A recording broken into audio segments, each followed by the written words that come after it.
Creating Life, The Art of Worldbuilding Volume 1 by Randy Ellefson. Read by Randy Ellefson. Copyright 2017 Randy Ellefson and Evermore Press. Introduction. Series like Harry Potter, Star Trek, The Lord of the Rings, and Star Wars are beloved for their intricate and detailed worlds. Each has made their creators famous, respected, and fabulously wealthy. They've generated billions in revenue across multiple industries, including books, movies, games, and endless merchandising. They're part of popular culture.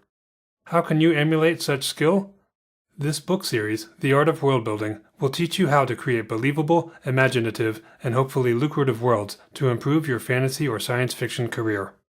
My first goal with this series is to provide you with tools to speed you along in what is often time-consuming work. My second aims to help you realize your dreams and make great choices. Whether you've built many worlds before, are in the middle of your first one now, or have never started, this series can help you achieve your objectives by providing an examination of your goals, options, and how much of your attention each subject needs.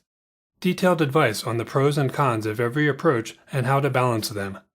Extensive research on real-world elements you should understand and utilize. How and when to use analogs. Thought-provoking questions to help you make informed decisions and stimulate imagination. Classification of world-building elements into related areas for clarity. Practical examples illustrating potential results. Ideas on organizing world-building files for quick access and minimized redundancy. And reusable templates to ensure consistency and thoroughness. The examples included in the text were created specifically for this guide and are not drawn from any setting I've created, except in rare instances. Where possible, well-known books, films, and TV shows have been cited as good examples that illustrate a point. With examples of what to avoid, I've usually avoided naming the work. Many of the examples and discussions herein can trigger ideas. The book has a website where you can find additional resources and information on other volumes in the series. Visit http://www.artofworldbuilding.com. Where to start. The series and chapters within each volume can be read in any order, but are arranged according to what might come first in a world's timeline. Gods, if real, precede humanoids, which precede undead humanoids, etc. But our creations can be invented in any order. In fact, crisscrossing back and forth between different subjects is part of the work. We might start with inventing gods before working on species, then update our gods based on what we've done with the species. It's unusual, even unlikely, to invent something and then never revisit it. Only you can decide where to begin, but it's recommended to take any idea and run with it, writing down whatever occurs to you. If there are problems with it, they can be fixed later as you update and improve upon it. If you haven't read a chapter in this book and have an idea for something that's covered here, go ahead and write down everything you're thinking. Stopping to read this might make the idea vanish. We can also get it into our heads that we must do something right. This is a dangerous thought because it inhibits creativity, which is the lifeblood of all art, including world building. It's better to jot down a poor idea and fix it later than to stall, research how it could be done, get overwhelmed, and then forget it or lose interest. Doing it right is itself wrong, much of the time, as there are seldom rules that cannot be bent and even broken. All advice, whether found in this series or another, is best stated in an open-ended manner and taken as food for thought rather than as a gospel that must be followed. If you disagree with anything written here or elsewhere, good for you. Deciding not to do something or going about it in a different way still adds clarity to our process and results. So where do you start? Where your heart lies. About me. By profession, I'm a software developer, but I've been writing fantasy fiction since 1988 and building worlds just as long, mostly one planet called Lorien. Yes, I am crazy, but I love what I do. I didn't intend to work on it for so long, but when life has prevented me from writing, I've worked on Lorien. I've done everything in these chapters and authored 200,000 words of world building in my files. Lorien even has its own website now at http://www.llurien.com. I've written 6 novels and over a dozen short stories over the years and have just begun my publishing career with a novella that you can read for free. I'm also a musician with a degree in classical guitar. I've released 3 albums of instrumental rock, one classical guitar CD, and a disc of acoustic guitar instrumentals. You can learn more, hear songs, and see my videos at my main website, http://www.randyellefson.com. Free book. If you'd like to see a free sample of my own world-building efforts in action, anyone who joins my fiction newsletter mailing list receives a free ebook of The Everfiend, Talon Stormbringer. Please note that there's also a separate newsletter for The Art of World-Building, though both can be joined on the same sign-up form. Just check the box for each. Disclaimers. World-building is defined as the act of creating an imaginary world. While that suggests an entire planet, the result is often one continent or less. By world-building, I don't mean using pre-existing ideas and putting your own spin on them, such as reimagining Greek gods in modern or ancient times, or writing an alternate reality of Earth. While such approaches are fine, that's not what this series is about, though such creators may still find the series useful. I've omitted the science behind any real or imagined technology, like the warp drive from Star Trek, because other books on these subjects exist. While I've included some details to help you create lifeforms with appropriate features, the information is tailored to world-building uses. The guide focuses on being realistic about imagining new worlds while not being overly technical. Something like plate tectonics is discussed in Volume 2 because it impacts the formation of mountains, but the details of subduction zones are seldom relevant for us when drawing mountain ranges, for example. While some authors prefer the term races to species, I've used the latter term throughout most of the series, except for the section in this volume discussing the merits of both terms. Science fiction is broadly defined herein as a setting with technology far in excess of current capabilities. Fantasy is loosely defined in this book as a setting using magic, knights, and lacking modern technology. As a stylistic point, to avoid writing he, she, I've opted for he when discussing someone who could be either gender. Since I am an author and primarily write fantasy, the series is admittedly weighted in this direction. But whether you're in the gaming industry, a screenwriter, a hobbyist, or write science fiction, much of the 3 volumes can help you anyway. I just don't claim to have covered every last element, despite my attempts to be reasonably comprehensive. If you have suggested topics you feel should be covered, feel free to contact me at mail@randyellefson.com about updates for later editions. The chapters. What follows is a brief summary of what's included in each chapter in Volume 1, Creating Life. Summary of Chapter 1, Why Build a World? While world building is expected in many genres of fantasy and science fiction, we must decide how many worlds to build. This will depend on our career plans and goals. Learn the advantages and disadvantages of building one world per story versus one world for many stories, and when to take each approach. Sometimes doing both is best, allowing for greater depth in one world, but the option to step away to keep things fresh. Using analogs can help us create believable societies quickly, but has pitfalls that can be avoided. Do you have the ability to create many interesting worlds? And will they have enough depth to make the effort worth it? Summary of Chapter 2, Creating Gods. Our species will invent gods to believe in, even if we don't invent them, so we may need some deities for people to reference in dialogue, whether praying or swearing. In science fiction, belief in gods may still exist, despite or even because of advances in science. In fantasy, priests often call on a god to heal someone, and this requires having invented the gods. Pantheons offer advantages over a lone god, including dynamic relationships between them and the species. Half-gods and demigods are other options that help us create myths and legends to enrich our world, especially if gods can be born, die, or be visited in their realm. Myths about how the gods or species came to exist help people understand the purpose of their lives and what awaits them in death. Symbols, appearance, patronage, and willingness to impact the lives of their species all color a pantheon and world. Gods also create places people can visit or items that can fall into the wrong hands, offering possibilities for stories. Summary of Chapter 3, Creating a Species. Audiences are familiar with using the word race to distinguish between humanoids, especially in fantasy, but species may be a more appropriate term. This chapter explores the meaning and implications of both words, with some examples of which one to use, when, and why. Creating a species is challenging and time-consuming, but the risks and rewards can be navigated and achieved respectively.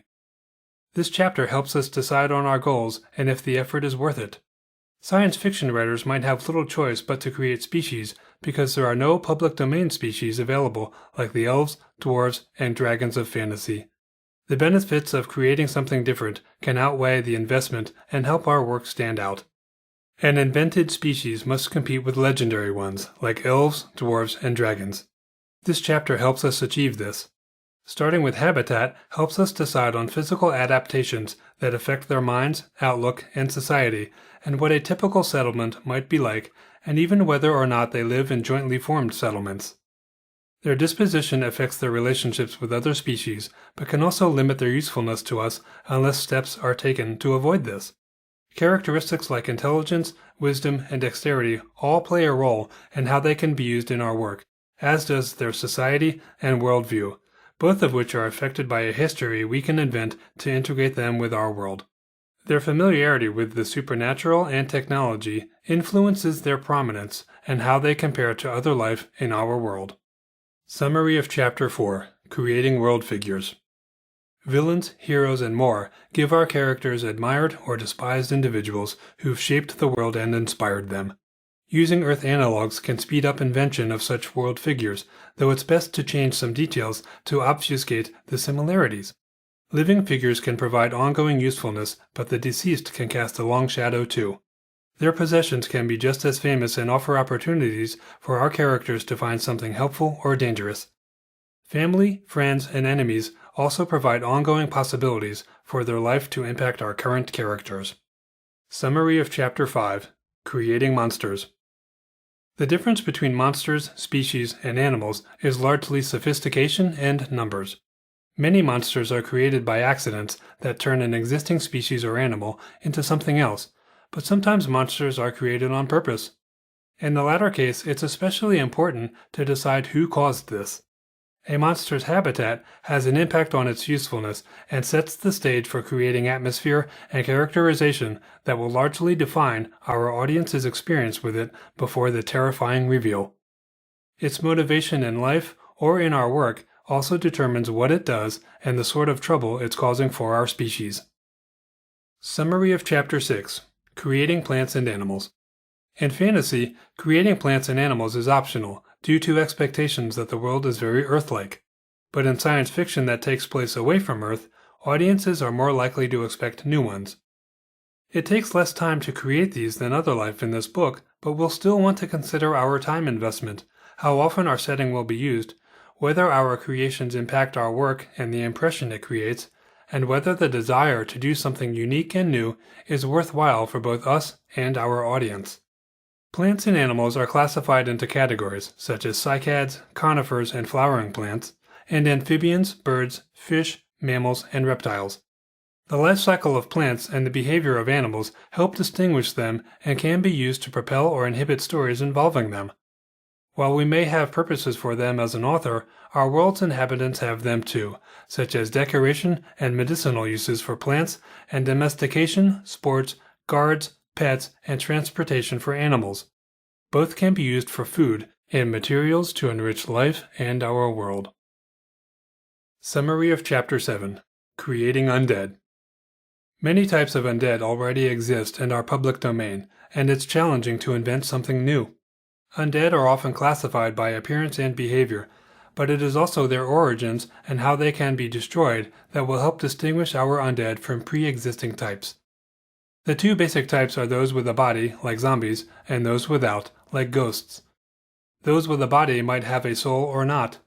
We can decide on the mental faculties of our undead by deciding if the mind goes with the soul, but there are other factors that can impair their minds and even emotional states of undead. All of these affect behavior, as do their origins, goals, and what they're capable of. Templates and newsletter. Effective world building requires having written down details about the created world. To help you organize and jumpstart your efforts, each volume in this series includes templates in the appendices. This volume includes 7: gods, species, monsters, world figures such as heroes, villains, and more, plants, animals, and undead. Rather than typing these up yourself, you can download these templates for free by joining the newsletter for the Art of World Building at http://www.artofworldbuilding.com/newsletter. As each volume is published, whether you've bought the book or not, subscribers will automatically receive an email with links to download the templates as Microsoft Word files, which you can repeatedly use. Summary of Creating Places, Volume 2 in the Art of Worldbuilding book series. The life we create needs to originate from somewhere on a planet. An ocean, a continent, in a land feature like a forest or a mountain range, in a kingdom or in a settlement. Creating Places, the Art of Worldbuilding Volume 2 goes into detail about inventing such locations and figuring out how long it takes to travel between them by various forms of locomotion. Foot, horse, wagon, dragon, wooden ship, spaceship, and more. The overall rules of our world are also considered, along with inventing time, history, various places of interest, and how to draw maps. We can start our work with any one of these subjects and crisscross between places and life, for often one impacts the other. Summary of Cultures and Beyond, Volume 3 in the Art of Worldbuilding book series. Everything not covered in the first 2 volumes lies within the finale, Cultures and Beyond, the Art of Worldbuilding, Volume 3. This includes creating culture, language, religions, military groups, the supernatural, technology, magic items, names, and even mundane items like a monetary system. Much of this work ties together our life forms and places. These are the things we comment on most during a story, and which our characters consider. Without them, no world-building project is complete. End of the introduction. Chapter 1. Why Build a World? Some people do it for fun, some do it for their stories, and some might do it from a sense of obligation. It's expected in their genre. But world-building is always voluntary. We can easily craft a story using standard staples like elves and dragons, castles and wizards, or anything else we've all seen before.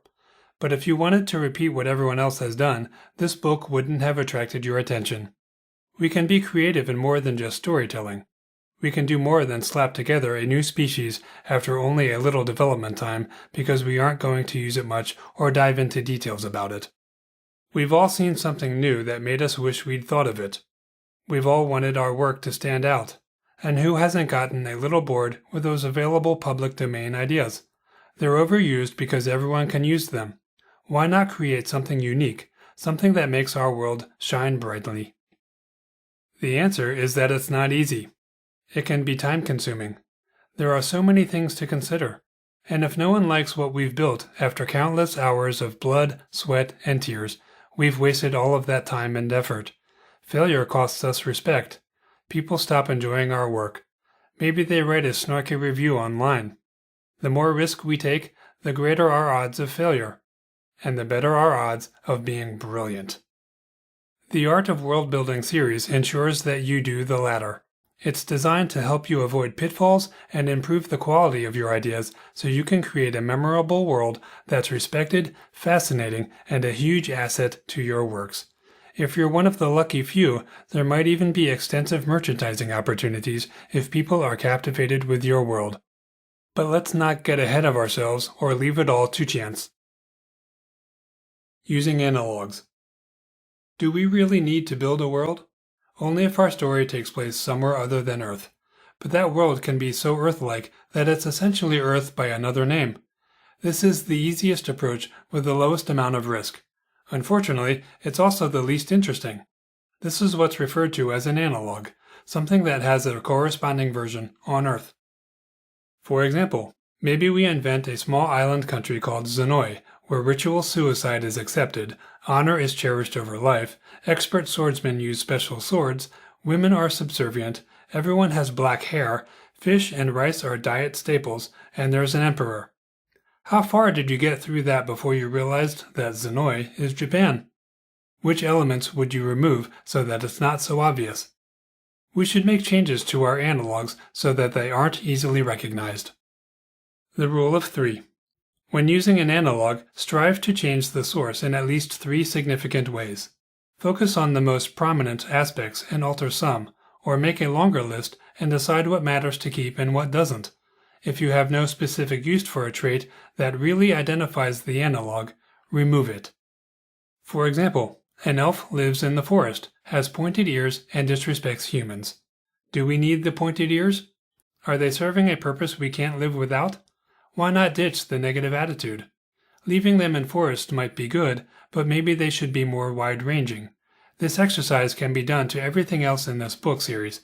Follow the rule of 3, and fewer people will recognize your analogs. What's in a name? More than you think. Let's say I invent a world that features a horse with an extra pair of legs. Next, I incorporate a poisonous yellow tomato as well as a lion of superior intelligence. Then I call these objects horse, tomato, and lion. Would you remember the differences or picture the traditional versions? There's a kind of mental inertia to a known term. It suggests familiarity, which in turn overwrites our memory of a different detail in the book we're reading. For example, if a horse is described as having 6 legs the first time it's mentioned, but that detail never arises over the next 100 times the creature appears, readers will completely forget it has 2 more legs. This issue is less true in a visual medium. We're reminded of the difference every time the creature appears. But in books, we'll have to keep reminding people, which feels like unnecessary exposition and housekeeping, for us and the audience. If we have to keep calling it a 6-legged horse, that encumbrance isn't much better. If we don't call it a horse, but describe it in such a way that people think, oh, it's just a horse with 2 more legs, is that an improvement? More importantly, unless the alteration matters in some way, why do it at all? It does make the world more alien, which is a fine goal. Another issue we can face is inappropriately using a known term. There are expectations about what a word means, and while we have some creative license to make things our own and put a new spin on something, there's a limit to how much liberty we can take before we cause a negative reaction. An obvious example would be calling a 7-foot-tall humanoid a dwarf, unless all other humanoids are considerably taller than that. In a visual medium, we must be especially careful not to be too obvious with an analog. I recently saw a movie where characters spoke of goblins. I formed an expectation of what I'd see. Imagine my surprise when the goblin turned out to look like a gorilla with horns and a love of gold. It even moved and behaved like a gorilla. My expectations were defied in a way that jarred me right out of that story. These factors should be considered when deciding if we should use a different name. A new word also carries some risk. Authors may need to present a longer description to their audience. What we're describing needs to be firmly imprinted on the reader's mind so that little more than the term is needed later. We might use the occasional mention of a characteristic, preferably during action involving that feature, so it doesn't seem like a reminder. World builders can decide based on how many changes we've made to the analog. The more changes we've made, the more our creation warrants a new name. How to create names is covered in Cultures and Beyond, The Art of World Building, Volume 3. How many worlds? 1 versus many. Since world building takes time, we should consider how many worlds we might build over the course of our career, and whether it makes sense to build 1 world per story, such as 20 worlds for 20 stories, or just 1 world for all 20 stories, or a mixture of both. Or neither. Let's look at the pros and cons of each approach. 1 world for 1 story. Creating a world for each story has some advantages. We build only what we need for that tale, so it takes less time. We don't have to think through so many items. We're not tied to that world indefinitely. If our audience doesn't like it, or we grow tired of it, or something just doesn't seem to be working, we were done with it anyway. Those creators who aren't sure how much writing they'll do can test the world-building waters and learn if it's something they enjoy. If we're a novice at world building and it shows in early work, we can learn and move on rather than having to fix those mistakes. If we have a more experimental concept that takes greater risks with an audience supporting it, we've risked less. This approach has disadvantages as well. Skimping on world building could cause an underdeveloped or less interesting world. It can be less unique, too, if we use staples like elves, dwarves, and dragons. It takes considerable work to invent species that favorably compare to those. If we do a lot of work but only use it once, is it worth it? We'll have to repeat much of that work every time we invent another world. This could cause world-building fatigue when we're on our 20th world. The risk of repeating ourselves also rises. If a story becomes very popular and our audience demands more, we might find that our less developed concepts have caused problems we struggle to resolve in later works. 1 world for many stories. The alternative is to build one world for use on those 20 books. Just doing it once means not repeating ourselves. Greater depth and realism can be created by inventing more detail, which is needed to make new concepts like species more believable. This approach becomes worthwhile if we'll use the setting for years. If we invent new life and use only those, we're no longer bound by the expectations that familiar species cause. We have freedom to follow our own rules. Our books will stand out, and if the setting is popular, this alone can draw fans back when each new product is released. We might even be able to license the world for product development, from action figures to role-playing spin-offs. This much attention to detail is a considerable time investment, which the art of world building will reduce. We need a diverse world to avoid audience boredom over so many tales, and this requires months, even years of development. During that time, we'll benefit from friends who are willing to provide feedback on the world we've created, but this is hard to get. People want to comment on a story, not our world building. If we know other world building authors, they might help and are our best resource. If we never get published, we never reach an audience and have arguably wasted time. But having multiple stories to set in that world mitigates this, as does the ability to self-publish. Time spent on this is also time not spent on our writing craft. World-building fatigue can creep in from inventing so many things, but everything is optional and some elements have higher priorities than others. On the surface, creating one setting per book may involve less effort at the time, but if we have to create a dozen worlds over the years, is that more or less work than one more detailed, reusable setting? The hybrid. We can split the difference. Create one planet that's intended for many stories while also creating less developed ones for single stories. This hybrid approach is the best of both worlds. We might need a break from our main world, for lack of a better term, and just want to do something different or new once again. We can utilize a single-use world for more extreme risks, keeping our main world more accessible. If we create a main world to use many times, a mixed approach will ease the upfront time investment.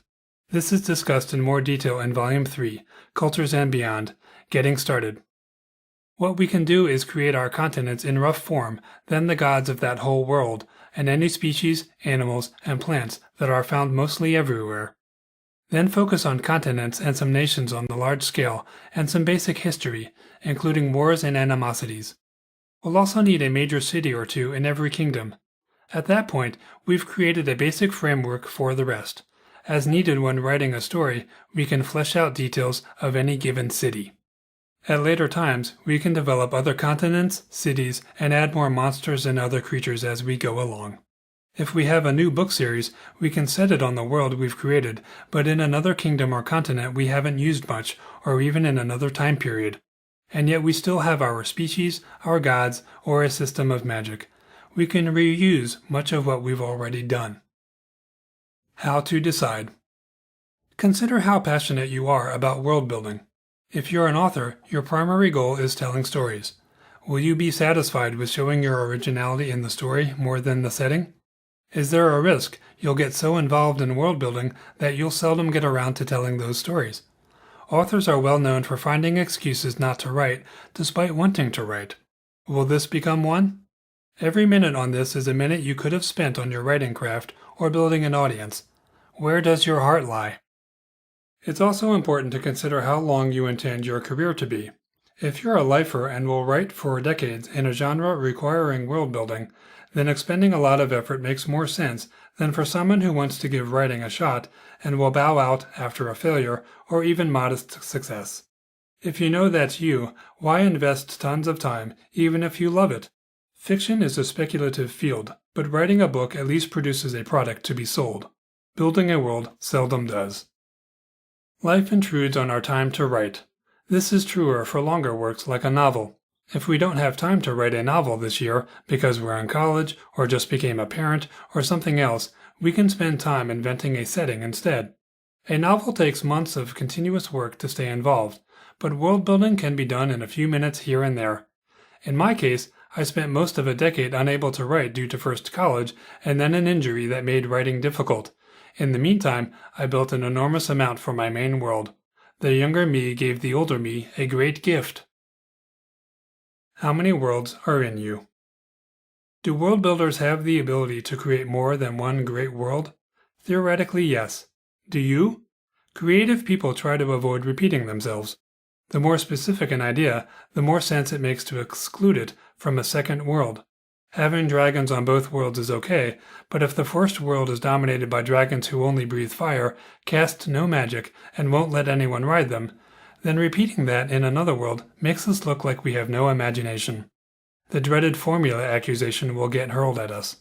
With each world created, we further restrict ourselves. Soon we're out of ideas. We could solve that by being generic all the time, but then what's the point of world building? A caveat.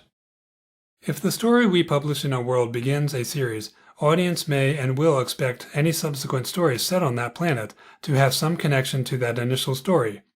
This likely originates from this being what authors frequently do. If we defy this expectation, there may be some backlash. We can avoid this expectation by publishing unrelated stories on that world before a series there. One problem with that solution is that if we're self-publishing, it's widely believed that our careers will do best if we publish a series because readers gobble up subsequent books. So perhaps self-publishing a few unrelated short stories or a novella gets us past all of this. Or we can just ignore the issue. A question of depth. A single, detailed world provides a richer, more diverse, immersive experience for an audience, but we must remember that they want a story, even in gaming. World building is always subservient to this, and yet when we spend many hours doing it, we're tempted to include more of what we've created than is required for our story. We're too close to our work. It can be prudent to take breaks from world building and remember that this isn't the ultimate goal. Audiences don't want stories about our world building. They want stories about people and conflicts. These should be layered within our setting, not used as an excuse to show off what we've invented. There are ways to achieve this. For example, when I created the Koran Riders, a group of military horsemen distinct from knights, I went overboard. I ended up with a 15,000-word file of details on their ranks, advancement, training, usages, equipment, and more. I could never get all of this across in an average novel, even if I wanted to, and I don't. But there are many ways I can use them. I could have a lead character become a Koran rider and show his rise through the ranks over the course of a novel series, revealing many details about the horseman and what it's like to be one. As minor characters, they also serve as heralds, so one might be tasked with traveling alone through hostile lands. They are supposed to be given safe passage, which provides an opportunity for a king's herald to be killed by an enemy power, inciting war. One might use his military skills as part of an adventuring group I'm featuring. I can have my main characters encounter a group of Koran riders on nearing a city, revealing that the riders routinely patrol perimeters, or in their role as heralds, deliver warnings of nearby threats. They are also cavalry in army war scenes. That's several possible uses. I wouldn't want to try jamming all of them into one story. Instead, I can spread it out across many tales over the course of my career. By having worked out so many details in advance, I run little risk of contradicting myself with later works set on Lorien, a problem that inventing or publishing piece by piece exposes us to. The Koran Riders were not invented for a specific tale. They were invented for their own sake as something that exists on Lorien, filling a role or need. When I'm assembling a cast or story idea, I include them if they can help me achieve my story goals, and when there's no use for them, they don't get a mention. I'm not tempted to include extraneous world building. I know I'm going to write many stories in my career, and sooner or later I'll show many facets of these horsemen, collectively painting both a broad and detailed picture. Doing so arguably creates the greatest depth of all, and it prevents me from walloping my audience with a ton of unnecessary info at any given time. When we create a world to tell a single story, we don't have that option. We might be more tempted to ramble on about our world building. Or we don't invent those things at all because we won't be using them, which predisposes our world to lack depth. But we need to have a well-realized world, just not go too far, for the same reason we invent character backstory. It helps flesh out our depiction of the world and helps our reader to understand it. The problem of exposition. The objection to exposition is that authors cause a loss of momentum when they stop the story to explain a setting or even a character, then resume on the other side. Authors of older books sometimes wrote pages upon pages of exposition. I usually skip over this. Modern audiences expect a story to keep moving. I've had beta readers give me grief about exposition as short as a 4-sentence paragraph. This seems a little harsh to me, and you'll have to use your own judgment. Whether or not an explanation is too much is a personal choice. Keep in mind when inventing something that requires explanation that many readers will skip these passages, or an editor might strike them entirely. How is an author to get across needed information? That's a writing question more than a world-building one, but an old standby is the ignorant character who keeps asking what something means only to have another character explain it to them. Overusing this is a poor style choice. The technique is especially prominent in films without a narrator, though some shows use heavy voiceovers to explain things. Like it or not, some exposition will always be needed. We just don't want a death certificate for our stories to have "death by exposition" on the cause of death line. Show versus tell. One way around exposition is to reveal world-building details as an integral part of a story. For example, my story The Garden of Taria exists so I can reveal an aspect of a humanoid species called Quera. However, that's my goal as an author. It's not a reader-centric goal of a story about characters, which is what we want. So I created a character named Taria, who seeks refuge from a chaotic world in the ordered sanctuary of her home. The Quera keeps invading her house while helping himself to her possessions and food. He makes a mess everywhere and doesn't respect property. All of this is what I wanted to show. Their arguments reveal Queran outlook as I'd desired, but this doesn't come across as exposition. It's dialogue and behavior. Their conflict causes both characters, and maybe the reader, to question human ideas on property, possession, capitalism, and wealth. In other words, I'm showing this world-building element, not telling it. The story is about characters and issues, achieved with world-building. And that's what we want. Other methods. We can also include more details in a glossary with each published work. Since perusing it is optional, readers with greater curiosity will do so, while those who don't care are freed from exposition overkill. Tolkien did something similar with The Lord of the Rings, which includes multiple appendices. A related solution is to create a website all about our world, linking to it from our glossary or even the text of our stories. Each time a new item is mentioned in a tale, the word is a hyperlink to the corresponding page on the website. This is also optional for our readers, who may love being able to do this. They might also be annoyed or distracted by the sight of a hyperlink in a novel unless this sort of thing becomes common. A website might be overkill unless we're a successful writer, but it can help invest readers in our world and possibly draw in new ones. The size of the website is up to us. It can be just a few pages or a longer glossary associated with our book's page. For me, the online version is the master glossary, the one in the book being far shorter and tailored to that story. For examples, you can see mine at lorien.com. The value of influences. During world building, we can become so focused on inventing something new that we try not to be influenced by anything we've seen before. While this is admirable, we can inadvertently deny ourselves something precisely because someone else has done it, which means we're still being influenced. True freedom to invent means not worrying about similarities at all and using every possible good idea, with the caveat that we must avoid copyright infringement. For example, I avoided inventing an underground species because I figured they'd just be dwarves by another name, because they'd be short. They have to dig most passages and homes, and this will inhibit their vertical growth, or they'll all have stooped backs. I let myself be influenced in the negative, avoiding something useful until I realized that a dwarf is far more than just height and habitat. Aspire to create a species that looks and lives however you want them to. If a physical adaptation is based on habitat, this is good. If it makes sense for our forest-dwelling species to have pointed ears and slanted eyes, then so be it, even though elves are like that. Incidentally, pointed ears don't have a biological basis and don't improve hearing. Such criteria can help us eliminate or add features. When you notice that you want to do something that reminds you of someone else's creation, question why theirs is like that. If the feature doesn't make sense, ditch it. The most powerful influences are the ones we don't even realize we have. Question everything. End of Chapter 1. Why Build a World? Chapter 2. Creating gods.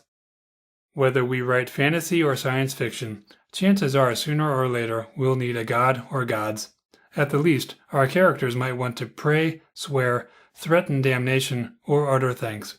And when someone is born, dies, or reaches a milestone, gods are often praised. Gods are often credited with the reason for everything existing, but starting our world building with them is optional. Our gods can be real or wishful thinking, but in fantasy and science fiction, they are typically portrayed as real and taking an active role in the lives of the world's residents. Different religions spring up from different beliefs about even a single shared god, so before we create religions, decide on deities. Did the gods create our world on purpose, or was it a byproduct of a Big Bang origin, and they stumbled upon it? Did they shape the land a certain way, or just let it do its thing over millennia? Are they active, causing the seasons, night and day, and the winds, or do they just manipulate these forces? Appendix 1 is a template for creating a god. It includes more comments and advice, and an editable Microsoft Word file can be downloaded for free by signing up for the newsletter at http://www.artofworldbuilding.com/newsletter. In science fiction. In science fiction, characters may travel between many worlds, each having a pantheon, which is not to say that we need an extensively developed pantheon for each world. Rather, a general feel for the presence of religion and actual gods appearing can be all that we need, plus a few names. There's an idea that science kills religion, the premise being that the more scientific discoveries are made, the less need we have of religion to explain things. While there's some truth to this, religion shouldn't be ignored. People still often believe in deities. Some might say that less educated, more rural people fall into this category, but many of our greatest scientists still believe in God. Writing science fiction on possibly highly developed worlds doesn't absolve us from inventing religion, which will never really go away. Our characters can live and arrive on a world dominated by religion despite science. One way to work religion into science fiction is to consider worldview issues. Planet-hopping characters may believe that gods created the universe, and therefore these deities will also rule other planets. Discovering on arrival that no one's heard of those gods will cause distress. They may try to claim the new planet's god X is really their home planet's god Y, or they may be so incensed that they try to wipe out the inhabitants of this wayward planet, or convert them. Christian missionaries tried to spread God's word around Earth, so why not do the same on a planetary level? Whether the gods are real or not is another matter to consider. If real, are they happy with a species gaining so much power that they can leave the world the gods created for them? If they created the universe, maybe they're okay with it because those gods rule the other planets as well. If the gods didn't create the universe and only rule their area of it, maybe they encourage our characters to colonize other worlds and galaxies. Or the peaceful lives they live are shattered by alien invaders coming to convert them. Is there a proxy war going on between these gods and those gods of other worlds? Our gods could provide the technologies being used to travel. In science fiction, sometimes the gods are actually advanced aliens masquerading as gods, as in Stargate SG-1. This can be useful for having gods that can be killed, perhaps to the surprise of the mortals they rule. The discovery of the truth can be psychologically powerful. We'll need to figure out where the aliens came from and why they're doing this. In fantasy. In fantasy, gods often put in appearances that leave little doubt that they exist. In antiquity, there are numerous myths of Norse and Greek gods being jealous of humans, tormenting, killing, and having children with us. The Christian god is the one who keeps quiet. We can choose either approach, but gods who affect events are more useful. Their followers can be the ones impacting life, whether these are your main characters or their enemies. A common use for gods is to have a priest lay hands on wounded people and ask their god to heal them. We need deities for this. A developed pantheon helps us flesh out the priest's character's personality as we decide who they pray to. If our world has multiple humanoid species, do we want each species to have their own gods or to share all of them? The latter reduces the numbers we must create, but the former allows for more variety. Each species can have their own creation and end-of-world myths, for example. We might invent gods that are tailored to a species, rather than all gods being universal and therefore less specific. To minimize the quantity invented, we can decide each species only has a few gods, not 20 each. We might also decide that some gods are universal while others are more tailored to a species. This works well if a subgroup of gods invented that species, their combined attributes influencing the result. That species can worship all the gods but have more allegiance for their creators. Pantheons. A pantheon is a mythological collection of gods. They are often related by familial ties and recognized by the culture that invented them, but not usually by others. While creating multiple gods is more work, dynamic relationships among deities is more entertaining and can drive plot. We can start with a list of traits, such as truth, courage, love, hate, patience, curiosity, peace, greed, fear, sloth, deceit, and wrath. We can use phenomenon like gods of storms, war, and death. We don't have to choose one approach or the other, but mixing them could make our pantheon seem random and not well thought out. One solution is to decide that traits lead to phenomenon, or vice versa. For example, a god of wrath becomes the god of storms. This is expanded on further in the last section of this chapter, How to Create Gods. A pantheon allows characters to show personality by the gods they pray to, especially for priests. As our characters investigate catacombs, ancient ruins, or a modern megalopolis, they will see symbols of the gods, encounter overzealous priests, or even visit a theocratic society. These elements can affect the decisions they make, such as not entering a given room due to the symbol of the god of torture on it. Even unrecognized symbols from an unknown pantheon can be useful for creating an unsettling feeling. The afterlife is covered in detail in Cultures and Beyond, The Art of Worldbuilding Volume 3. But our pantheon might have more than one afterlife, whether it's as simple as heaven and hell or more complicated, where different deities have conceived different rewards and punishment and oversee them personally. Deities can have a role in how people are judged, whether they can be redeemed, and if the living can visit the dead, or vice versa. When we assign gods different roles, we can create conflict in how and if they choose to do their jobs. A pantheon is often not recognized in any particular way, with the exception of familial relationships, should they exist. But if we assign certain traits to every god, we can group them that way.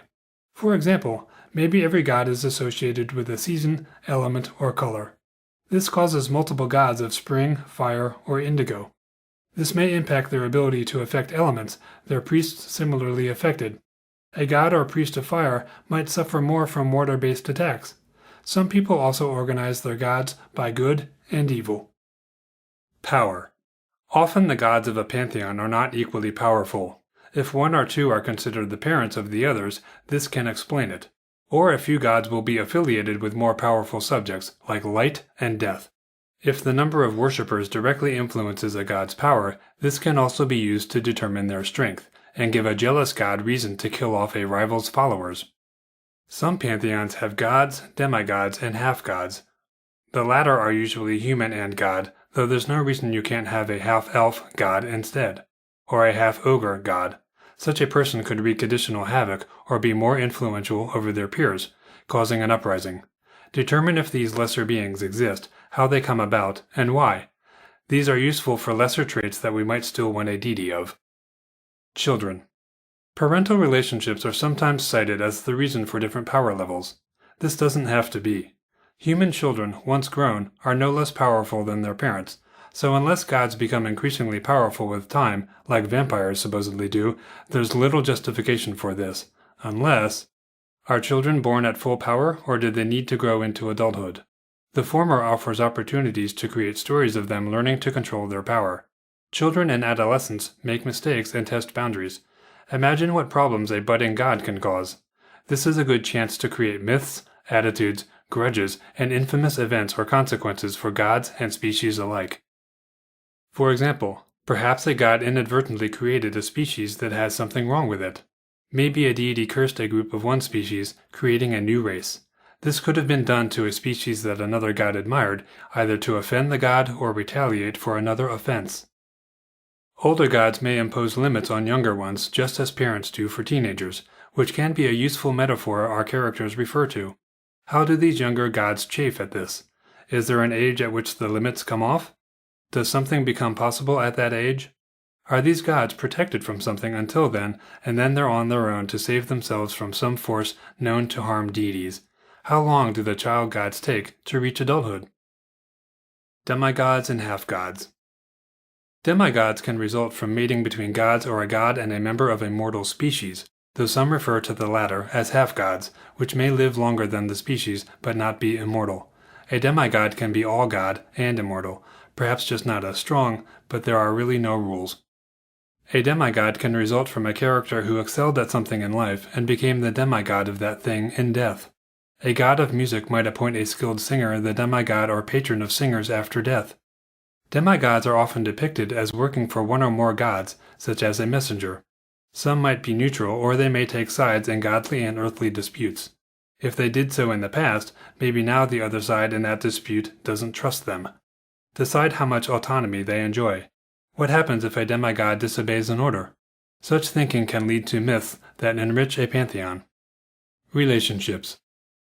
We can create relationships, familial or not, based on god traits. A god of love and a god of hate can be twins, as can the gods of life and death. The god of winter and a demigod of snow can be parent and child. While these are a bit predictable, symmetry is appreciated and easier to remember. Gods can be friends and enemies too. This often results from conflicts of character and desires, just like with people. If these boil over into arguments that become myths, this helps justify the intensity of bonding or resentment. Not every god in your pantheon needs details worked out, but a few will create the impression of depth we're after. Where do they live?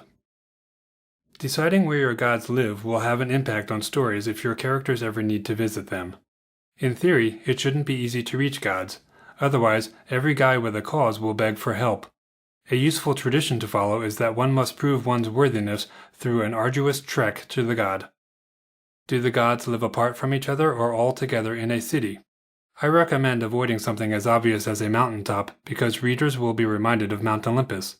On the other hand, the god of the sea living underwater makes too much sense to ignore, but we can still have him do something less common, such as dwell on an island. After all, how is anyone supposed to visit him underwater, or is that what he's trying to avoid? Are the gods in the mortal world, like your planet, or in a magical realm similar to an afterlife?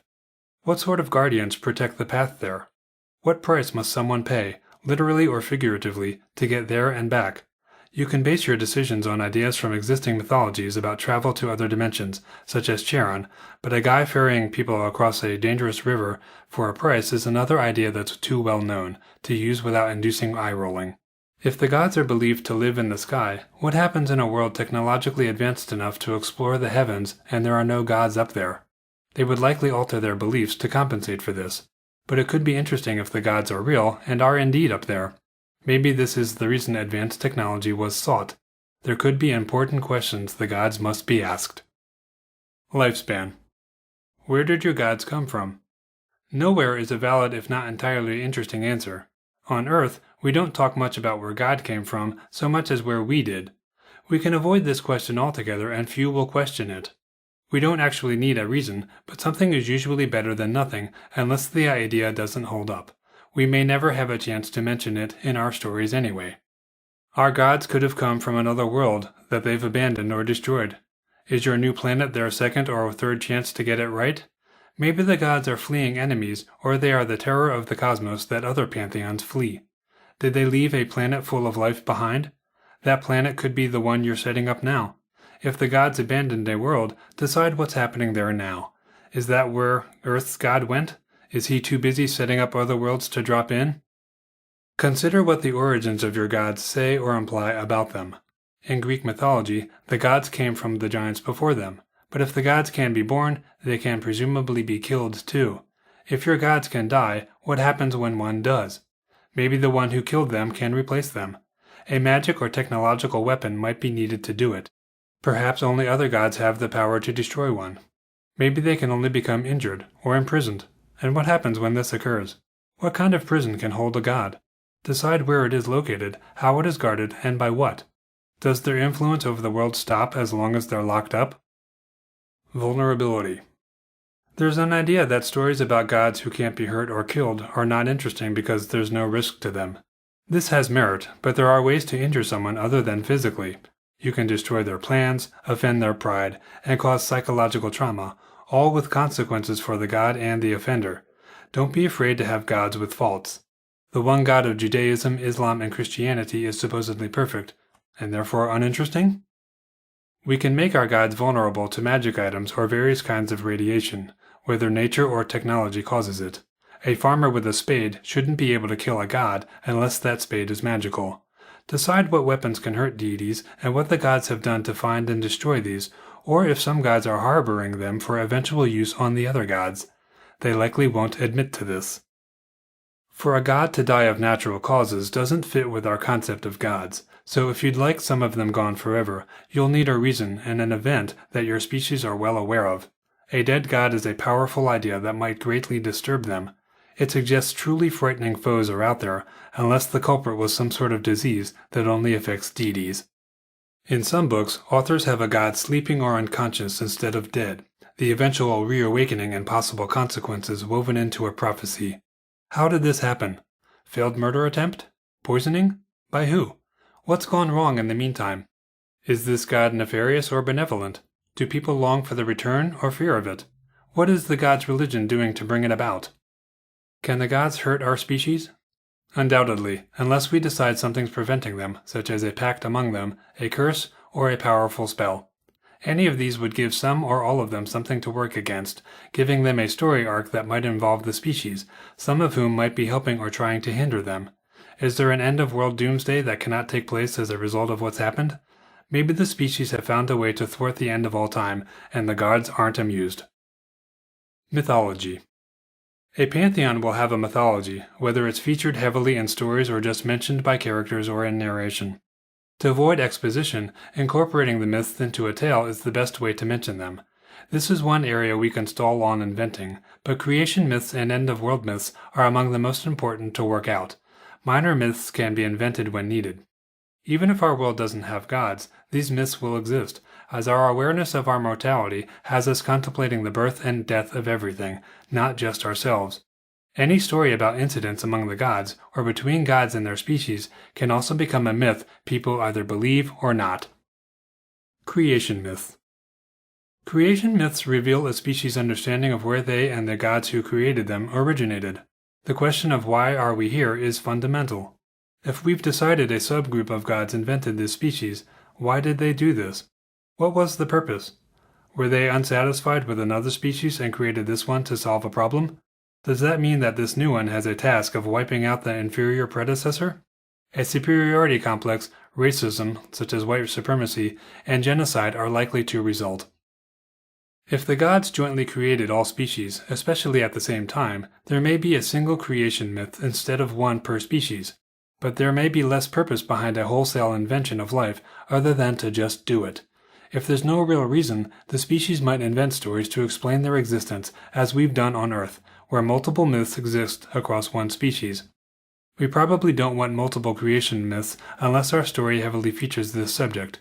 Instead, we can focus on just one universal myth. The gods might have told everyone a story rather than let people invent one. But did the gods tell the truth, or a modified version of it? There's more drama and conflict when people discover things are not quite what they believed. The more wrong we were, the more devastated we are. Our world could have a huge secret, the true origins of the gods and species. We can drop hints throughout a collection of stories and eventually have a powerful reveal in a longer work that reimagines much of our previous work. This sort of thing must be planned to avoid contradicting ourselves. There are justifications for lying gods. If they originated from the destruction of another being, maybe they don't want the species realizing the gods can be destroyed under the right circumstances. If they are the ones who destroyed another being, maybe this wasn't as just or honorable as they'd like to believe. Any bad deed can suffice. If different worlds have different gods who war against each other, deity conflicts could result in attempts to protect their species or themselves through deceit or ignorance. The word myth implies falsehood, but if our gods are real, we can always opt for them to have told the truth. Some characters within a species will believe while others don't, the word myth still being applied. Myths are imagined early in a civilization's development and have an oral tradition. Even uneducated people know them. They often include supernatural beings, which means more than just our gods. The Greek gods had titans they fought with, for example. What beings might your gods have battled? Dragons? Any mythical creature from fantasy will do, if it is one of epic power. The myth may include how the stars, moons, planet, and suns came to be, and which one is revolving around the others. Long ago, people thought the Earth was the center of the known universe, with the sun revolving around us. Is your species right about their place in the cosmos? They almost certainly are in science fiction, but maybe not in fantasy. Some fantasy species may know the truth, while the more ignorant ones may not. Some people want to know that their lives are not a mistake, that there's a purpose to their existence and that of all mankind, or another species, and that their efforts to live well will be rewarded in life or death, and those who don't measure up will be punished. In this sense, a creation myth is often tied to an end-of-time myth. A species might be rationalizing their worldview with a myth. We might need to invent some species first. Creation myth analogs. Earth provides many examples to leverage. Sometimes a god creates life in a dream, or accidentally when something from their body falls to the earth and spawns life, whether this is tears, breast milk, another fluid, or their body somehow being dismembered or otherwise dying. A god can send an animal into a primordial ocean to dredge up enough earth to cause continents. Sometimes they just want to create order from chaos or nothingness. If there are two primeval gods, like earth and sky, who are separated, this sometimes causes life. Life can be seen as emerging from a previous world, which can be literal or figurative. There's a metamorphosis occurring in which a higher state has been attained, and this current life will pass too, as beings ascend again to another world in the next life. Sometimes the myth says that people have traveled here from afar, which can be a literal journey. This could be especially true in science fiction with planet-hopping characters, who might have also been driven from their original world, having an end-of-world myth to explain what happened. End-of-world myths. Our world also needs an end-of-time myth. This is often depicted as the culmination of many events that inevitably lead to the end of the world. This can be literal in the planet being destroyed, which fits with science fiction very well. Maybe everyone is fleeing the planet on spaceships shortly before this foretold event. Or it happened long ago and a new reality is that this species, or many, is without a home. This has been done before but is still viable. In fantasy, tremendous magical power can render a world uninhabitable. The end can be more figurative. Life as people know it is over, but the world still physically exists. If the gods are destroyed but were responsible for granting magical or healing power, now no one can do these things. If a city is floating in the air thanks to magic, wouldn't it come crashing down? Other forces might be held at bay with magic and now be unleashed. Perhaps horrible creatures have been bound in a supernatural prison and will be let loose, with no one able to truly protect themselves. Are these metaphorical hounds being let loose the harbingers of the end time? It's fun deciding how the gods are going to destroy everyone. A single blast from an asteroid is brutal, but maybe less entertaining than letting something akin to demons have their way with the evil people, while angel-like beings spare the good. Abandoning the species instead could result in a new world order where technology emerges, dovetailing into a creation myth. Some people are so devout that they'll remain a true believer even as the end of time causes the world to crumble around them. Rather than resisting the destruction, they may welcome it and the new world to follow. This could be quite disappointing when they turn out to have been wrong, if so. End-of-world myth analogs. On Earth, some myths are tightly focused on Judaism, Islam, and Christianity regarding the one God and Christ, so that if we use them, people may realize this. This includes the second coming of a Messiah, resurrection for the good, and damnation of the evil. The trick to using these is to decouple them. Worthy people being resurrected is a good idea, but when paired with a Messiah, for example, the origins of our end-of-time myth become too obvious. It's arguably better to cherry-pick from existing mythologies than to use ideas wholesale. Other myths have focused on a cyclic pattern, with decay, whether moral, spiritual, or physical, eventually leading to a salvation and a rebirth into a new reality. The decay could be an alteration in the sun's cycle, a geological upheaval in the planet, or an asteroid strike. All of these alter life as people know it and cause a new reality. A moral decay can lead the gods to decide the species have gone too far to be saved, except by wiping out the evil ones and starting anew with the righteous, which could work well in a dystopian setting. Other stories. We can also mirror Earth mythologies of gods doing things to each other and mortals. This includes playing tricks, seducing or falling in love, fathering children, attempting murder, and overthrowing the power structure. Anything that mortals do is fair game, and myths are often cautionary tales designed to warn a species against certain behaviors. The myths instruct us and our children how to behave. But on our world, many of these stories will have some truth to them because the gods are real. When inventing each myth, determine what's true about it and what isn't. After inventing the story, revisit it, imagining other options and keeping one a secret to reveal later. Gods have possessions, like anyone. We can create myths where an item fell into mortal hands through theft, misplacement, or even gambling, and caused havoc, possibly resulting in a physical place where strange things happen. This is a great way to invent areas of interest. I've devoted a chapter to it in Creating Places, The Art of Worldbuilding Volume 2, Creating Places of Interest. Our characters can recover these items, often not on purpose or even realizing it at first. What happens when the god learns someone has it? Characteristics. Alignment. Anyone who's played role-playing games is familiar with the concept of alignment, or good versus evil. This oversimplified way of viewing gods helps classify, organize, and balance them so we don't have too many evil ones, for example. A degree of balance is preferred unless our story requires imbalance. We've all seen the world neutral, but what does this mean? Neither good nor evil? Or does it mean a pacifist position of non-interference in the machinations of gods or species? Such pacifism is less interesting, but it can create resentment among species who call upon a god who won't answer their prayers, possibly resulting in more atheists. By contrast, does a neutral god intervene to stop aggressors from upsetting the balance of good and evil? This can be the attitude of a species too, not just gods. While good and evil are widely accepted, the words appeal to younger fans. A more sophisticated audience might appreciate other words that mean the same thing without seeming immature. Such options are benevolent, kinder, or helpful instead of good, and nefarious, sinister, or feared instead of evil.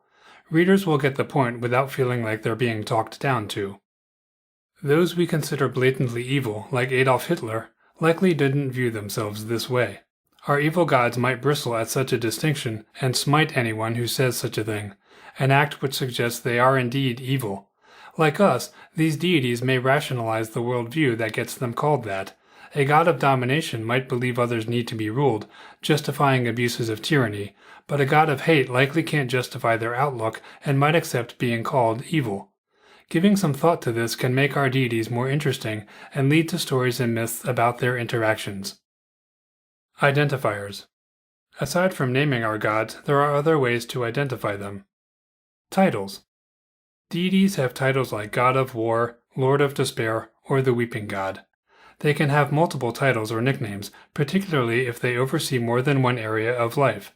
In stories, use only one title at a time to avoid an info dump. One story can reveal one title, another story a different one. We can invent these when needed, skipping this during world building, but always remember to take something invented in a tale and add it to your file on that subject. Patronage. Gods are sometimes the patron of activities. These can be professions like hunters, farmers, or blacksmiths, or something more general like lovers or children. Who the god patronizes is revealing of their outlook. Look at your god's attributes to decide who they would patronize and who would be praying to them the most.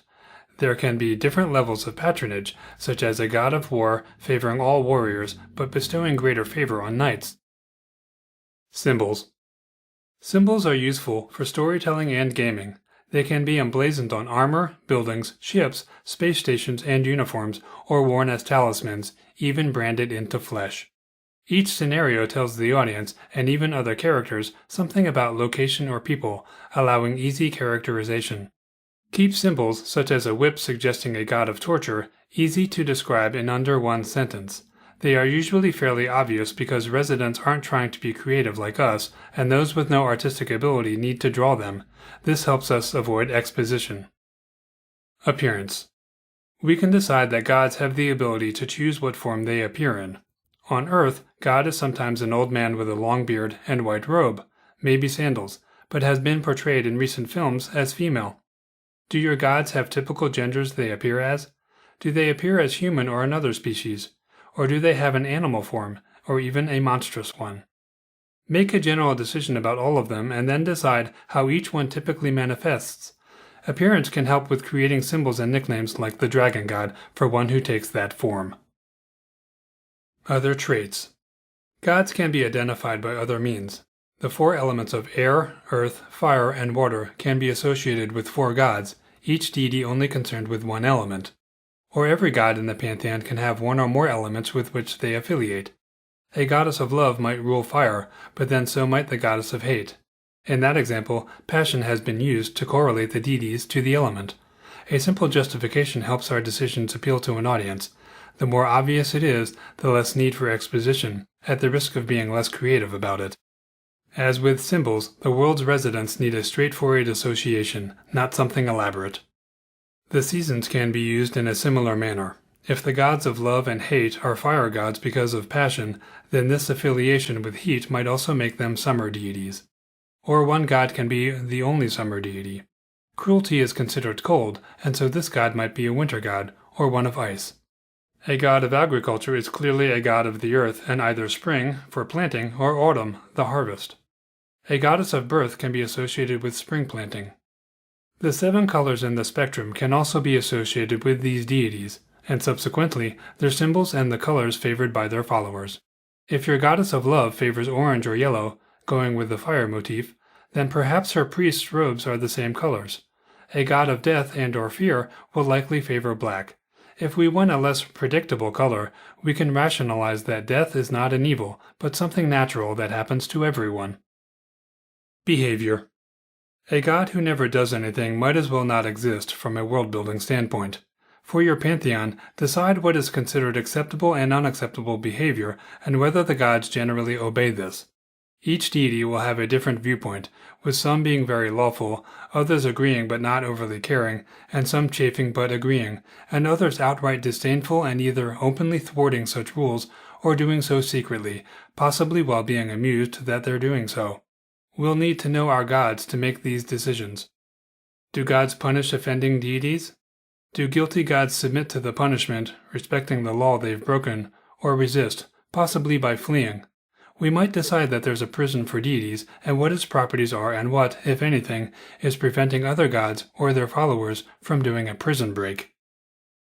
How do gods punish their species? Death? A nasty afterlife? Misfortune?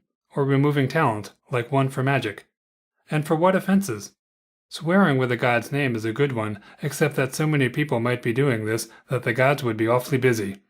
Failure to undertake a promised mission makes sense for adventurers.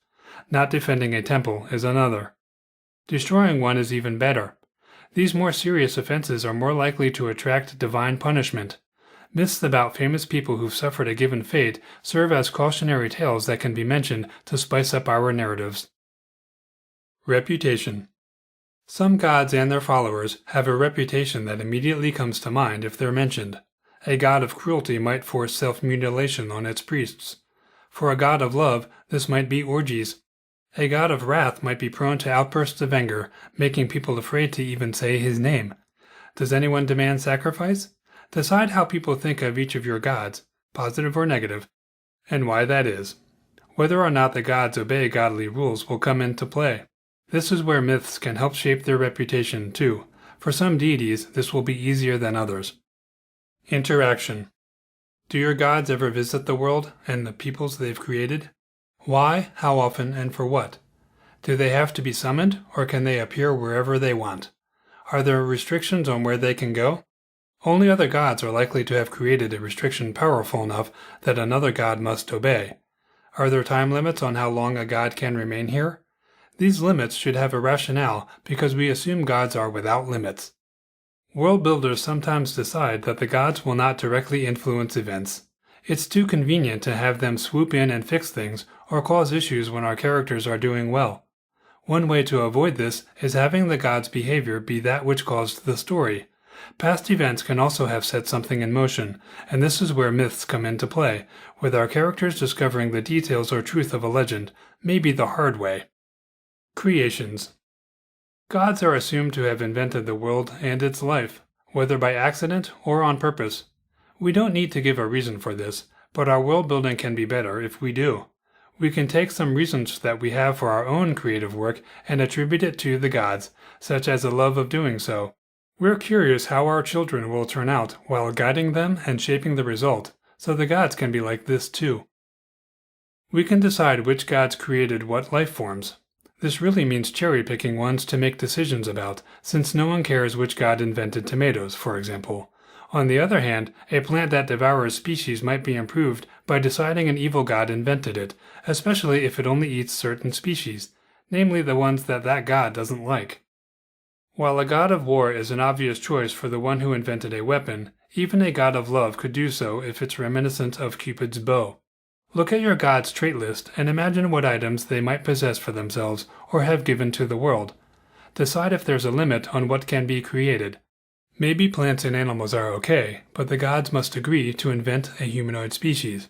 Our god of chaos might be forbidden from creating anything, but do it anyway, resulting in some unpredictable monster. Places. Our gods can create special places, which are typically supernatural. These can be on the world, between worlds, or an alternate reality. Prisons, meeting places, means of travel, and hiding places are some possibilities. Explanations are typically better but not needed, as inhabitants often won't know the truth. It's unlikely they'll even learn of these locations, but our characters will, or there's no point in inventing them. Temples, whether abandoned or not, are places where gods are likely to visit, and sometimes their religion will build these up extensively. Can the gods be reached here? Is there anything special about the place where they appear? What about the altar where sacrifices to sinister gods were made? Is a church the way to enter a portal to where that god dwells? The afterlife is a unique place that will be covered in Cultures and Beyond, The Art of World Building Volume 3. Where to start? We can start creating gods by making a list of things we'd like gods of, like love. We can also take existing Earth gods and reimagine them. Both options are delved into more next. Starting with attributes. With a pantheon, each god has areas they oversee, like love or war, which are seldom assigned to more than one god. There's only one god of love. Each deity can be the god of more than one thing, and these lesser concerns are typically related, as if one is an outgrowth of another. A god of love might also be the god of marriage and family. The god of cunning might be the god of war, manipulation, bribery, strategy, and deceit.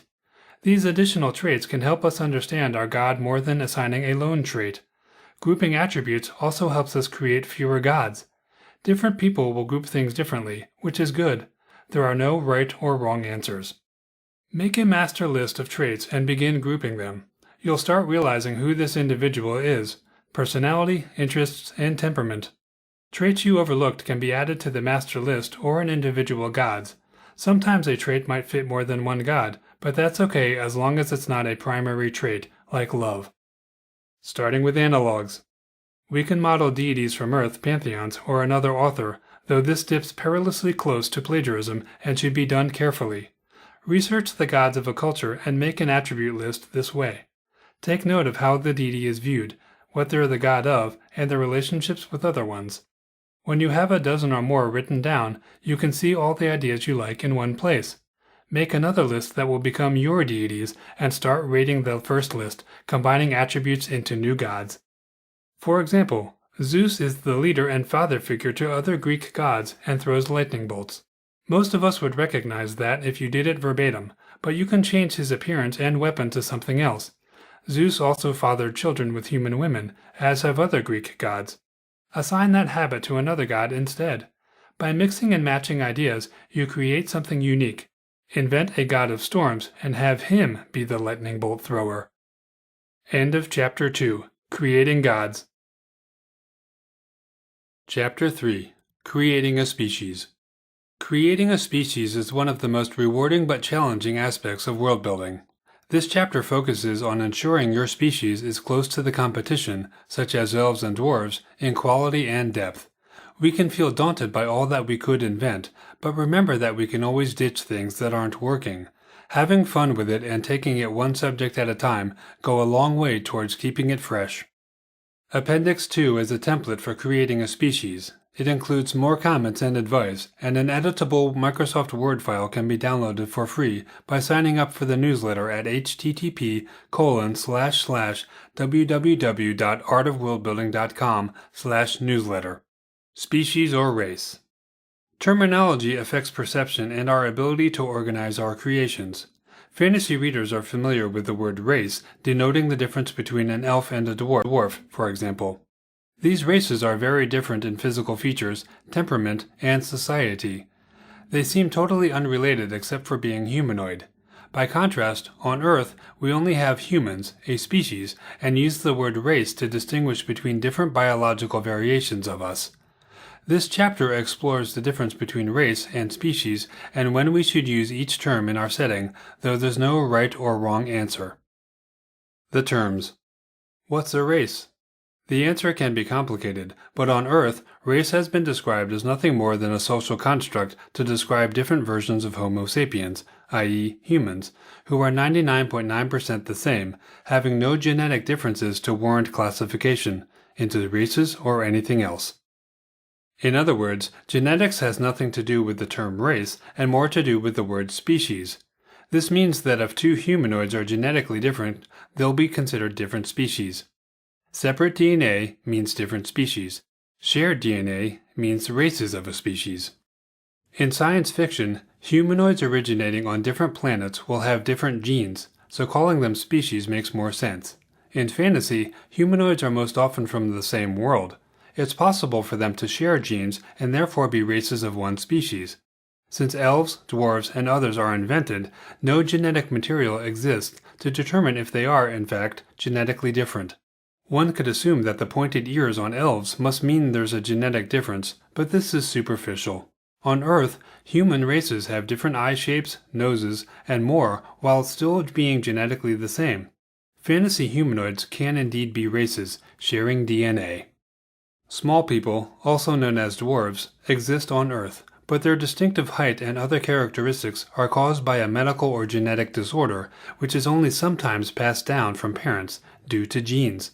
It is not a definite outcome, but in fantasy worlds, a dwarf is a different race, with a guaranteed passing down of their different genes to children, which suggests they are really a species. We wouldn't expect a fantasy dwarf to give birth to a human, but Earth dwarves have done exactly that. In some books, authors will say that elves, dwarves, and humans all derive from the same ancestry, having the same DNA, and they are therefore races, which seems a good term. On the other hand, if we say that the gods created elves, dwarves, and humans separately, and that these beings didn't divide themselves during evolution, they are probably not races. They are probably different species. Our audience may be indifferent to this, and exposition to explain it will bog down our story. They will expect race and might balk at species, so consider this too. If our gods are capable of creating one species, why haven't they created two or more? Did some event stop them and they never got around to it? They just did one and let it separate into races on its own? Or did the gods cause those races to develop? Are the gods taking a hands-off approach to the world and not interfering beyond inventing this one species? If they're involved in everyday life, why not create more species? If races don't exist on a biological level, species is the other obvious term to use, but even biologists struggle with what is known as the species problem. There are over 24 definitions of the word species. If scientists can't define it, how can we? The word is just used to group similar organisms and is what the average person thinks of when considering a cat versus a dog, for example. Both races and species can interbreed, producing offspring, rendering the distinction between them a moot point, so this shouldn't figure in our thinking. Biodiversity. To make a decision, consider how diverse your creations are. If they're all humanoid, it suggests shared DNA and that they are races. Elves, dwarves, hobbits, orcs, humans, and other fantasy tropes have 2 arms and legs, 1 head, and no tail, etc. But if we create one with wings, another with gills, and adaptations for the water, and another with 4 legs, these suggest different species. Wouldn't a dragon be a different species from Homo sapiens? On Earth, we distinguish between Caucasians, Asians, and more with the word race. If such races exist on our world, we should also call them race. But if we also have elves and dwarves and call those races too, isn't that confusing? Wouldn't humans, elves, and dwarves be species, and Caucasians, Asians, and blacks be races of humans? High elves and drow would be races of elves. This makes more sense than saying they are races of some unnamed parent humanoid species. A hierarchy. A hierarchy can illustrate the problems of using races and species poorly. Consider this list where everyone is lumped together as races. 1. Dakai. 2. Kadians. 3. Humans. 4. Mandians. 5. Morkai. 6. Nidians. Can you tell which ones are related? If so, it's only from my naming convention. 2 of them have Kai in their name, and 3 of them have Deans in theirs. This lack of structure results from seeing everything as a race of one species, despite their differences. As it turns out, 2 of those humanoids have wings, and 3 of the others live in water, having gills and other adaptations. Doesn't the following make more sense? 1. Humanoids. 2. Kai. 2.1. Dakai. 2.2. Morkai. 3. Mandians. 3.1. Kadians. 3.2. Nidians. Numbers 1, 2, and 3 are species. The differences between them are enough that no one would confuse one for another. The subdivisions, such as 2.1 and 2.2, are races under their respective species. I refer to Dakai as a race of Kai, not just a generic race of unspecified. If I want to refer to Dakai and Morkai simultaneously, I can use Kai to do so. Let's take a look at some traditional fantasy races. Ask yourself which is better among these organizations. 1. Drow. 2. Humans. 3. Hill dwarves. 4. Mountain dwarves. 5. Wood elves. Or this. 1. Dwarves. 1.1. Hill dwarves. 1.2. Mountain dwarves. 2. Elves. 2.1. Drow. 2.2. Wood elves. 3. Humans. You may have little reason to point out such distinctions to your audience. A paragraph of explanation is not advised. Using species has an added benefit of pulling readers out of their comfort zone of expectations. Some who feel strongly one way or another will tell you otherwise, but it's your world and you are its ultimate god. Should we create a species? In science fiction, we may need to create new species, but in fantasy we have the option not to. This section helps you decide on whether to do it or not. In science fiction. Aside from little green aliens, inventors of science fiction have no public domain species available.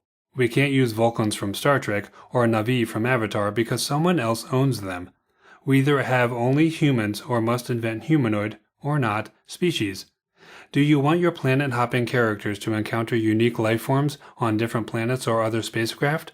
That and aliens arriving on Earth are the only scenarios where we must create them, as there are plenty of science fiction stories with only humans, especially those involving explorers from Earth. In a universe like Star Trek, some species are ever-present, while others are episodic, only appearing in 1 or 2 shows. The latter need far less development time. It might be wise to create a few well-developed species who are part of a crew we must use repeatedly, but then spend less effort on everything else. Some ideas might have limited use anyway. Rather than discard them, use them for one story and move on. Riskier ideas are well suited to this because if our audience doesn't like them, we're not revisiting them anyway. A caveat here is that the opposite could happen.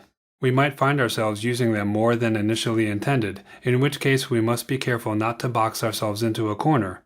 Don't make unnecessary comments in early uses of them, such as, "They never leave their planet." Unless that's part of that story, this restriction could come back to haunt us when we want them traveling. There are ways around that, like deciding they've been driven from their world, but you get the idea. A side effect of thinly developed ideas is accidental conflict when we decide to more fully develop them after publishing them. In fantasy. Fantasy species are well defined, popular, and mostly public domain.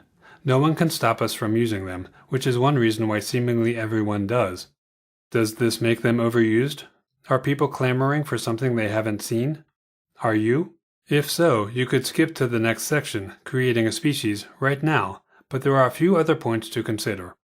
Is it okay to present the usual species, but with minor or significant changes, and still call them the same thing? For minor variations, yes. See What's in a Name in Chapter 1. For more significant alterations, we might want to just strike out farther on purpose and add a new name. Once freed from the original concept via a new name, it becomes easier to reimagine an elf or a dwarf. Remember the rule of 3 when using an analog. At least 3 significant changes so people are less likely to realize it's a modified elf. Sometimes it seems like we can read 10 books by 10 different authors and get 10 slightly different versions of an elf. Is that good or bad? They're on different planets after all, and might develop differently, but it begs the question of why the humans are usually the same as those on Earth, and the horses, and the plants.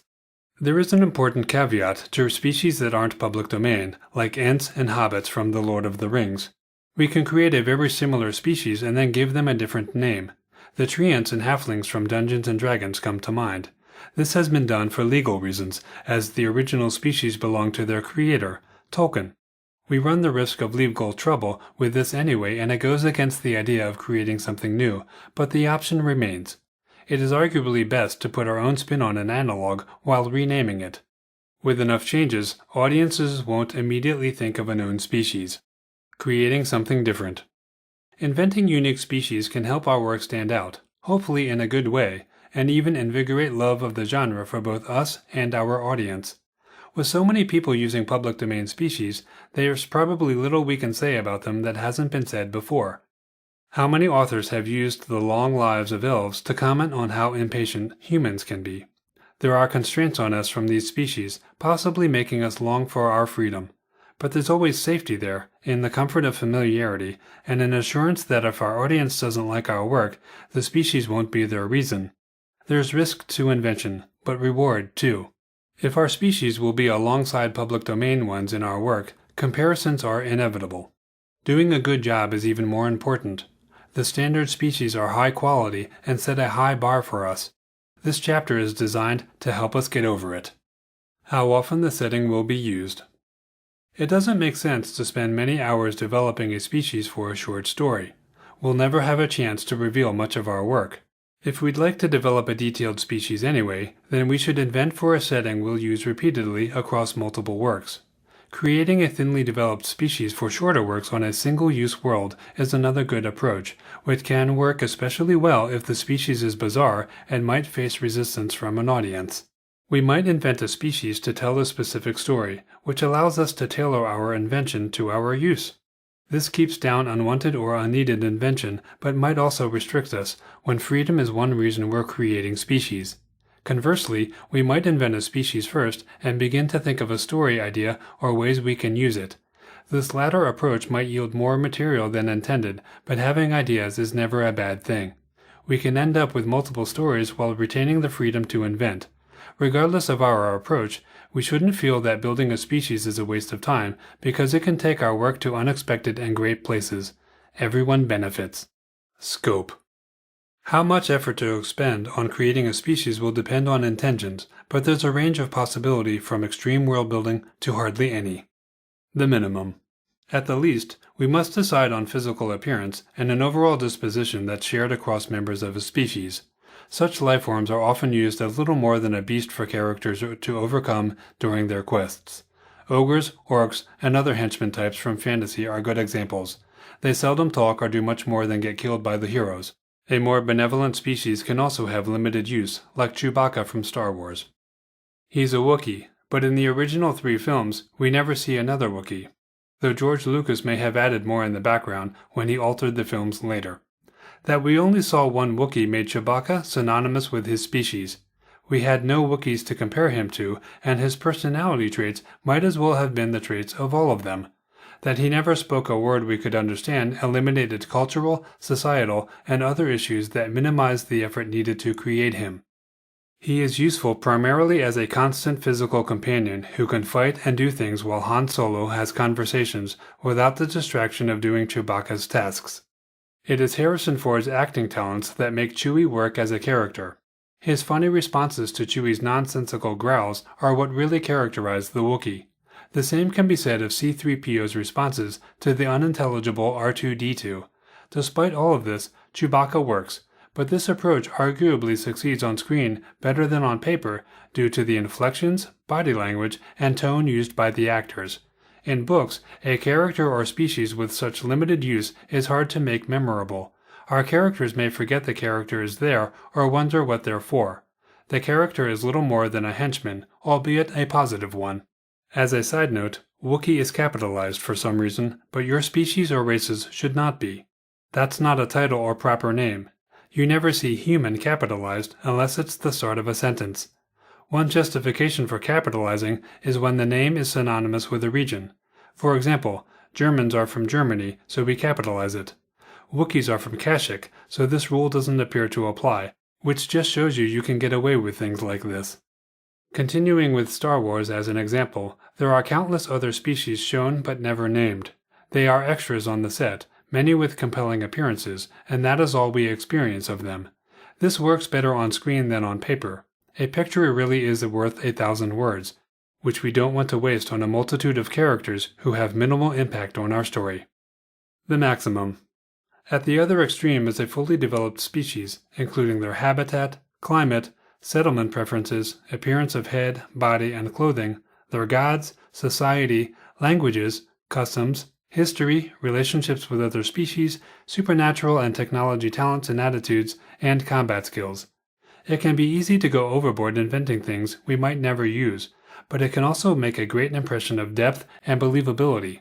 A major issue with this is not only hours, but months, even years of refinement, weeding out the lesser aspects that don't stand the test of time, while rounding out and improving the good ideas. As with most things, world-building skills grow with practice, making this culling part of the process. This book is designed to give you a head start. As we go on to invent sovereign powers, monsters, animals, and plants, we'll continuously update our species, integrating everything and improving realism. In moderation. If done right, splitting the difference can be a sensible choice. The next section and species template in the appendix can help you make an informed decision about what areas to work on. I recommend deciding on habitat, whether the species lives in joint settlements, overall disposition, appearance, and their relationship with each other and your other creations. Areas to skimp for now can be clothing, gods, characteristics like agility, intelligence, and morale, language, customs, history, combat, and details on their supernatural and technological level. Skimping ranges from overlooking a subject altogether to jotting down a few words about it. You'll have to decide what is skimped based on your needs, but it's worth it to think about every subject to see if you have any concepts. Sometimes ideas beget ideas, meaning that the act of writing down one subject causes you to think of other details. This happens more often as you develop other aspects of a world, resulting in an integrated setting that could stand out in the crowded marketplace. Habitat. Environment is crucial to how a humanoid species develops, just like plants and animals. This may not appear true with humans because it's been eons since we evolved into what we are, and we don't remember back that far. We'll also live anywhere, making it seem like habitat has no impact. Our only apparent adaptation is to the sun, changing our skin color near the tropics. If locale affects our invented species, that may depend on how extreme that habitat is and whether they ever leave. Environment strongly affects a water-dwelling species, possibly causing gills, webbed fingers and toes, or making them amphibious. They may have teeth and claws for spearing or holding fish. Their clothes and weapons will be different. Plain armor would likely sink them. On shore, they might use slings but not bows. The former is less damaged by water, easier to carry beneath the waves, and ammunition might abound near shore. Maybe they take the poisonous spines from fish and use them as blow darts. They probably have less contact with other species that aren't underwater all the time, or ever. Maybe they closely watch ships, attacking them or rescuing those from sinking ships at battle sites. They could be part of a crew. Do they go on land, and how often? A species that spends most of its time underground will also be affected. They will have much better sight in low light conditions, as there's little or no natural light, except for possible bioluminescence, which could include them. They're probably shorter. This might be a cliché from dwarves, but if you had to tunnel through rock, you wouldn't want to make passages bigger than needed. Having to do this over millennia will influence height downward. An underground species might be less than ideally nourished, becoming shorter in generations. Where are they getting their food? This likely forces them outside and into dealing with other species. In fantasy, a common trope is for elves to only live in forests. Has this habitat affected them physically? They don't have tails for climbing trees, or even strong hands with claws for grasping bark while climbing. They either live on the ground like humans, or up in the trees so big that they don't need climbing skills, having built stairs, bridges, and whole buildings up there. They're often said to be thin. Is that so that they can hide behind a tree more easily? The only impact appears to be on their attachment to the woodland plants and animals, which affects personality and culture, but arguably not their bodies. The idea of elves in a forest and dwarves in a mountain, seldom leaving, is pervasive in fantasy, but is it realistic? Usually the elves are given a haughtiness or contempt for humans, who are everywhere, to explain why they keep to themselves so much. Dwarves are paranoid, distrustful, or grumpy and antisocial. If we're going to create new species, would they be more useful if they not only have a preferred habitat, but are willing to travel and create new settlements elsewhere, or at least be a significant part of them? If so, then we have two choices. They've always been travelers, and therefore a habitat had no more effect on them than it does on humans, or they kept to their habitat for millennia, long enough to affect their bodies, before venturing into the world more. In the latter case, what initially drove them out? War? Famine? A slow realization that other species have things to offer and are willing to trade? The arrival of settlers from far away? Protection of their assets? Habitat and history are commingled. The inciting incident can be decided on later. Isolated settlements.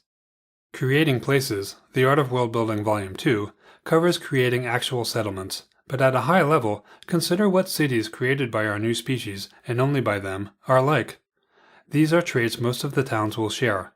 If the species is short, buildings will reflect this, unless they're welcoming of visitors from other species, in which case they may have some places designated for taller species.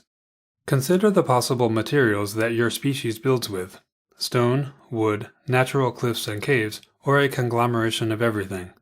Are they good builders? That implies some sophistication and engineering skills, but if this is a barbaric, violent, uneducated species, they're likely nomadic or living in abandoned, ruined, or conquered settlements built by others. A benevolent and educated species will likely have towering monuments of stone and glass. In science fiction, the differing technological levels will have a huge impact on not only settlements, but warfare, travel, and culture, with those who lack the ability to create advanced things having to steal them from others, or destroy them, to level the playing field. What influence have outside events and life caused on the settlement? Is your species peaceful, but has learned the value of a wall, moats, and anti-siege engines? How fortified are your species' cities, and why? Are there nearby threats of violence? Or are they paranoid that others want what they have, like access to a mountain and its gems, metals, and minerals? Has the forest been cleared around their settlement so an advancing army cannot benefit from its cover? How would that work if the species adores woodland? Why do they prefer to remain aloof? Have they been at war with others in their area for too long? Are they doing something secret? Did a plague wipe out many of them, and now this is how they live generations later? Fear is a powerful motivation. Do they have contempt for the character of other species, the way elves are often depicted having contempt for humanity? Is the issue cultural?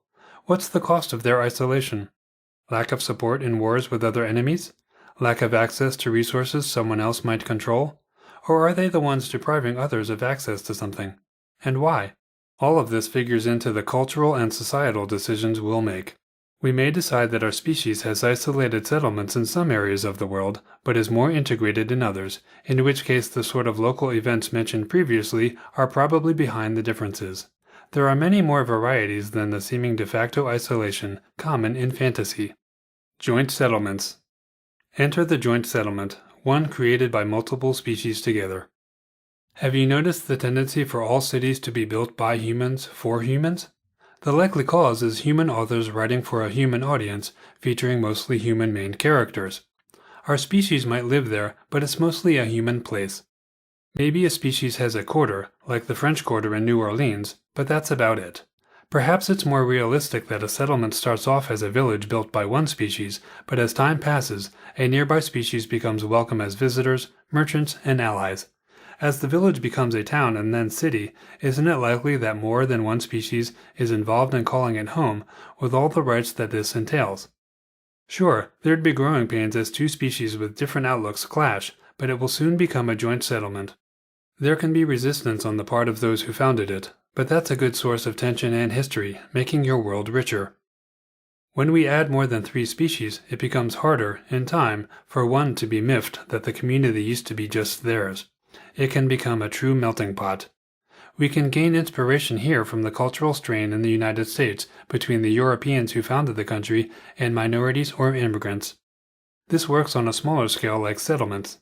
In science fiction, visiting aliens may have also influenced the settlement, whether socially, intellectually, or with physical accommodations.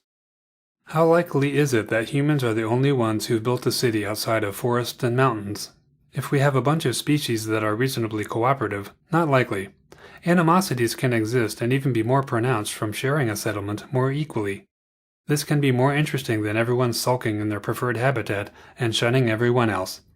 This integration is something to revisit as we create multiple cities. When working on maps, which is covered in Creating Places, The Art of Worldbuilding Volume 2, think about which species are in which land features and who is residing in any settlement you draw on the map. Terrain. We've already thought about underground or underwater environments, but what about those on land? The anatomy of a species will impact their terrain preferences. Something that doesn't run well or use horses might not like open land because pursuit and fleeing are both more troublesome. Perhaps they've developed an adaptation, like being able to camouflage skin to hide instead. Skin coloring might be greens and browns in a forest setting. Something with wings likely prefers living in mountains, both because anything that can't fly will have a harder time reaching them, and so it's easier to take flight. They could live along forest edges, depending on how big they and the trees are. If they've built cities, towers will dominate, many having open roofs. They're unlikely to live on plains. A desert offers little when they can just go somewhere far more habitable with little trouble. Their bodies might not be the reason a terrain is preferred, but their lifestyle. A species that enjoys stalking, killing, and consuming other species might prefer woodland for all the opportunities to hide. If the species is smaller and four-legged, plains might be good too, as tall grass allows hiding. Think of lions. A species that excels at jumping and climbing might prefer mountainous terrain, especially if they have great endurance and don't easily tire with the additional exertion. Conversely, a species without endurance may avoid mountains or open land. An inability to run for a long time means they can get caught by something that can. They may also prefer forests for hiding. Climate. Humans will live anywhere, but what about your species? A water-dwelling one will be influenced by ocean currents, possibly migrating and having more than one settlement. If a land-based species doesn't build settlements, they're outside a lot and likely prefer temperate to warm climates, being found farther from the equator less often. An underground species likely couldn't care less about climate, which doesn't affect them except their crops and livestock. As a result, they might dominate cold regions.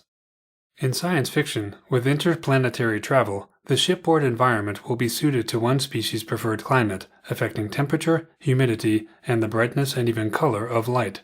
Another species might find traveling on such a ship uncomfortable. What if our ship has multiple species working together and some can't handle heat or cold? Might there be areas where they can go to warm up or cool down? Maybe they wear clothing designed to insulate or cool them. Such suits would be needed anyway if landing on a world or in a climate they deem inhospitable, solving the issue but still giving us a detail to comment on. Suit malfunctions raise another issue. Disposition. Is our species good, evil, or more complicated? Our intended use of them will help in subsequent decisions. Something violent, uncivilized, and uneducated may not be welcomed in society. Maybe the idea of them is used to frighten children into behaving. They're a danger for travelers, especially non-warriors. Characters might have relatives injured, killed, or even eaten by this species. People go missing, in the wilderness or in space, whether there's a gruesome crime scene or no sign of the body. Its presence causes caravans to be armed, and scouting patrols to be around the community's borders. Settlement or space station defenses will take their abilities into consideration when arranging armed forces. Weapons might be designed with them in mind. People can be skilled in tracking and scouting for them. The species will have a reputation that affects the lives of those they threaten. A pleasant, communicative, and benevolent species will be welcomed by other societies, though possibly with reservations. They could be bringing supplies only they have access to, like plants, gems, or special weapons and armor of their creation. They may exchange information on recent activities by obnoxious species. Our characters might have friends in that species who could have saved, trained, or befriended a relative. Maybe people aspire to be like them. The caveat here is the human model. We can't be predicted to be nefarious or benevolent as a whole.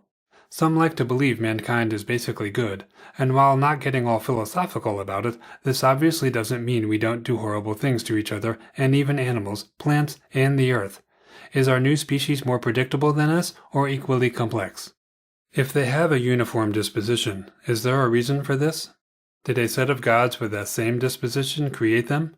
If evil gods created ogres, maybe that explains their attitude. Were they the result of an accident that influenced them? Did they result from breeding sentient life with animals or monsters? Did someone evil or good create them and use magic or something else to ensure their disposition? How strong is that disposition? If they were created 10,000 years ago and something situational at the time made them evil, hasn't that situation likely passed and maybe now they're different, less extreme? Or is it perpetual and they're even more upset? An evil species might be less useful if shunned by society, effectively relegating them to a smarter monster out in the woods. This places creative limits on us that might be undesirable, particularly if we intend to use our setting for many stories. That species can't do things inside a city without sneaking in, for example, but how many times do we want to use them that way before they become a predictable caricature of themselves? This can be solved by creating two races of similar appearance but with opposing dispositions, such as elves and dark elves. This can greatly extend the reach of a uniformly good or evil species, allowing new uses for them. It also creates a problem for those on our world. Does the person we're looking at belong to the good one or the evil one? Can the person standing before them be trusted? Using elves and drow as an example, the first all good, the second all evil, elves would be trusted, but now people know that drow exist. A drow could pretend to be an elf to gain access to somewhere or something. An elf could pretend to be a drow to infiltrate somewhere under drow control. If you like this idea but also like races that can be physically distinguished from others in that species, just create additional races, one that looks different and one that doesn't. For example, elves and drow looking the same, and a third kind of elf that looks different from both. Appearance. When creating a species, start with physical characteristics. Bodies influence the minds that develop. Like it or not, appearance plays a crucial role in life, even if no one's likely to draw our species or otherwise see it. The overall impression and details combine to add characterization opportunities that shouldn't be overlooked. It's okay to start with envisioning a specific character, but try to get a sense of how the species generally looks, too. This allows us to not only define them all, but then comment on how our character matches or defies expectations, without which our audience has a limited understanding of how this person fits in or not with their own kind or others. For example, if your species is generally slovenly, but this character is neat, maybe he gets more respect from other species. And what does it say about him? Do his kind find him arrogant? Does he care? Why is he like this? Does he aspire to be better? Or does he dress neatly to keep people from suspecting his character is bad? Does this provide him better opportunities? A neat species but a sloppy character can have the opposite effect. Maybe his own kind think he's a slob in personal and work habits, but other species find him more down to earth. Maybe he's a gambler and wants to fit in with low-life friends. Or he's disguising himself like an undercover cop. Is he so consumed by his work that he doesn't pay attention to his appearance, which is a cliché? He's just clueless or indifferent to the consequences? Are they humanoid? There's a tendency to create humanoid species like elves and dwarves instead of spider-like ones, for example. This is preferred for most species because otherwise things might get too weird for our audience or too much like a cartoon. While there's always room for these, non-humanoids have their challenges. With humanoids, we don't have to decide what they eat, how often they'd sleep, and other biological basics. They mingle well with humans, being able to live in similar buildings, use horses, and need fewer unusual physical things. By contrast, would a giant spider sleep in a bed, or eat with utensils, or consume the same food? How would one travel if not on foot? Such considerations might be needed if we go this route. It could make things more interesting for both us and the audience.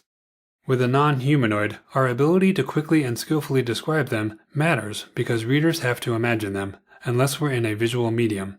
While it's great to have explanations for anatomical features, audiences are used to bizarre things without getting one iota of explanation.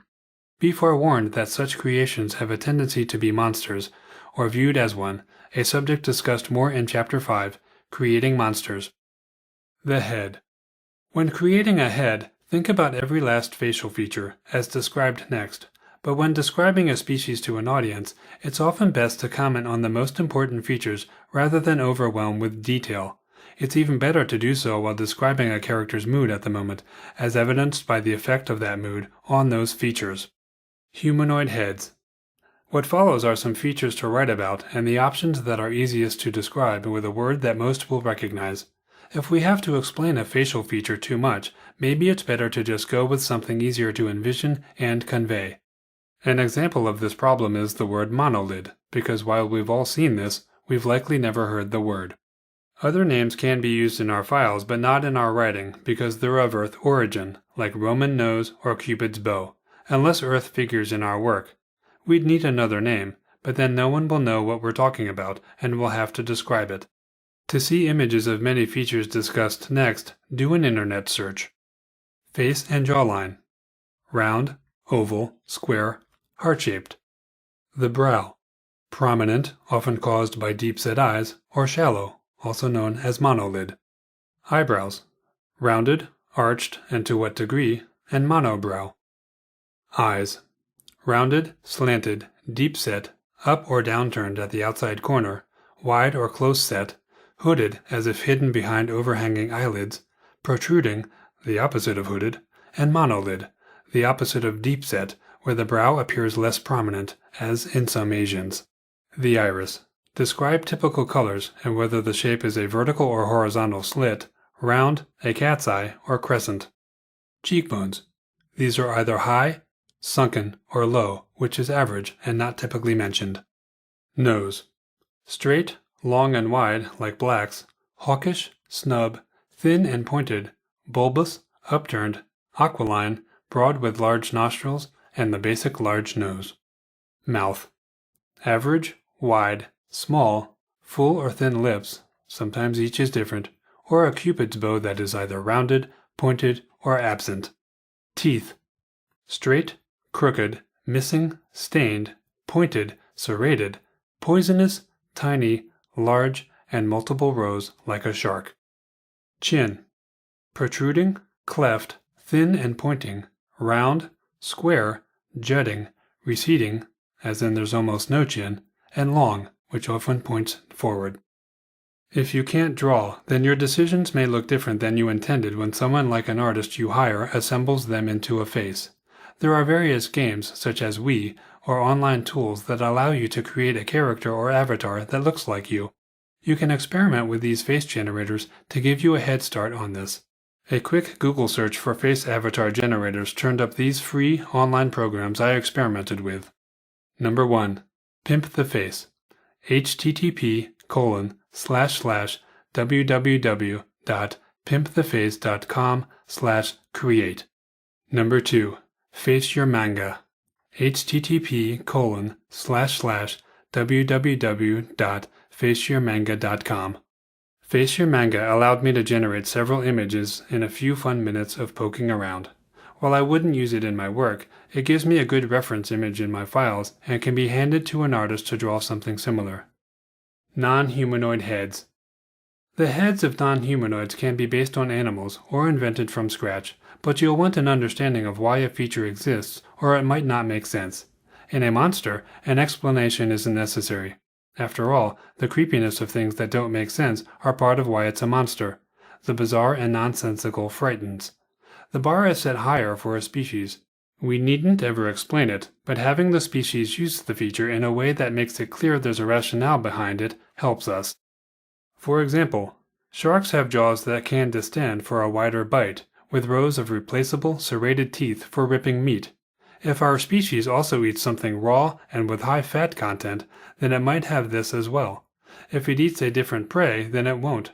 A crocodile drowns victims by holding them underwater, so it doesn't need shearing teeth. Also, such teeth wouldn't make sense if our species eats plants or cooks all meals. Predators tend to have eyes facing forward, while prey tends to have them on the sides to see predators coming more easily, usually from behind. If our species is truly only prey and never predator, consider this option.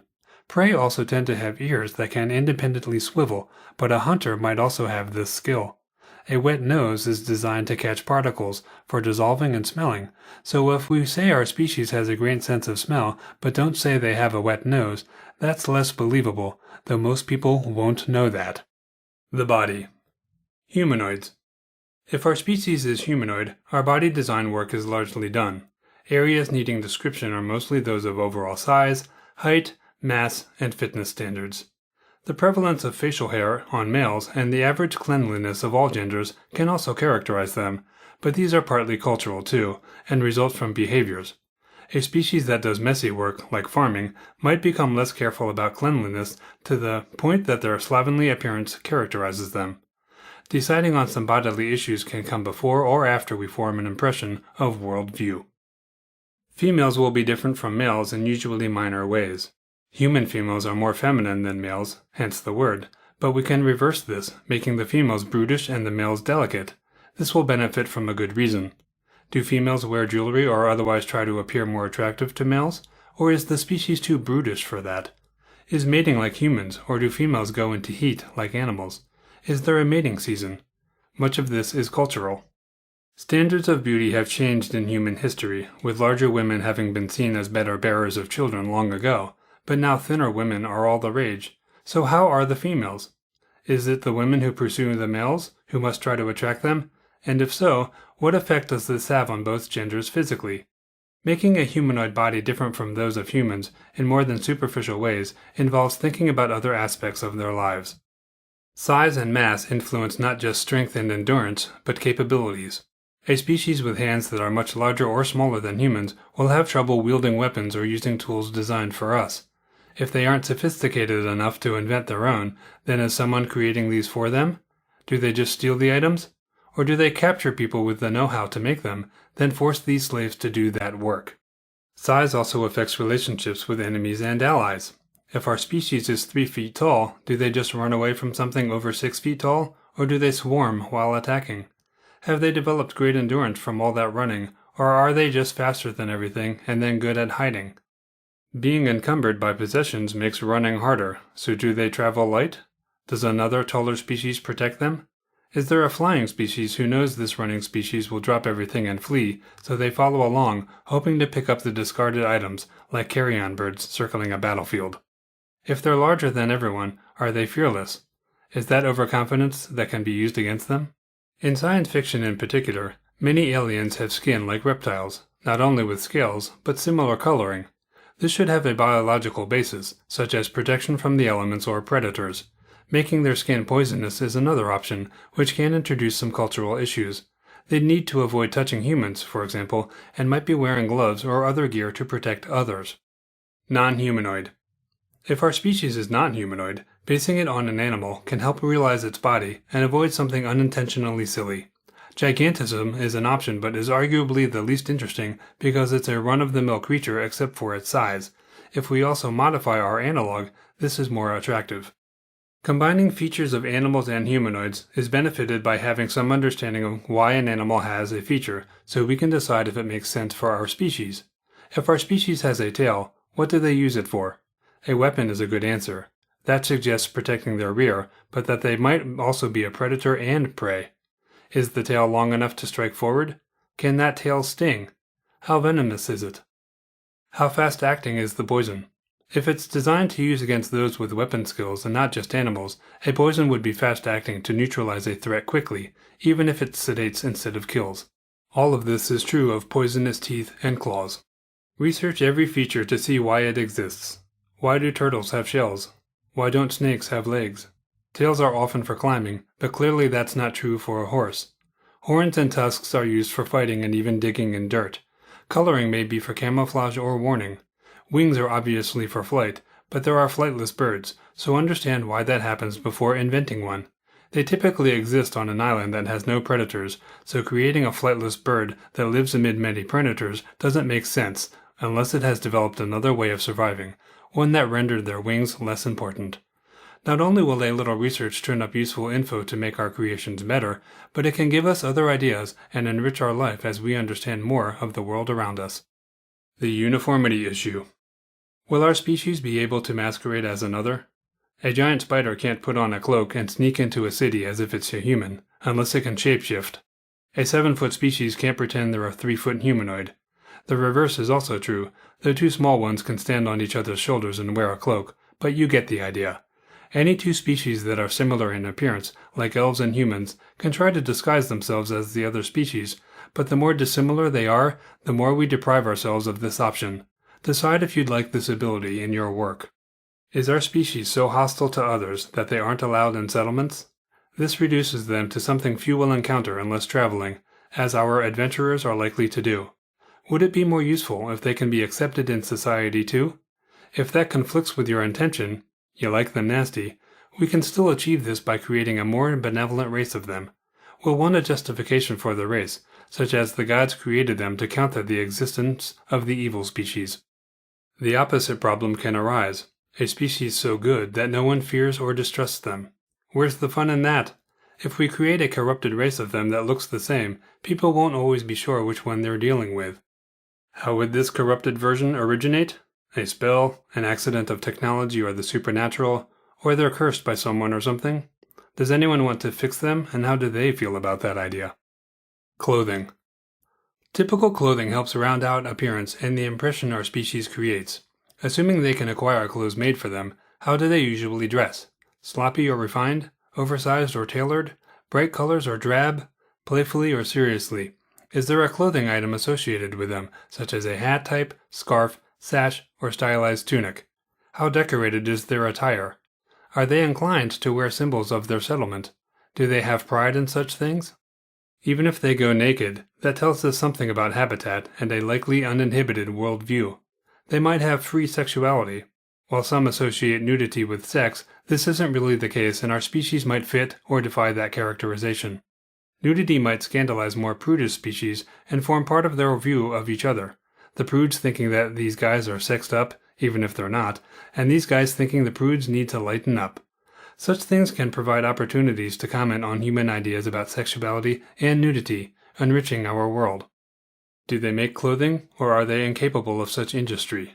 The latter suggests stealing clothes from others, and might even be one reason they attack. Any clothes probably fit poorly, are worn, mismatched, and create an impression of chaos and vulgarity. But maybe they buy what they need, assuming there are vendors willing to create and sell to them, possibly exposing themselves to dangers if the species is nefarious. A merchant might get a sword in the chest instead of a handful of gold. Do those vendors get hassled by those who don't want products sold to such species? This is one way in which world building can lead to characters and story ideas. Accessories. Our species might be known for various accessories they're often seen possessing. Maybe they smoke pipes. A flying species might be employed as messengers and have a scroll case or pouch filled with pen, ink, parchment, and sealing wax. An underground species might be interested in appraising and cutting gems and carry a tool set on their waist. Maybe another travels by foot and goes light, carrying a bindle, which is a sack on a stick. If the species is known for a weapon, this can be part of their typical outfit, such as the sheath or quiver. If they're known to enjoy strong drink, maybe they usually have a flagon with them. Gods. We arguably need to invent gods before deciding which ones influence our species, but we can start with a general sense of a species' disposition and then decide later which deities are likely on their minds. We can be predictable in this, such as deciding that a warlike species worships the god of war, and we likely need to do that, but we can also decide they worship less obvious gods. Maybe they love fate and worship that god too, despite that god also being the god of truth and integrity, good qualities. This can suggest our species values honor in combat and doesn't do things like stab an opponent in the back. Interpretation is where the fun lies. To think more outside the box, invent gods first and then your species, then assign them gods and find these conflicts you can resolve in ways that enrich a species. An important consideration is whether the attributes of our gods influence the resulting species and their outlook. This not only justifies many aspects, but ties together different creations. It also allows us to leverage our existing work, such as the deities. If our gods are organized, and those deity groups created a species, then perhaps that species is dominated by the character of those gods. The gods of deception, greed, jealousy, and fear might produce a very different species than the gods of truth, vitality, courage, and intuition. Those examples are Deikai and Karelia respectively, from my work on Lorien, a world with 7 groups of gods and 7 resulting species. A look at my approach with them on lorien.com can provide ideas for your world. Characteristics. Anyone familiar with gaming systems has seen a list of characteristics like intelligence, wisdom, charisma, strength, constitution, agility, dexterity, and morale. Each will have a number from 1 to 10, for example, and a species is rated in each category. The numbering isn't needed for authors, but assigning one can tell us at a glance what we're thinking. We only need a few sentences about each trait, and these can be things we never tell our audience. The exercise gets us thinking, and as we write it down, more ideas can occur to us. The following example, invented on the fly, demonstrates the kind of work that will be useful to do. They aren't the smartest species, having no formal schooling and only learning by word of mouth. Their grasp of history is poor. Their street smarts are better, as they can read situations, learning from experience. They lack wisdom, being unable to realize consequences until learning them the hard way. They also don't understand psychology except for how to be menacing, and can be easily lured into traps. They lack charisma, their twisted minds being as repulsive as their bodies, though a certain gleam of excitement does come over them in battle, though only evil people find this attractive. Their strength is considerable, allowing them to wield 2-handed swords with one hand without fatigue or loss of dexterity. Their constitutions are generally strong, in that they have endurance, but they don't heal well and catch sickness easily. Their agility is better than people expect, for they can jump farther and faster than anticipated, but they cannot do acrobatics due to their large size. Dexterity is excellent, and they can not only fire all manner of bows with skill, but are even gifted musicians, though their music is hideous to other species. Their morale is superior because they have little to no respect for life, whether theirs or someone else's, and feel assured of their place in the afterlife, which is not to say they court death, but dying in battle is an honorable way to go. Worldview.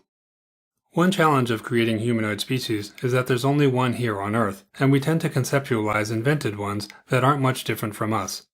This is natural, but maybe not ideal. Many aspects of humanity are taken for granted, but can be questioned, turned on their head, and varied to create a worldview different from that of all humanity, not just one human civilization. We can look to different cultures for inspiration, and will do so in Cultures and Beyond, The Art of Worldbuilding, Volume 3.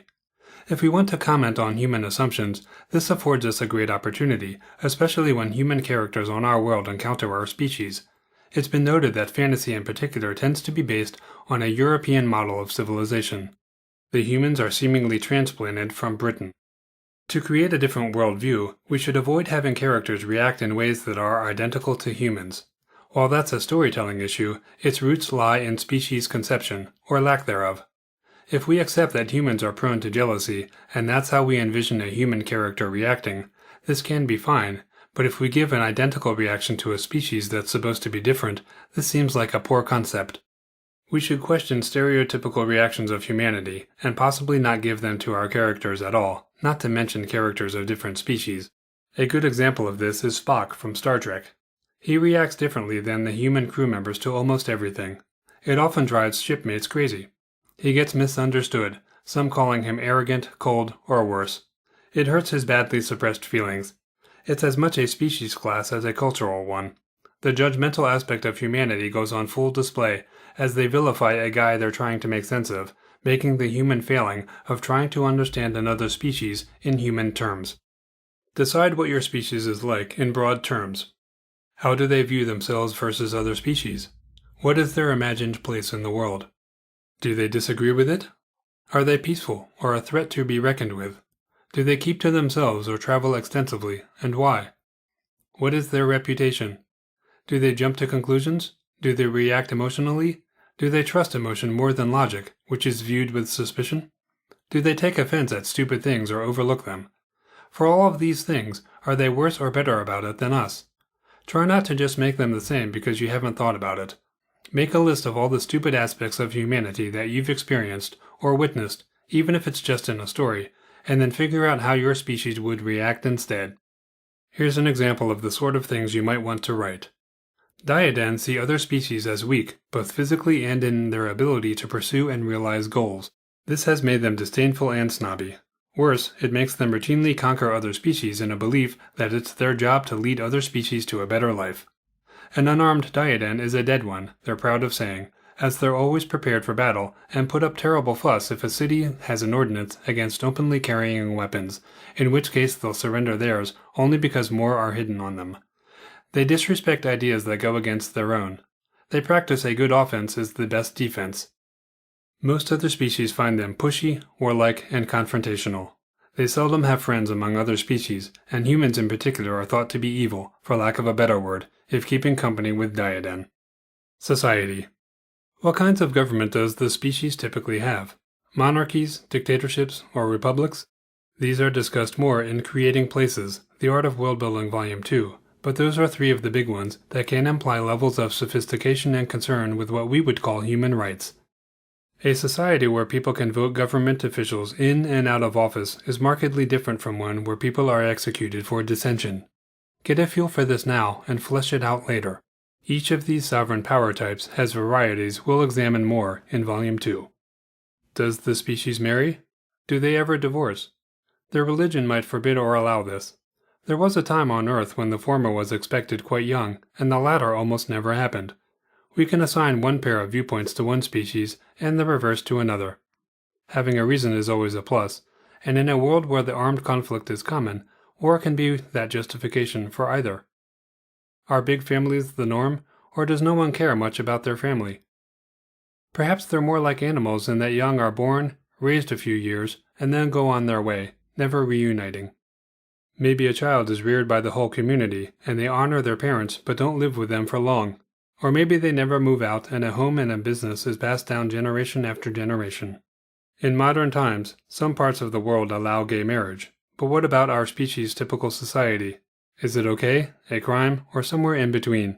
Do they have abortion? Is abortion government sanctioned and paid for by healthcare? Are weapons allowed or forbidden? How sophisticated are laws and criminals? This list could go on forever, and we don't have to invent everything, or we'll never have a life. So choose what you might want to comment on. You can always add to it later. Our species' habitat will affect their society. A forest-preferring species will likely love plants and woodland animals. A sea-dwelling species is the same for sea life. They might have less contact with other species, being more innocent, ignorant of their evils, and trusting. This might be true of an underground species. A flying species likely has more contact with everyone and is very social, maybe acting as messengers or scouts in human society. These will affect the overall outlook of a species. Languages. Does your species have a written language? Did they invent it, or is it based on another species' language? This will affect how likely it is for two species to share a tongue that has diverged in some way. Is a written language words, symbols, or a combination? Less sophisticated species tend to have symbols. Those without a written language will be less educated, sophisticated, and have less sense of history, being unable to write it down. We might have little reason to mention this, but is the language written right to left, top to bottom, or something else? There's one plausible theory for why differences exist. Earliest writing was chipped into stone, and with most Earth people being right-handed, the chisel was held in the left hand so that it made sense to start on the right.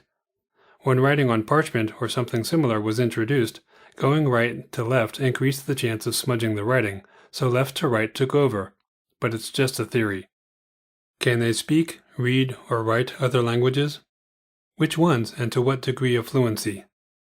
A flying species might be well-traveled and pick up a smattering of many languages.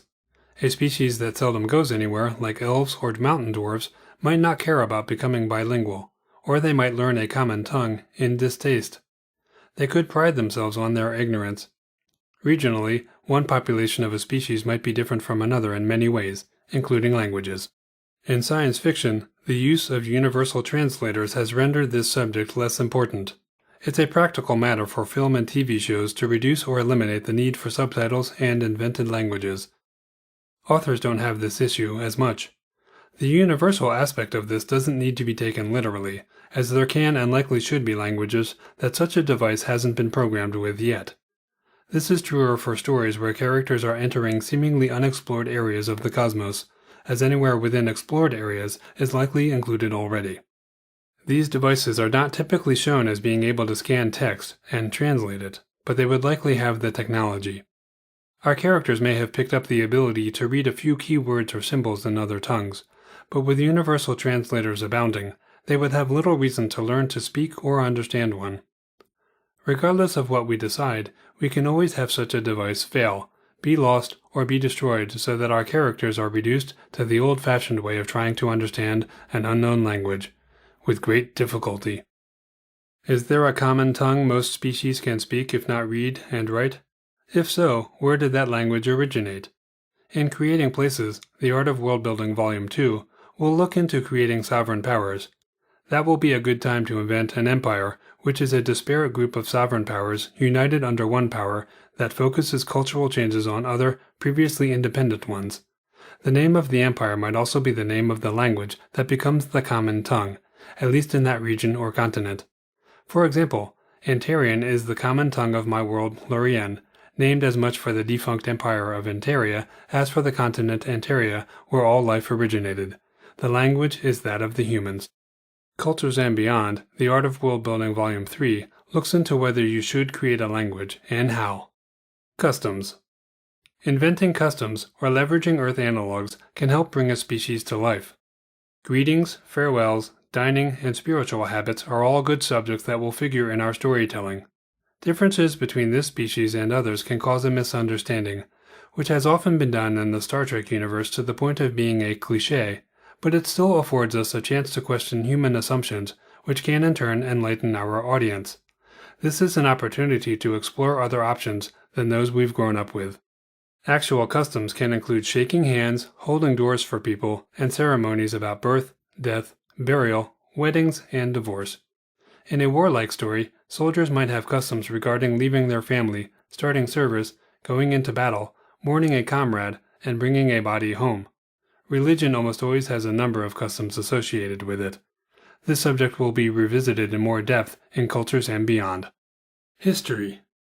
A history improves world building, but the one for our species doesn't need to be elaborate. An early decision should be where they first appeared. We might have decided this was a forest, but which one? On which continent? If we only have one land mass, the one we're intending to build out and use, that's easier, but we can still name another continent and never or later do things like create a map. If they originated from somewhere other than where we intend to tell our story, do we have an idea why they are here? Did all of them migrate, or did only some, resulting in at least two groups that might have biologically diverged over millennia the way humans did on Earth? This gives us races of that species. It might give us corresponding attitudes, too. After deciding where the original territory was, we can get an idea of how new each additional group is based on geography. For example, Europeans spread around the world only to discover other races, which were then conquered by military might or even disease, to which the native races didn't have immunity. If your species did this, it can create conflict with those they live among now, just as Native Americans are in conflict with the society Britain originally brought here. This is a simple justification for your species having issues with others. Those who haven't left their original location much or at all will have a worldview reflecting this. It can manifest as skepticism that places they've heard about are real. It can make them suspicious of outsiders. They could feel abandoned by those among them who left. They might feel the departed are wayward and should be brought back into the fold. War may force them out and into a world they're poorly equipped to navigate, literally and figuratively. Wars are another subject we can devote time to, as these events are remembered for centuries, causing long-lasting attitudes, even when two former foes put aside their differences and become reluctant allies, possibly against another threat. Conquest also causes the conquering species to leave an impact on those they dominate, even long after that dominance ends. A language can become common to both, as can customs. Don't go overboard, however, because we'll likely have little opportunity to use much of this. Has this species been conquered and or enslaved in the past? Was it their own species or another? Are they still this way, or did they gain their freedom? When and how? Did others come to their aid or did they do it themselves? What we're really after here are events to give them attitudes about others. If you just started creating your first species, you might have to return to this later, when you can think about how you want them to get along. Just make up issues that have boiled over into outright confrontation. Fighting over resources like forests and other land features is a great start because it has more to do with needs than attitude. Depriving others of access to trade routes, or allowing it, can cause animosity or friendliness. Attacks and rescues can do the same. Two species can mostly get along, like humans and elves, but still dislike each other over imagined slights, attitudes, and misunderstandings. Look to human history for inspiration. We can Google any conflict to learn why it happened, then leverage that idea. Relationships. Unless this species is the only one in our work, we need to decide how they relate to humans and other species of our invention, or any public domain species we're using. Inventing this tends to be easier when we've created other aspects first, like appearance, habitat, and worldview. Ideas can form during those processes. Giving this time and not forcing it can help, as can imagining interactions as if we're writing scenes between them and others. Then think about why you have them acting the way they do. Use various situations that are likely to occur, such as greetings, farewells, dining etiquette, and how they react to various kinds of news that impacts their fortunes. We must be sure to decide how two invented species interact.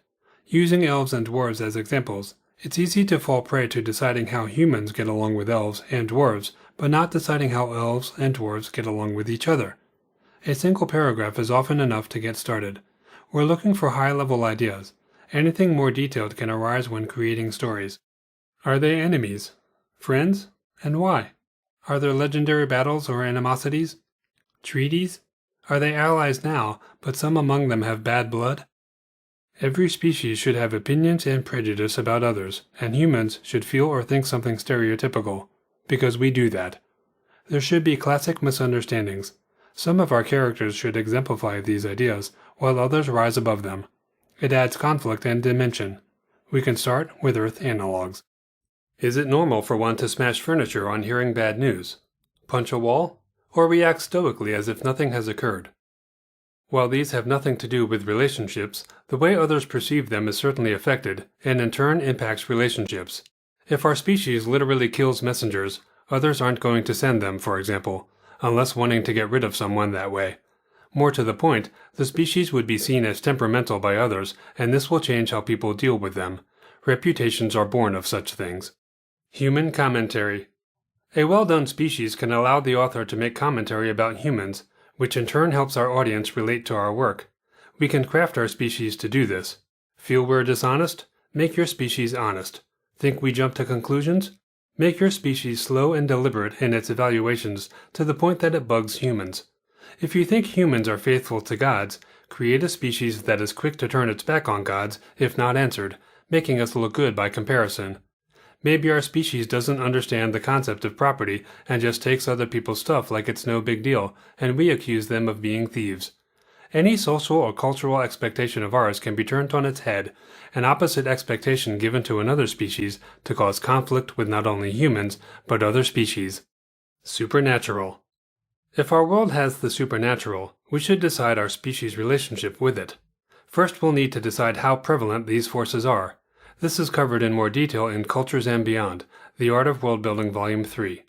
In a world where magic is rare, everyone is probably a little wary of it while also wishing they had such power. In a world where it's common, it might be as unnoticed as electricity is to us. One approach is to decide how much supernatural there is in general, then how much our species is involved with it, and finally how much experience our character has. The reverse method also works, though this is arguably more suited to a world that's invented for a specific tale. The intelligence and morale of our species will greatly impact the relationship with the supernatural, which can be divided into two groups, seemingly natural phenomenon and one caused by people, also known as magic. Phenomena. What does our species think and feel about supernatural places? Are these to be avoided or sought out? The answer might depend on what kind of phenomenon it is. Something that perverts everything or everyone who goes near it will naturally repel most people, but maybe we have a species that is unaffected by such things. Or maybe they take it upon themselves to investigate and neutralize them. It adds a great dynamic if everyone else runs away and this species runs toward it. Imagine how this affects what others think of them. Are they crazy? Suicidal? Evil? Saviors? Honorable? Do they do something unspeakable with whatever they find at the heart of these places? Do they trap something causing it? If so, what do they do with it? Is that thing alive? Are they preventing further horrors? We can have characters who don't fit typical behaviors, but first we'll need to know what that typifies. Does our species have special protection, weapons, or other devices? This is only likely if they're the ones designing them, unless they've made their willingness to do these things known and others have created things for them. Do these devices fall into the wrong hands and lead to other problems, including foolish people thinking they can now do what this species can, only to wreak havoc? Our species might be less or more affected by a phenomena than others. We don't need a reason, although in science fiction, a scientist is probably trying to figure that out. We're talking about imaginary phenomena, which gives us creative license to invent pseudoscience. Sometimes having a mystery is good, however, and if we ever reveal our invented truth, long hidden, it had better be good. Remember the collective groan when the Star Wars universe named the thing that gives some people the ability to use the Force. A mundane explanation to something that appears mystical and magical is arguably a mistake. Magic. Whether we call them wizards, sorcerers, or something else, decide whether the species is likely to become magicians. This can be influenced by how magic works on our world. There seems to be two varieties of wizards. Those who can do magic by force of will, like a god, and those who must learn spells, with the requisite words, gestures, and physical materials and preparation needed for each. Our world might have both, giving us some flexibility. This distinction matters because spells are often depicted as requiring schooling, discipline, and access to needed materials, which are often exotic and therefore hard to acquire. An uneducated species might have the aptitude for magic, but lack the training or materials. Or if they're nefarious, perhaps no one will teach them. Education might come not from schools and guilds, but individual tutors, who can in turn exact brutal requirements from an apprentice, holding the quest for power over their heads and making them earn their trade after performing terrible acts. The species might not have access to spell materials without dangerous quests to get them, or paying exorbitant fees to buy them. A nearby wizard's tower might be a seemingly good source of what they need, except that any magician with half a brain would fortify their dwelling. Rare items are often regarded as allowing for more powerful magic, so our species might be prevented from great power by difficulty attaining what they need. Is our species disciplined enough to learn spells? Compare their impulsiveness to humanity's and make a decision. Those who easily give in to frustration might not succeed at all in casting spells, or might do a poor job of it, causing unintended side effects to themselves, others, or their surroundings. Is this chaos the reason they're feared? If our species can't read, casting spells seems less likely, given the need for learning from a spellbook, for example. If they can read their language, or the common tongue, can they read magic words? This is usually considered higher learning, and someone would have to teach them, unless there's a simple spell that would allow anyone to read anything. There are ways around these issues, should we decide we want a character who's an exception. We can also decide that spells can be taught orally and memorized. By contrast, wielding supernatural power without spells or materials, just by imagining something and drawing power from around us, may require none of these things. A disadvantaged species can have powerful but undisciplined and therefore very dangerous wizards. They likely don't care about a teacher. Maybe they're arrogant. But we shouldn't make them too powerful without explanation. Usually magicians are given limitations in fiction to prevent them from being unstoppable. It can also humanize them. A common and believable limitation is that it takes energy to perform spells. Wizards save their strength for more worthy moments. Someone cocky might have no problem with wiping out defenseless people, but someone with pride might also see this as beneath them and let their henchmen do it. There could be side effects to what they're doing, whether to themselves, others, or the world, with them largely ignorant of or indifferent to this. Do they learn of it the hard way? Do they resist such an inconvenient truth if others tried to tell them? Do they know and don't care? Because they're evil or because their survival is more important? Do other species try to assassinate such wizards when one is known to exist? A benevolent species is arguably more inclined toward civilization and therefore schooling, discipline, and access to at least more mundane supplies. Do they refuse to teach a nefarious species, or do they do so anyway, knowing the problems this could cause and either not caring or doing it on purpose for some reason? Maybe one of our evil species is indeed well educated, etc., and teaches what they can do to less educated but no less evil species. Godly power. The gods, should they exist in our world, typically have powers they'll grant to a species. A classic scenario is a species laying hands on someone and channeling a god's power to heal the wounded. The power can be used in other ways, but whatever it is, this is different from magic as defined above because it's an issue of faith and not skill. A species that lacks all that's required to become a wizard can achieve power through faith, leveling the playing field, though they're at the mercy of their god to answer their prayers. This might make them quite devoted, to augment their chances. This suggests a deeply religious species, or at least for some of its members. This can influence their relationships with others and their own kind, the priests raining condemnation down on non-believers and trying to convert people, for example. Whether evil or good, gods like attention and reward faith with their power. Imagine a god of cynicism, who is also a god of poison and sickness, who grants his priest the ability to make someone wither and die from 20 paces. A god of innocence might be able to counter this by offering their priest the power of rejuvenation. Species can become part of a proxy war, caught in the middle but realizing it, or not, and taking what they can get. The role of priest can become quite strong, but depends on a well-developed pantheon. See Chapter 2, Creating Gods. Technology. In fantasy. In a fantasy setting, technology means things like forging steel weapons, plate armor, or chainmail, the trade of blacksmiths, who are held in high regard. There are more rudimentary elements that our audience is unlikely to care about, including plumbing, irrigation, aqueducts, water wheels, and general tools for farming, such as a wood plow versus an iron one.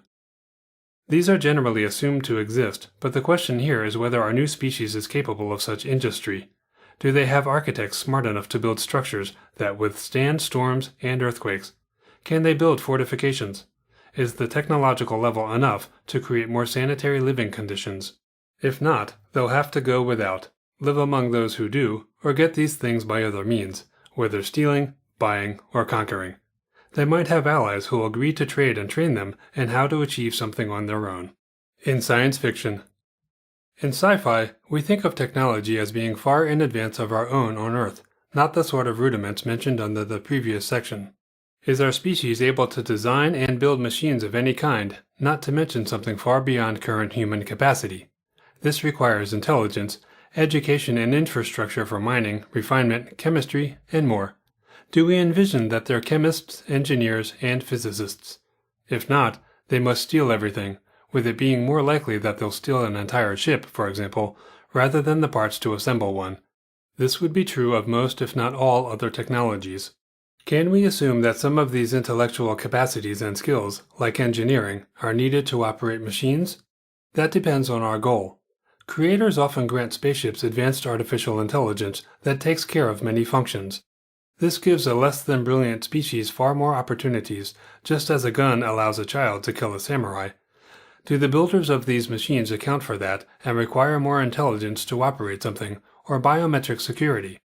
A good approach would be a mix of these styles so that we can decide, based on our story needs, which option is in effect. For example, one species could make everything easy to operate while another does not. A third species that is contemplating stealing something would take this into consideration. Decide what their life with technology is like.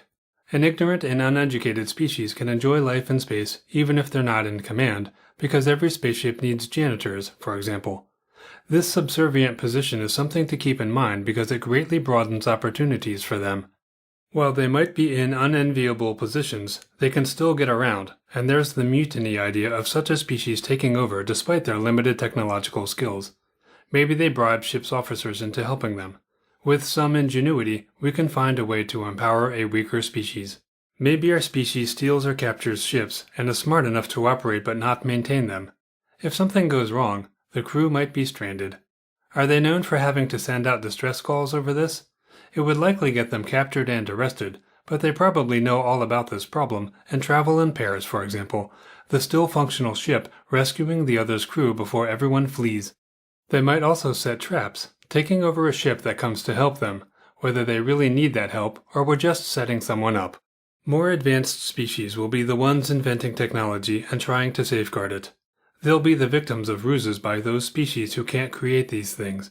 How has this changed or hardened or softened their attitudes and laws about theft and tampering? With biometrics, devices can be set to only work with one species. We can invent all sorts of safeguards and ways of defeating them. Not every species society which lacks the ability to create technology will be evil. Some might need the protection of another benevolent species. They might be taken advantage of by a nefarious one. There can be attempts to exterminate them or make them slaves. Fear about such outcomes could drive them to seek alliances, which may carry risks of their own. If our species lack a society capable of producing technology, of whatever sophistication level, they may still be part of a mixed species society that does indeed have the sophistication to create technological wonders. In this scenario, the smarter members of our species might be capable of gaining education, unless the society forbids them from doing so. A reason for that restriction is preferred, such as misuse of advanced information in the past. If our species can gain skills needed, they could introduce them to their own society with one degree of success or another. Combat. Deciding on our species' morale, society, personality, and body, including dexterity, agility, strength, and constitution, will help us decide on their combat skills. A species that prides itself on a good death in battle is unlikely to run or retreat. The lack of this option might inspire more ferocity on the battlefield. But if there's no shame in running, and they run faster than everything else, perhaps our species has few battle skills, excelling at hiding and diversionary tactics. Lack of dexterity and refinement reduce the likelihood of our species using bows, except for the crossbow. Lack of finesse needed for the sword might have them preferring crushing weapons. A large species with big hands might be unable to wield many things designed for smaller species, but a club, mace, or staff could fit their hands better. A short species won't be using spears, longbows, or staves designed for anyone larger. A flying species will likely use slings and other missile weapons so as to avoid bringing their wings into the range of hand-to-hand weapons. But a bow might not be the easiest thing to carry unless it's small. Arrows in a quiver will need to be secured to prevent them from falling out, causing a delay each time they want to grab one. Rocks are often suggested as projectiles for slings, but rocks can become heavy unless their numbers are reduced, which in turn limits the number of attacks and might inspire our species to become quite accurate. Does our species hunt others or get hunted? Does this occur for food, sport, or trophies? Decide how skilled they are at detecting threats or avoiding them. Do they stalk prey? Decide if they work in groups with their own kind or prefer going it alone. How do group tactics differ? Maybe they have special attacks or defenses. A species with a barbed tail might use it only for defense against a rear attack or might whip it forward. Maybe it's poisoned, and if so, do they sting someone and sit back and wait for them to die or become immobile? Can they spit fire or something corrosive? Where to start? A top-down approach to inventing a species means viewing a species at a high level and working our way into details. We might decide on a sea-dwelling species and then face more detailed questions, like whether they have gills or can survive out of water. Can they walk on land? Are they seen often or rarely? The bottom-up approach means creating details first and then slowly integrating them into a unified whole. Maybe we first decide on a species with sharp claws, a barbed tail, and which is rumored to carry people off at night while seldom being seen, and there's almost no trace of where it went. From this and other details, perhaps we decide this species is water-dwelling and the claws and tails are used for catching fish. The reason people disappear is that they're taken underwater and drowned, or perhaps held captive in underwater caves that have oxygen pockets. And since our species quickly enters the water from docks, there's no trail to follow. This big picture is suggested by details we created first. End of Chapter 3. Creating a Species. Chapter 4. Creating World Figures. No book on world building would be complete without mention of those who live there, as they are arguably the whole point. That said, the creation of people will depend on our goals. If we're world building for gaming, then our world needs characters for the gamers to interact with. If we're a writer, then characters might be best suited to the stories we intend to tell. Since this isn't a book on writing, I won't delve into the details of building memorable characters, because the goal of this chapter is to create well-known figures. Nonetheless, Much of what follows can help us build characters. These are people we can reference at any time but which might not figure into a story. For example, on Earth we have Elvis, Oprah Winfrey, Tom Cruise, Tom Brady, Jesus Christ, Hitler, and the boy who cried wolf. In other words, a musician, television personality, actor, athlete, religious figure, dictator, and cautionary tale. In our world, we might replace them with a wizard, knight, priest, and martyr, or starfighter, bounty hunter, emperor, and Jedi Knight. Appendix 4 is a template for creating a world figure. It includes more comments and advice, and an editable Microsoft Word file can be downloaded for free by signing up for the newsletter at http://www.artofworldbuilding.com/newsletter. Types. Our world could benefit from heroes, villains, martyrs, and others who've become famous for whatever reason, such as physical traits, supernatural ones, or their role in world events. There isn't much difference between one type and another when it comes to inventing them, aside for the reason they're famous. Figure out what sorts of individuals are likely to be well remembered. This will give us a list of people to invent. Adding a touch of detail to the list will help inspire us. For example, a knight who turned the tide of war, maybe sacrificing himself. A knight who restored tarnished honor in the knighthood by doing something heroic. A wizard who made people fear wizards. An assassin who killed an emperor and triggered war or stopped it. A passionate priest and good orator who inspired many to follow a god or way of life. An influential leader who was assassinated or martyred, causing great social change. A dictator who wanted to exterminate a race and caused large-scale war. A warrior known for incredible prowess but brought down by a mundane health concern. A famous explorer whose ship vanished. If you're wondering where I got some of those, here are some inspirations in no particular order. Martin Luther King, Bruce Lee, The Princess Bride, Dragonlance, and Hitler. By summing them up without their names, we start the process of making them our own and continue by creating details. Fame. Our character is famous for something. This is the reason we're creating them. What are we hoping to achieve? Do we want someone whose name people fear to invoke? Someone to inspire others in times of trouble? Someone who is an example, good or bad, of what's possible? These motives, for us, needn't be dependent on stories we intend to tell. Our purpose is to have someone for our characters to admire, so what we need at the outset is a basic purpose for this person and how and why they are so revered or loathed. This can be a one-liner in our notes. For example, he said a prayer to Lord Vallon, who at the Battle of Weston saved King Heron at the cost of his life, and in doing so restored honor to the tarnished knighthood. Whatever our character's fame, there are bound to be details about them, their life, their story, and even what they did that people are wrong about. Maybe others have wishful thinking that someone was a certain way. People idolize heroes, ignoring ugly details, such as adultery or alcoholism. People demonize villains and ignore that they might have been truly devoted to their children. These exaggerations are part of humanity, at the least. When inventing your person, decide what people have right and wrong about them. Are there little-known facts that might or might not change how they're viewed? Dead or alive? Decide if they're dead or still alive. If deceased, are they really dead or just presumed so? How did they die, and was this satisfying in some way to the audience or characters? They could be incorrectly identified as dead and just be missing. If so, decide who the last person to see them was. Maybe they faked their death.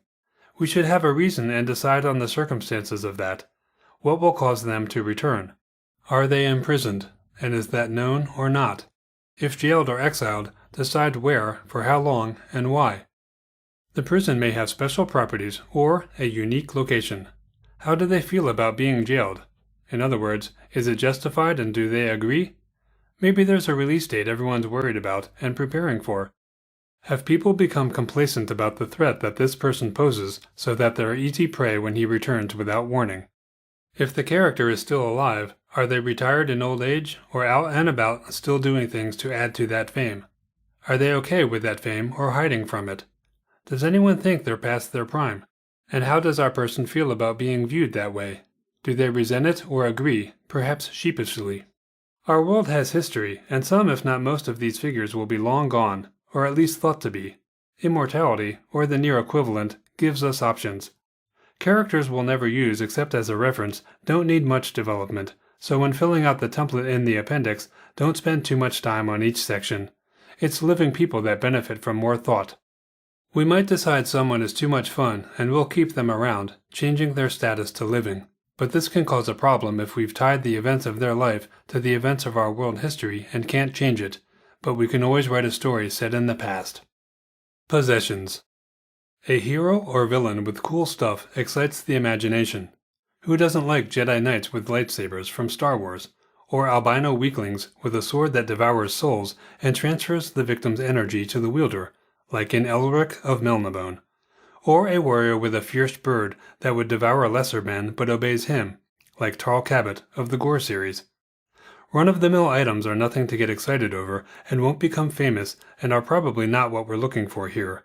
Jewelry, weapons, and animals can all be memorable possessions, but it's arguably better to choose one or two for each character. Otherwise, the law of diminishing returns kicks in, and the impact of each item becomes diluted by the existence of the others. When deciding what our character has or had, consider giving them something suited to our purpose and their status. If they're a warrior, a weapon is an obvious choice. This can be one that achieved a famous result, such as it's the sword or gun that killed a certain bad guy, or a weapon that was just generally used by them and had a special property that made it famous.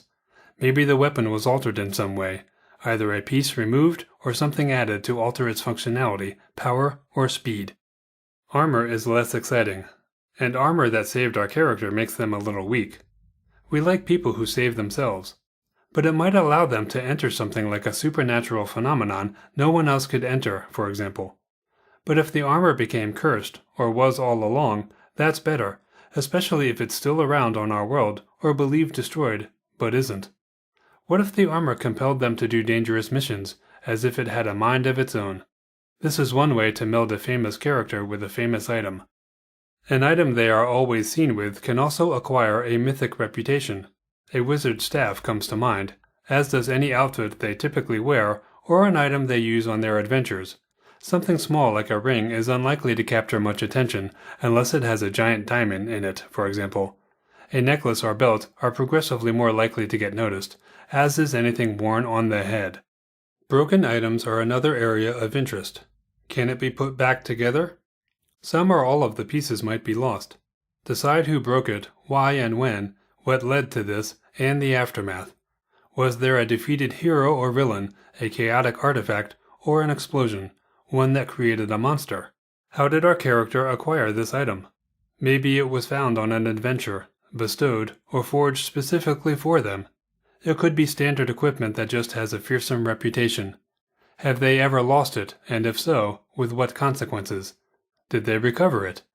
Perhaps it's no longer the same or has changed in some way, which might be significant.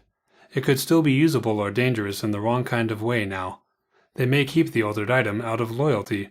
Did anything happen to our character because they no longer had it? If the item is still lost, is our character looking for it, or have they given it up? Do you intend them to find it? Do you have any ideas who has it now? Are there any consequences if someone ill-equipped to handle it has it? This can apply to items that our gods have as well. In addition to weapons, armor, clothing, books, and devices to help with mundane or extraordinary tasks like food, shelter, and communication, we also have steeds and ships to consider. We'll cover this in the next section. Did they get this item by gambling?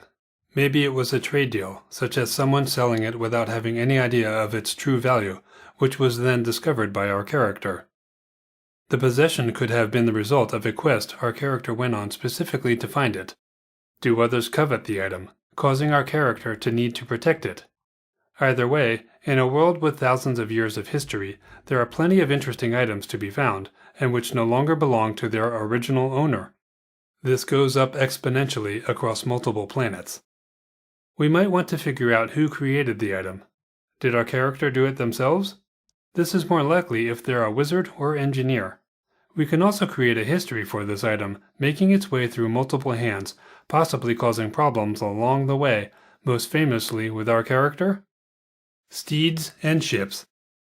Steeds and ships, especially in science fiction, have a special place as a companion or a trusted way out of tricky situations.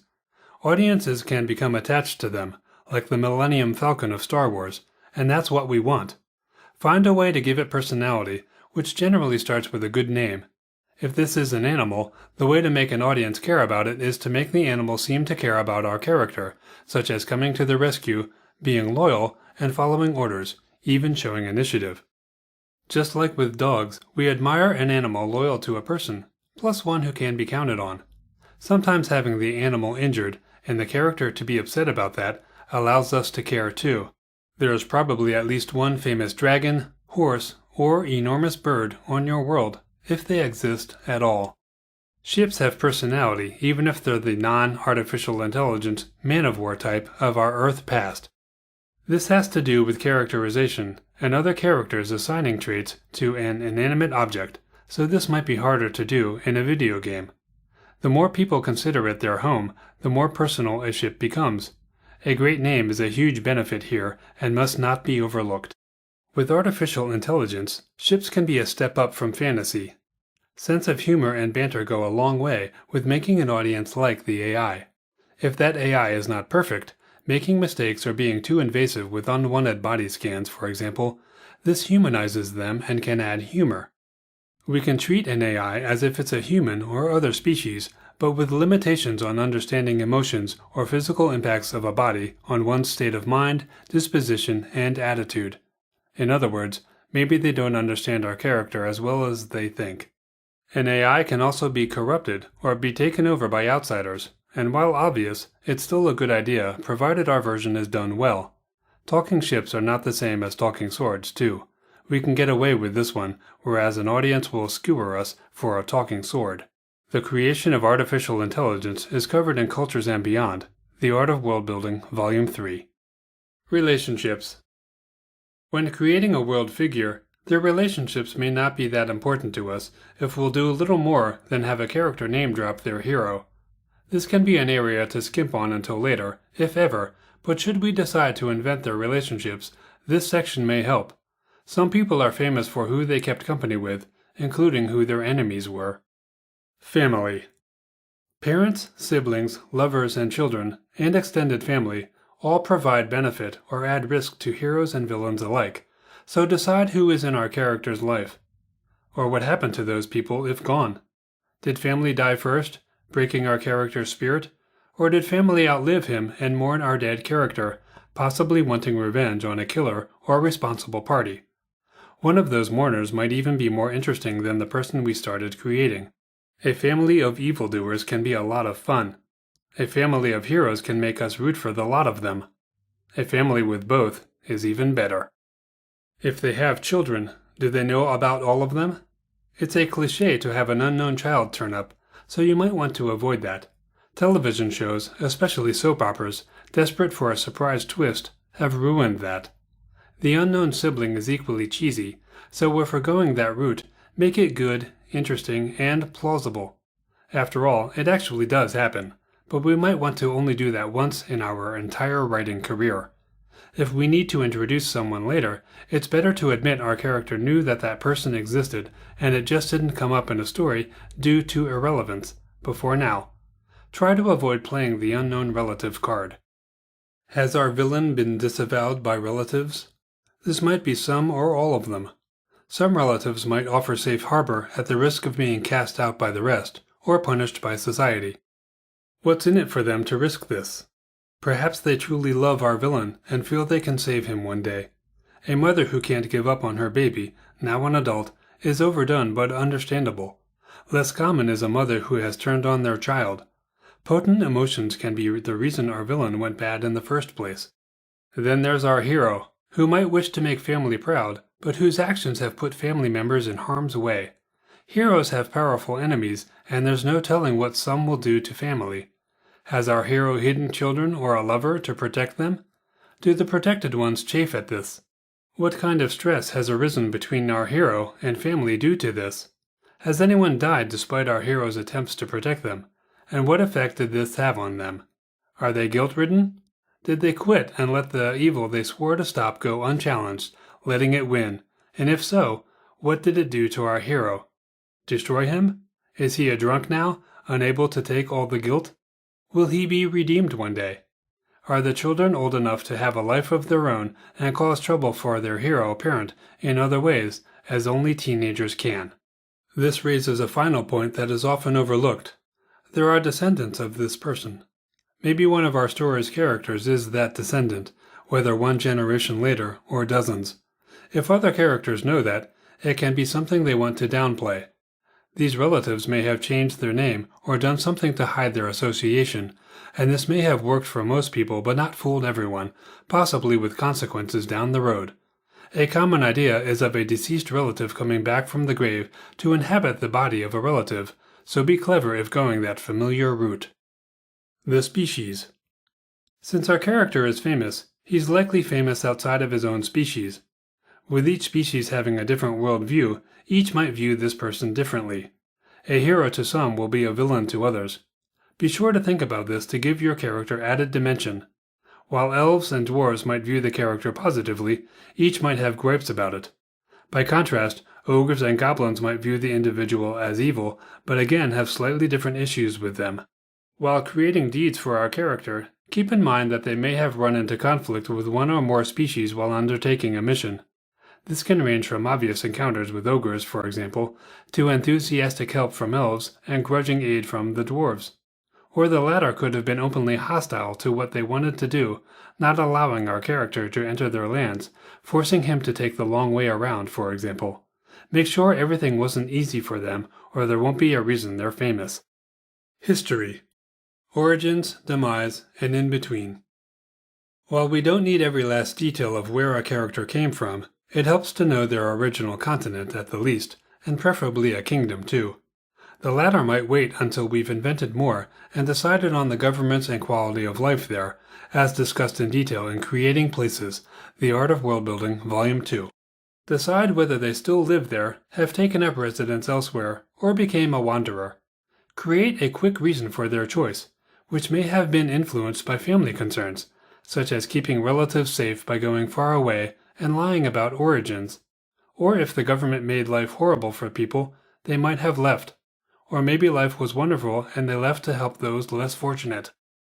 Our choices will impact much about their worldview, assuming we've created cultures, as detailed in Cultures and Beyond, The Art of Worldbuilding, Volume 3. The society they came from will have beliefs and customs, and while the latter is not hugely important, the former is. There are basic ideas about how life should be lived, such as how different genders are treated. This is more important for characters that we intend to use as more than a reference. But if the Kingdom of Norn viewed women as little more than sex objects, and our male hero is from there, this would impact how well he gets along with people in other cultures that differ. Is this the reason he couldn't get along with peers and worked alone, for example? Once we've decided where they came from, decide where they've lived, or even if they just keep moving as if in search of something. Having multiple sovereign powers they've been influenced by helps create personality. This is another thing we needn't worry about too much at first, if at all, unless planning to use their residence in some way, such as a story where people end up there. Their home might have booby traps, whether mundane, technological, or magical. In science fiction, surveillance from a distance is likely, but we can still do this in fantasy with spells or magic devices. Decide how simple or majestic their home is. Personality will figure into this, but so will the fame heaped upon them, and whether they've monetarily benefited from their exploits or not. If the character is dead, decide where the remains and any special items they possessed are. Is the body intact? Is it ashes? Is that grave actually empty, but few if any know it? Maybe their grave is guarded, revered, or haunted. Their items can be buried with them or hidden. Maybe the items are lost, or just believed lost, and someone secretly has them, though it can be more interesting if more than one person has the various items, especially if they are needed together. If they're still alive, where are they living now? What are they doing with their time? Are they hunted and living with lots of protection, or are they celebrated and afraid old enemies will destroy those they love? Are they imprisoned? Living world figures can be fun, though maybe nothing beats undead ones. Training and skills. While some individuals have innate skills, notable people like wizards, knights, gunfighters, and pilots often have training. We don't need a lot of details here, but decide if they went to an academy of some kind. Consider where it was, and whether they graduated, fit in or not, and if they're considered a great example of the academy's graduate, or an embarrassment to the institution. Some of this will play into personality. They might have been apprenticed to a master, and if so, did they part ways peacefully? Does the master approve of him? Or did our character kill his master for his secrets or some slight, real or imagined? And is anyone after our person for justice or revenge? This could be the reason they're famous. Another way to gain skills is by being captured or trained for something like gladiator fights, or being conscripted into an army or as a sailor. Some of their skills can have less to do with fighting and magic, and more to do with navigation and tracking, wilderness survival, and the customs of various kingdoms. The latter brings up another point that some skills are gained in the field, whether military or social, instead of in a training regime. Unless our character was royalty, nobility, or aristocracy, they likely weren't trained in the finer points of etiquette, but they could still be a quick study, emulating what they see, though not without some gaffes. Street smarts are either earned, innate, or both. Whether our character has this or not would help determine their effectiveness, whether it's actually being good on the streets, or just the ability to read people and situations. Being bad at this might also cause them trouble that sours them on relationships and turns them into a villain. Deeds. The reason our character is known is presumably what they've done, though they can be famous for what they are, such as the last of a royal line or an exiled princess. Characters who never do anything aren't terribly interesting, however, so give some thought to actions this individual has taken. Actions that change the world are ideal. For example, if we want magic badly restricted but don't have a reason for this, perhaps a villain wizard killed an emperor. With this restriction as a consequence, all must pay. Perhaps they've destroyed a kingdom, ruined a virgin princess by seducing her, or killed a terrifying warlord. Think about what you want them to have accomplished, and make a list that can be as simple and short as the next example, and which can be expanded on further should the need ever arise. Number 1. Destroyed a given magic or technological item of great importance so that 2 or more groups would stop fighting to get it, earning a burn on one side of the face when it exploded. Number 2.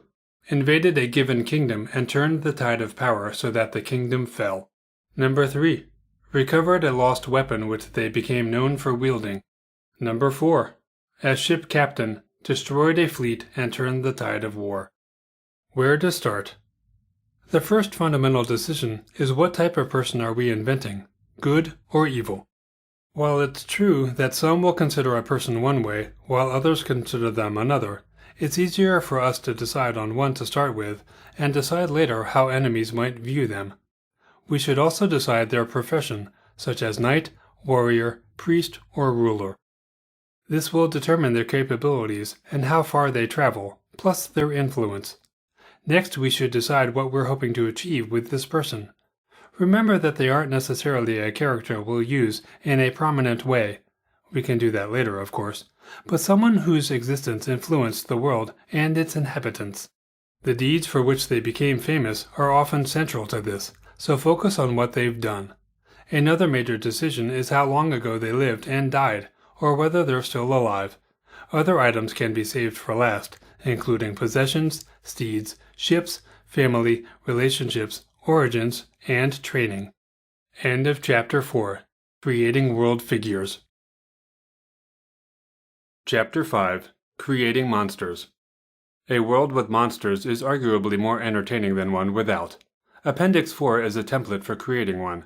It includes more comments and advice, and an editable Microsoft Word file that can be downloaded for free by signing up for the newsletter at http://www.artofworldbuilding.com/newsletter.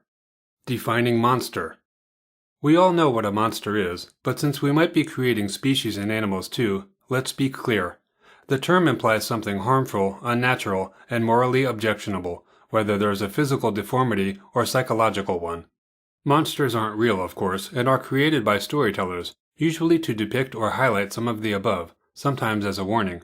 They are often a freak of nature and can result from birth defects, in which case it was something else, like a human, before being regarded as a monster by horrified onlookers. Their existence has often been thought to foreshadow something evil happening, which is one reason they are cast out. In science fiction and fantasy, the word sentient is used to describe creatures that are human-like in their mental capabilities, even though that's not what the word really means. Due to this convention, this usage will be retained herein anyway. The real definition of sentient only includes the ability to sense, feel, and experience, which means an animal is technically sentient. As a side note, with space-traveling characters visiting new planets, what they might term a monster at first might turn out to be an indigenous animal. Either that, or it's a member of a species that might have been stranded, for example, and terrifies those near through no fault of its own except appearance, and it's assumed to be a monster. Monsters versus species. The difference between a monster and an intelligent species is arguably their minds. A humanoid species is typically sophisticated in having what humans have: society, culture, philosophy, and other aspects that distinguish us from animals. This is a generalization, but monsters don't typically have these things, or at the least, not in a way beyond that of animals. We can argue, rightly, that animals like dolphins and apes have a certain social structure, but these are communicated as much with body language as verbally. Any language is fairly limited compared to mankind. They don't read and write or pass down long histories. A generation today likely has no idea what was happening 100 years ago, though this is admittedly conjecture. None of this means we can't have an intelligent monster if we choose to, but once we start giving a monster these things, it starts moving in the direction of humanity. We may find ourselves deciding that our monster is very cool and could be more useful, so we turn it into a species. No harm in that. Dracula is a good example of a smarter monster, but while he is a vampire now, he was once human. This is also true of zombies, who are typically portrayed as relatively stupid. We can use a similar approach, deciding that the monster was once human, to explain our monster's sophistication. Does monster automatically mean unsophisticated like an animal? In fantasy, science fiction, and gaming, yes. They're typically portrayed as things that can't be reasoned with when one corners us for dinner or we wander into its territory. In this sense, they're just like animals. We likely can't communicate verbally with it either, but that's not a rule. We can teach pets to understand what words mean, but that involves frequent time together, a reality that would make someone no longer think of the monster as such, most likely.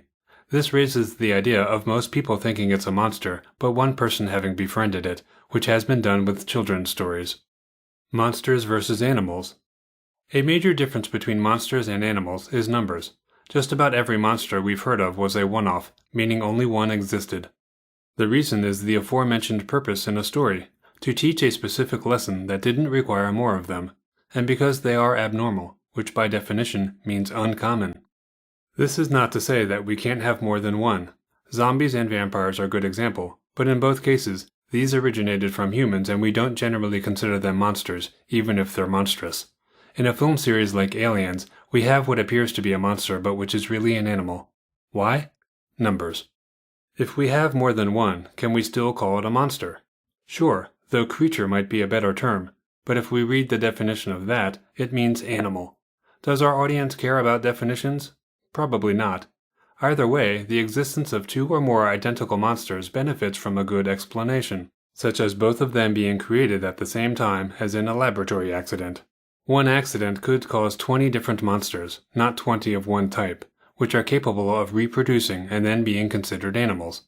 Once we start multiplying them, we're going to start needing a name for them at least, and unless they scatter, they might start developing more sentience, like society and language, sooner or later, and start becoming a species. We needn't ever refer to our creation as a monster, but people use this term partly because there is only one. It has no name.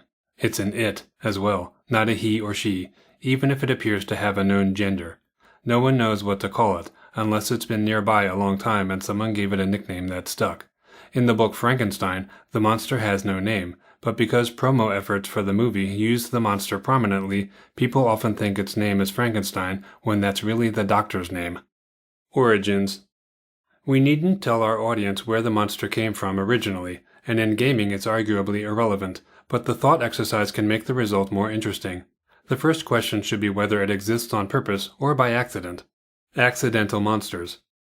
In worlds with magic, advanced technologies, or unexplained phenomena, the accidental route is especially viable. This is where many comic book characters originate. There are many possibilities that need little in the way of explaining how the monster came about. It's encountered something and now it's a monster. That's it. No one is going to say our mutated human isn't possible. This raises an important point. Accidents happen to pre-existing entities, whether animal or a humanoid species. They don't generally cause a life form to spring from non-living matter. We can do whatever we want, like having a broom become possessed of life, as in The Sorcerer's Apprentice, but none of us regard that as a monster. It's an animate object.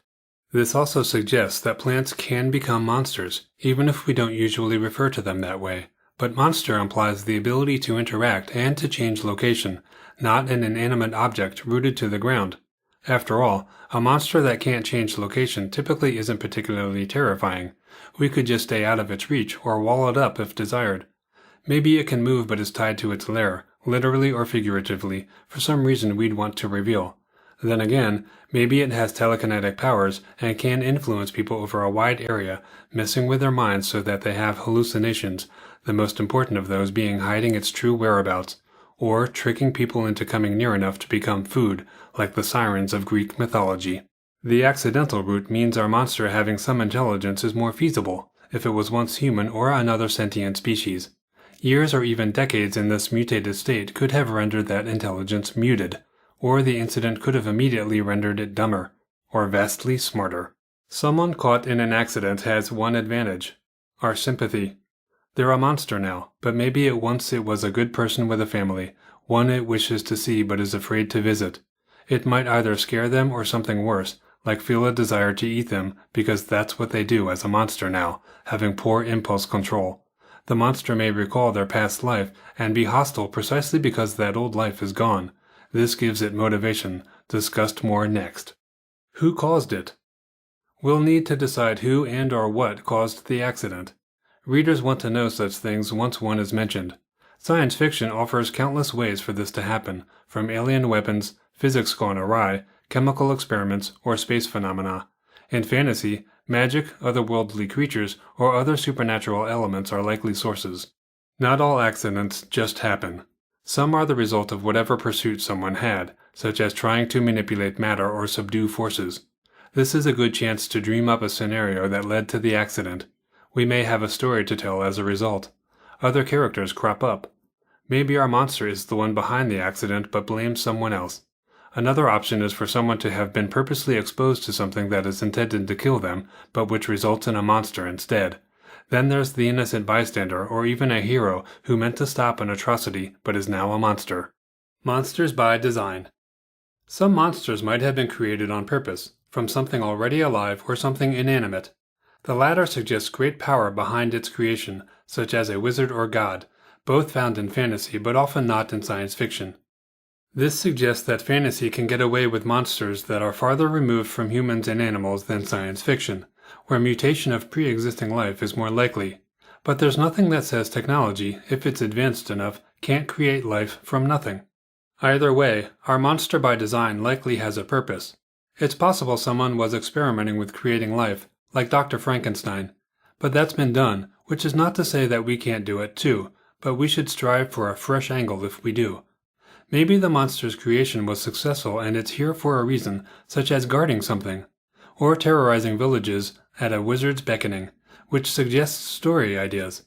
The creator should have some reason as to why they did it. Maybe the monster is still fulfilling its purpose. Is it proud of that, or does it wish it were free of it? Is it bound somehow? Perhaps its purpose is long gone and it doesn't know what to do with itself. Perhaps its master has been destroyed and the monster is on its own now. Or the master was imprisoned and the faithful monster intends to free him. The monster may never really have a purpose at all. These monsters might experience an existential crisis like Frankenstein's monster, who is tormented by its existence and doesn't understand what it did wrong to be cast out by its creator. This sort of monster can elicit sympathy if desired. Slavery is still slavery. The monster can be tormented by its existence.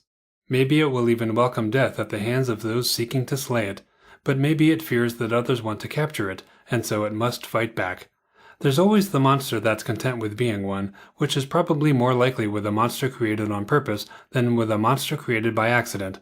and which may remember the past or be disabled in some way that makes its existence especially hateful. Humans have a moral and ethical code. Monsters are depicted as not having one. This helps us use them as they were often intended, as a warning about untoward behavior. But monsters may have a moral code too, just one very different from ours, where the killing of sentient life is no big deal to them, for example. Their creator might have wanted to imbue them with certain traits, like protection of them or an item. That raises the question of how much control the creator had or has over the monster. Is the creator dissatisfied with his work? Are monster and master bound in mutual loathing but dependency? If the master is killed, will the monster die, and vice versa? Who caused it? Who would create a monster on purpose? Wizards, gods, and mad scientists come to mind, like Dr. Frankenstein and Dr. Jekyll. So do bad people who've captured others and who want to see what happens when someone is exposed to something dangerous. It's possible that no one knows who created a given monster, meaning we don't have to mention it, but stories do well when there's some speculation about a monster's origin. Mystery is good, but not total mystery, which is why we all love clues. Any character willingly creating monsters is likely up to no good. The creator's motivation should be understandable, even if the logic behind what they've done is terrible and twisted. In fantasy, gods are a great choice because they might like creating beings for reasons never explained to the species. Or maybe they just want to keep life interesting for sentient inhabitants by creating monsters they have to deal with. Science fiction offers many ways to expose someone to phenomenon, including viral infections from new worlds. Monsters by evolution. A monster can be a product of evolution, perhaps the first of its kind. In this scenario, our monster's habitat is likely to cause the resulting monster and its attributes. Evolution causes adaptation to solve a problem or take advantage of environmental factors that have usually been in place a long time. That's not to say that we can't have something happen shortly after a change in that habitat, but that's more suggestive of an accident causing the monster than evolution, which by definition takes a long time. The X-Men took the route of evolution to explain the mutants, and though we may not consider them monsters, the non-evolved humans in those stories do. Superman has abilities bestowed by virtue of being an alien, even though those abilities are only explained as having something to do with the sun, and everyone accepts that. Our explanation can be as simple as naming the type of radiation that caused the mutation. The changes in our monster by evolution might have no particular purpose other than to survive better than before. This can include adaptations that make it better at defeating our humanoid species.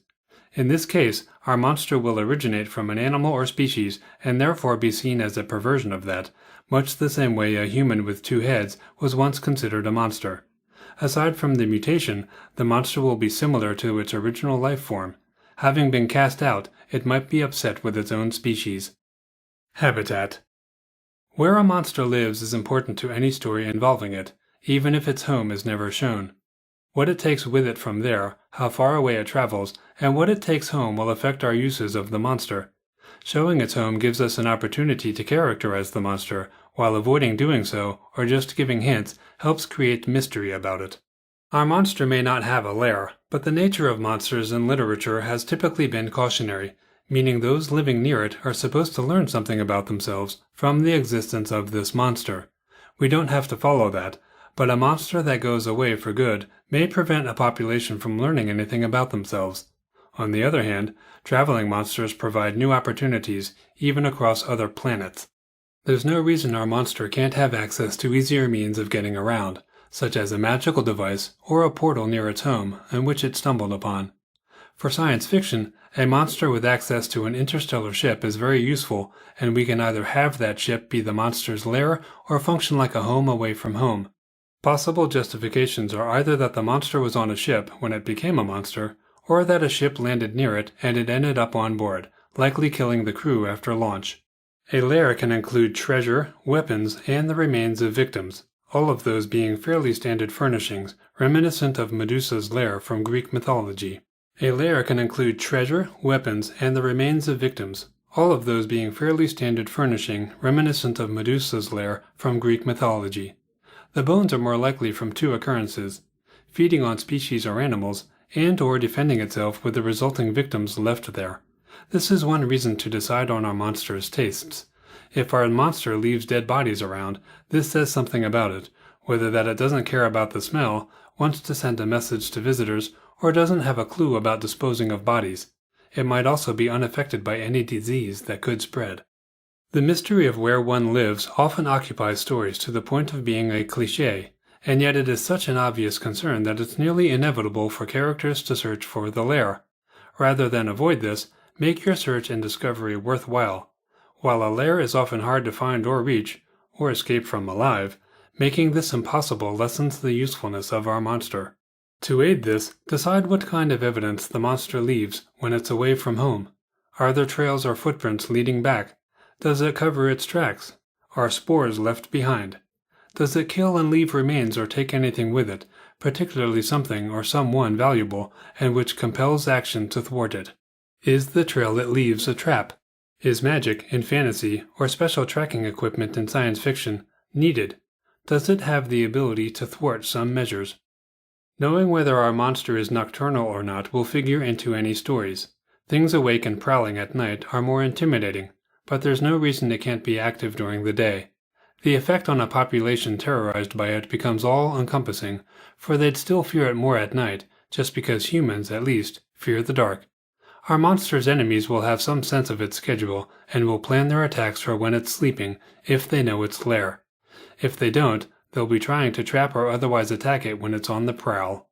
Motivation. What does your monster want? To be left alone.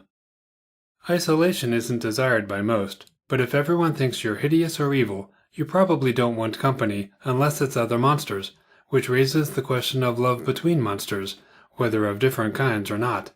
Is the monster being hunted simply because it's been seen and is feared, or has it done something to stir up other species? Do any of our species think the monster has a right to live unmolested, or does pretty much everyone want to kill it? Such conflict is good for stories and a debate on the right to life. To hoard treasure. This idea is often used but doesn't make much sense because treasure is no good when we can't barter it for other things. By definition, monsters aren't engaging in commerce with a larger society. It's not like the monster is going to waltz into town and buy something. One possible explanation is that it likes shiny things, which is indicative of low intelligence. A better explanation is that a given monster happens to have valuables from killing someone and taking all of their stuff, possibly indiscriminately, and having little or no idea that some of it is valuable. After all, why would it know this unless the monster was formerly part of a society and remembers this? Treasure attracts thieves, but then maybe the monster considers it a good way to lure people there so it can eat them. Food.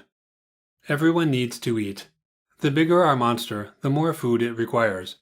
Large four-legged animals like horses, deer, and bison are probably staple foods.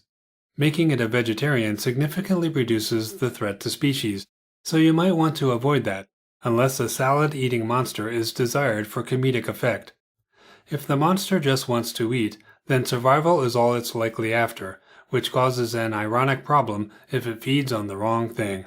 For a storyteller, the biggest reason to have monsters eat intelligent species is for the horror it creates in others.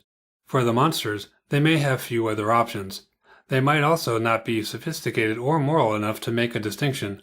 Feeding on the humanoid species or livestock can rapidly cause conflict. Most monsters are remotely located, however, so wildlife is more likely to be a staple food. Humanoid species aren't that appetizing in reality, due to the ratio of bones to muscle and meat on us. This is why sharks spit out most people they attack. We aren't a juicy seal, for example. Security. A monster that feels threatened is likely to attack others, especially those it believes to be encroaching on its territory. Monsters can be afraid, just as any apex predator can be. A monster can be smart enough to realize that attacking the species might bring greater numbers of them to destroy it, but it's entirely likely that a monster doesn't think that far ahead. Traditionally, monsters have a lair, which they presumably want to protect so they feel safe. But if our monster can fly or is otherwise quite mobile and a traveler, that greater freedom may give it less need of security. Then again, it might feel more vulnerable by not having a good place to hide. The idea of a monster who has recently taken up residence near a town is a good story premise. Revenge. Whether our monster resulted from an accident or not, it might want revenge on its creator. Does our monster know who created it? A monster upset with life itself might just want to kill from jealousy or hatred, but it's often better in storytelling to have more interesting reasons than that. The "I'm a monster, therefore I kill" idea is stale. The monster might want revenge against the species that created it while leaving others alone. This can cause a perplexing mystery for characters. Imagine that elves caused the monster, who kills elves but leaves humans alone. The characters may not understand why at first, until uncovering the backstory on this monster. Characteristics. Physical appearance. That monsters are hideous comes with the territory, usually, but there's no reason that has to be the case. Modern readers can consider someone or something a monster not for its appearance, but behavior. That said, a young adult audience is probably expecting a repulsive appearance. Sometimes it seems that everything ugly has already been done, and that films in particular try to outdo each other, sometimes to the point of being unintentionally silly. The concept of beautiful monsters has also been done more recently, with anyone encountering that monster unsuspecting due to appearance, and this is sometimes an illusion. These are all valid options. If we opt for the physically grotesque, inspiration can come from many of literature's existing beasts. Unfortunately, today's audiences have likely seen just about everything, so a monster will be made more memorable by having a rationale behind that appearance. Adding deformities or additional limbs or heads is easy and effective, if not particularly imaginative, nor is merging different body parts from other animals together. For this reason, it's suggested to figure out other aspects of our monster before working on appearance. When we get to this point, we'll already know this monster, and give it physical attributes that help it achieve its motives or which derive from its origins. Justifications make the body choices more compelling, sensible, and our monster easier to stand out.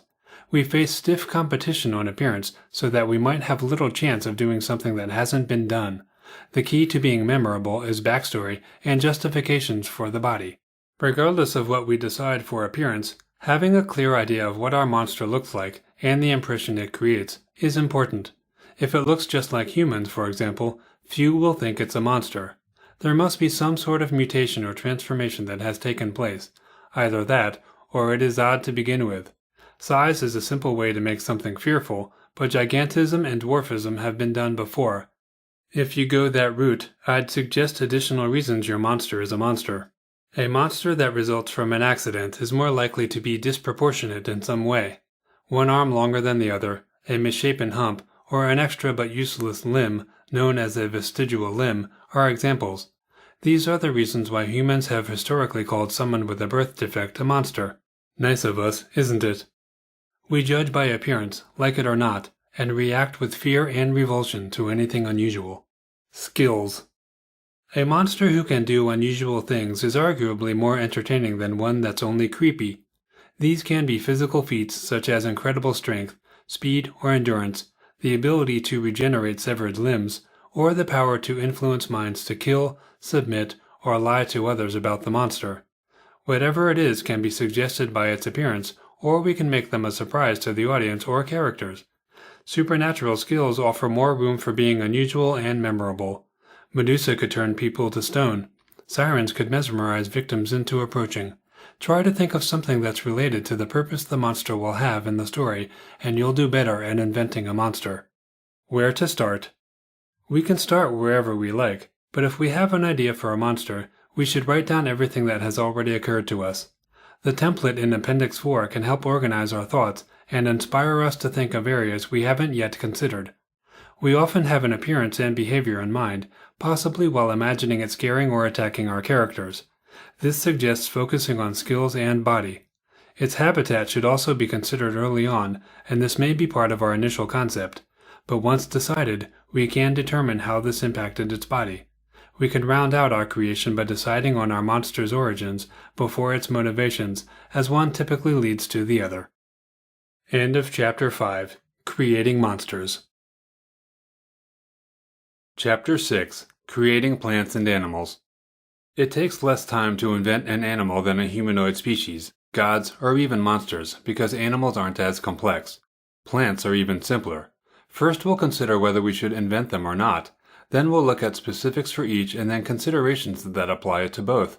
Appendices 5 and 6 are templates for creating a plant or animal, respectively. They include more comments and advice, and editable Microsoft Word files that can be downloaded for free by signing up for the newsletter at http://www.artofworldbuilding.com/newsletter. Should you create plants and animals? Creating plants or animals unique to our setting is one of the more optional world-building tasks for fantasy, where no one expects it or will complain if we don't. We tend to assume a fantasy world is much like Earth, with the addition of elves, magic, and monsters, for example. We can create just a few plants or animals, tons of them, or none at all. Given that it's optional, we can benefit from thinking about why we're creating them, which is the focus of this section.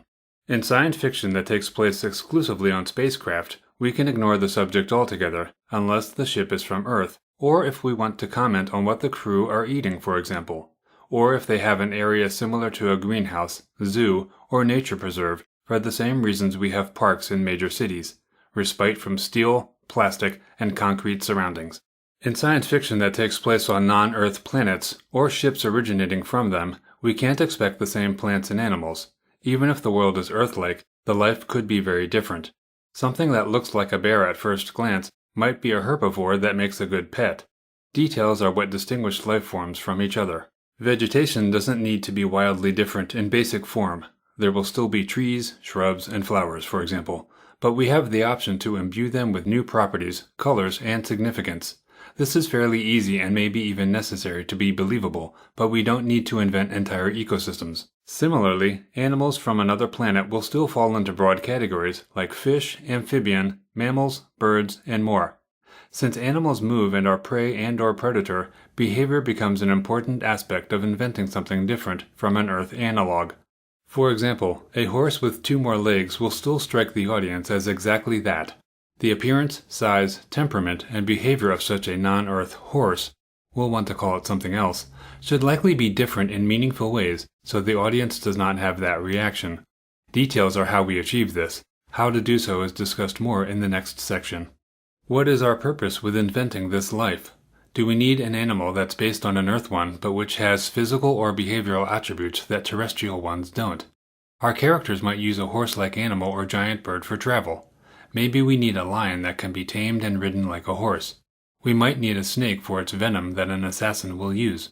We might have a humanoid species that wears a bear pelt, except that in the absence of bears, we need a similar, but not too similar, animal. Perhaps we have a wizard who needs a rare plant for casting a deadly spell. And most common of all, we could have either a plant or animal that preys upon our humanoid species. Having a goal helps. Creating something different. One reason to create plants and animals is that they can give our world a different look and feel. The more we create, the more pronounced this impression, especially when we link choices and behaviors of our characters to the life around them. This could be steeds that are ferocious and require a great strength of will to control, but could be predators which cause travel plans to change. James Cameron did this to great effect in the movie Avatar. Characters can learn hunting, attack, and defense skills based on those predators. Maybe they know what it means when a predator flees, such as when great white sharks suddenly swim away from a person in the water. It means an even bigger great white is moving in. This sort of thing is how we integrate everything. If done well, this can make our world stand out in a good way that makes audiences eager for more. The more life forms we create, the more different our world begins to feel. How often the setting will be used. If we'll only write one book in this setting, the extra work to create many plants and animals may not be worth it. Just do what you need for the project. Some of what we create for one world can be used in another instead, so inventing things we don't use right now is not an issue. In science fiction, we may have multiple worlds in a single work or across our career, so we can still just invent life forms for their own sake and figure out where to use them later. Integrating things is great, but that arguably matters more with humanoid species than plants and animals. Time. It takes time we may not have to create unique plants and animals, though this time investment is less than with other things in this book. We can get around this by inventing during writing, but we must watch out for creating something without much depth or impact on our work.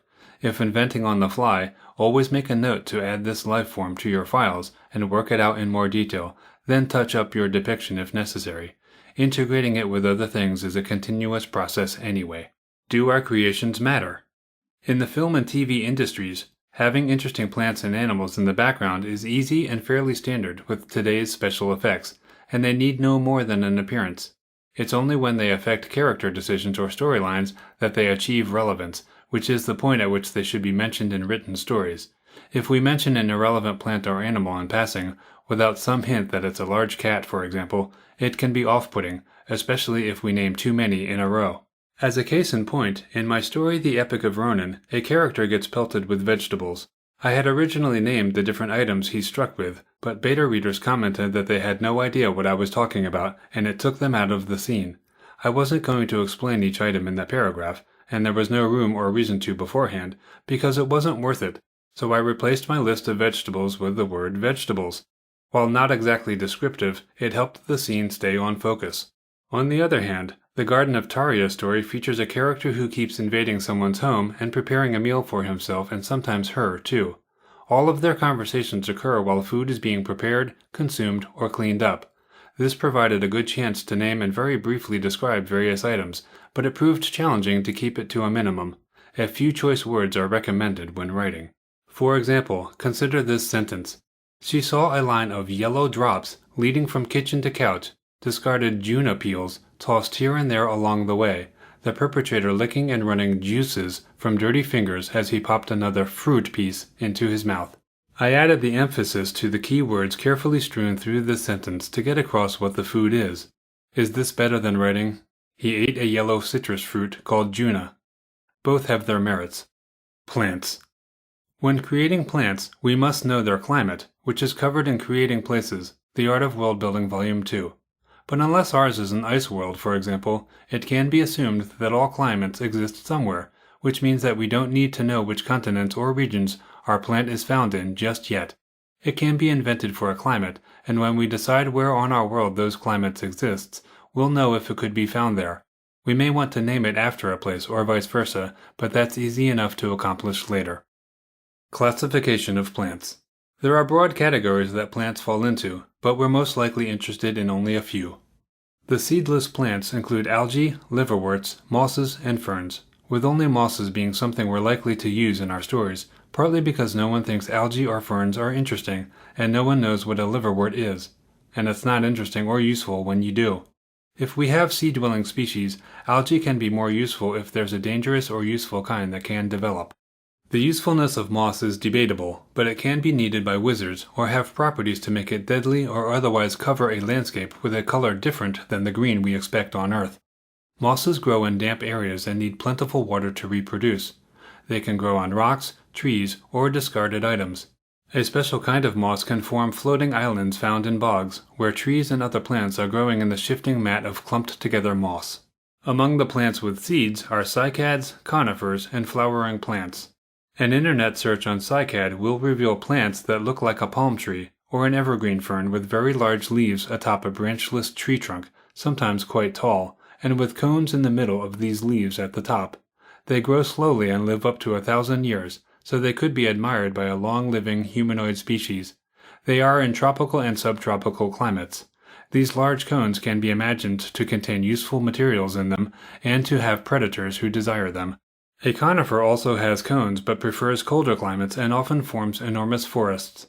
Conifers include pines, cedars, Douglas firs, junipers, redwoods, spruces, and more. Most are trees, but some are shrubs. Their conical shape helps them shed snow and their wood is soft. Then there are the flowering plants that dominate temperate climates. Unless you live somewhere that's always cold or hot, this is what you see when you look out the window, and as such, these are the most common plants you'll be inventing. These include not only flowers, shrubs, and vines, but trees like the oak, maple, elm, aspen, and birch. Regarding trees, the deciduous variety lose their leaves in autumn, while the evergreens lose them continuously all year in such a way as to appear, by contrast, that they never lose their leaves, hence the name. What does all this mean to a world builder? Not much other than having a better understanding of what we probably want to invent. Mosses, conifers, and flowering plants, with algae and cycads bringing up the rear. Life cycle. While trees live decades, plants like flowers don't. This matters because we can make a plant rare by shortening its life cycle according to established or invented life cycles, and rare plants are considered more potent in spells, for example. Some plants are annuals. This means the plant's life cycle is one season before it dies. If we want a petunia, which is an annual, in the same spot in our garden every year, be prepared to plant new ones annually. A biennial, which is less common on Earth, lives 2 years, producing foliage in 1 year and flowers the next. Many are vegetables, producing food 1 year and leaving seeds the next. A plant that lives longer than 2 years is a perennial and usually drops all leaves by winter before returning in spring. Most vines are perennial, remaining in place year after year, but flowering at certain times of the year. A bulb is a short stem that has roots growing from one side and an undeveloped shoot from the other, from where the stem eventually grows. They go through stages, the interesting one for us being that if a bulb is dug up before the foliage stage is complete, in other words, the flowers aren't out, it won't bloom the following year, but will in subsequent years. More importantly, if dug up after the foliage stage is complete, it can be stored for 4 months for planting elsewhere. Imagine a dangerous or useful plant that's a bulb and grows somewhere unique but can be harvested and transported and then replanted somewhere else. Animals. While there are many types of animals we could create, some are more likely candidates than others. To get started, knowing how they're classified might give us ideas. Classification. Animals are either invertebrates or vertebrates. In other words, spineless or not. The distinction has no other significance. Invertebrates, which make up 97% of animals, include worms, sea urchins, jellyfish, snails, arachnids, such as spiders and scorpions, crustaceans, like lobsters and crab, corals, and insects. On Earth, they tend to be smaller than vertebrates, but Jabba the Hutt from Star Wars was a huge worm, and the giant spider from The Lord of the Rings is infamous. Our characters are unlikely to use invertebrates for domestication, sport, guards, or transportation unless we make them enormous, so our use of them is limited, but they can be food, pets, and used for materials. These purposes will be discussed in the next section. Swarms of such small animals, like insects, can pose a problem, and we can invent a swarm that takes place at a given interval, as with cicada, that people prepare for example. Imagine that with giant insects. Vertebrates include the animals you probably thought of when starting this chapter: amphibians, birds, fish, mammals, and reptiles. Amphibians. Amphibians include frogs, toads, and salamanders, and require water to breed, laying larvae that metamorphose into the adult form. They are capable of living on land or underwater, but need moist habitats to keep their skin damp. They can acquire air through their skins to assist their lungs, with a few having no lungs at all. This allows them to remain submerged indefinitely. They are typically small, but one extinct species on Earth was up to 30 feet. Being cold-blooded, they rely on environment to regulate body temperature and have slow metabolism, meaning they require less food and expend less energy. Their tongues are muscular and can often protrude surprisingly far, being coiled up when not in use. Some species have skin glands that secrete poison, whereas some secretions just make them taste bad so they'll be spit out instead of consumed. Some are lethal to humanoids, and this is a good reason to invent some amphibians for our world, for use as poisons. The poisonous ones are often brightly colored as a warning, and are more likely to actively search for prey, their appearance warning away predators. The camouflaging amphibians ambush prey. Frogs can be venomous too. The difference between venom and poison isn't well understood by lay people, but venom must be injected into the body. This typically means being stung, bitten, or stabbed. By contrast, poisonous animals can merely be touched and are relatively passive. Venom is typically for both offense and defense, while poison is for defense. Frogs and toads appear similar, except the former has smooth skin and the latter warty. Both have no tail, long folding legs, and big eyes. Salamanders look more like lizards, being low, flat, and possessing a tail. All have 4 legs, webbed toes, and no claws. Frogs and toads have excellent hearing. They periodically shed skin in one piece and sometimes eat it. Yummy. Virtually all amphibians are predators who hunt by sight and swallow prey whole, dining on small, slow-moving insects and only chewing a little to subdue their meal. Holding still is how potential victims avoid being detected and eaten. But some amphibians hunt by smell and may be able to locate prey that doesn't have a scent, even in the dark or when it's not moving. Many amphibians are nocturnal and hide during the day. While they are seldom seen, unless you invent large ones, Amphibians are heard quite often during mating season, but their calls are fatiguing to themselves and could draw predators, in addition to attracting females. A deeper voice typically means a bigger amphibian. Frogs can actually scream when attacked, and their vocalization can be aggressive to ward off competition. Some amphibians are territorial about sites for breeding, shelter, or food, and physically attack if necessary. Like reptiles, some salamanders can detach their tail if a predator has them by the tail, and regrow it. Birds. There's a tendency to overlook birds during world building and storytelling, probably because they have limited use to us except as food or symbols, like associating a dove with peace. Birds consume food smaller than them, so unless we have giant birds, they'll be keeping clear of our species unless they've been domesticated and used like carrier pigeons, for example, or as pets, as in the parrot. Birds of prey like hawks can be used as hunters, possibly bringing our adventurers small game like rabbits or fish for dinner. Bird eggs are among the more useful aspects, but then what's different about our birds' eggs that we can't get from the run-of-the-mill chicken, for example? As with all animals, when deciding to invent a bird, consider our purpose and those of our characters. We may find there's little reason to invent one that isn't an analog. We can just combine aspects of different birds, like plumage, behavior, trainability, and prevalence, and slap a different name on them and be good to go. Migration is one of the characteristics of a world that might be more worthwhile to consider. Not all birds migrate, but land birds can migrate 1,600 miles, and shorebirds up to 2,500 miles, with the longest distance for one species being 6,300 miles. Some species don't necessarily return the next year, based on food availability, if that's the driving force behind migration. Breeding is the other big motive. It isn't just the carrier pigeon that can return to a specific place, as most birds can navigate incredible distances and return home.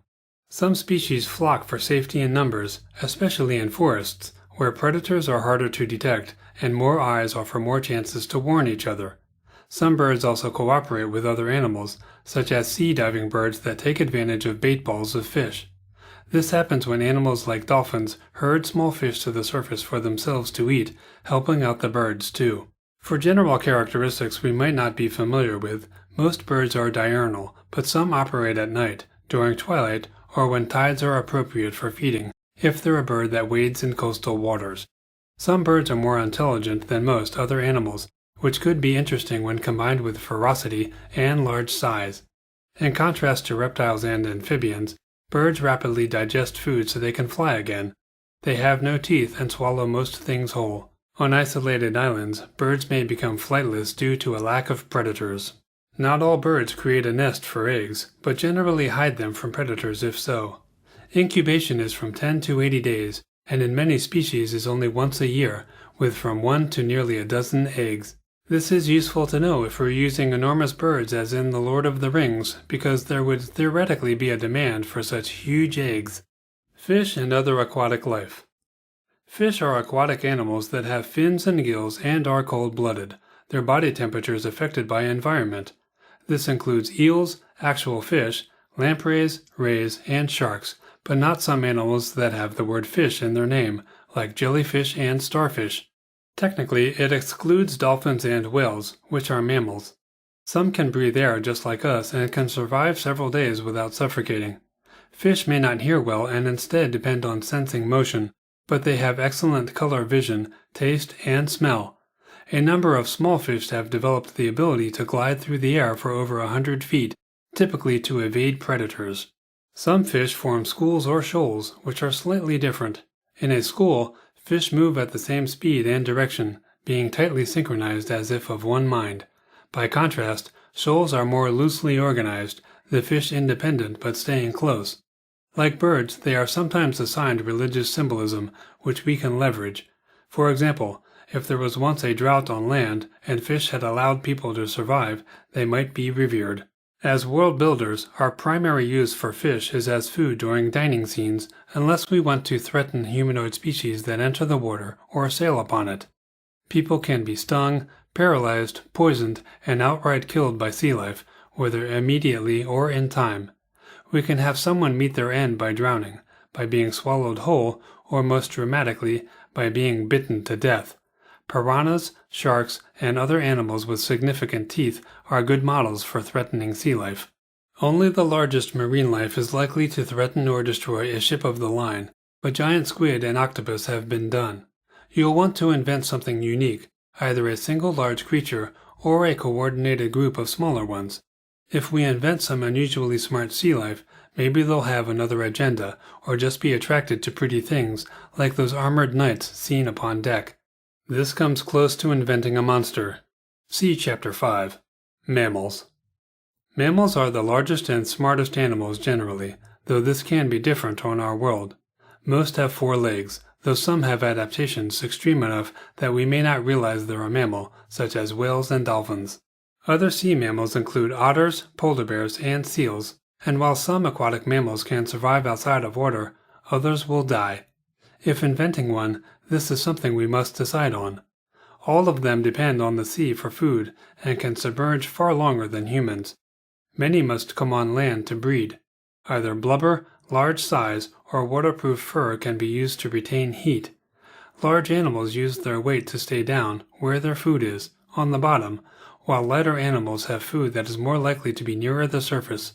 Habitat is either open sea or coastal, with the latter including kelp beds, beaches, reefs, and even rocky cliffs.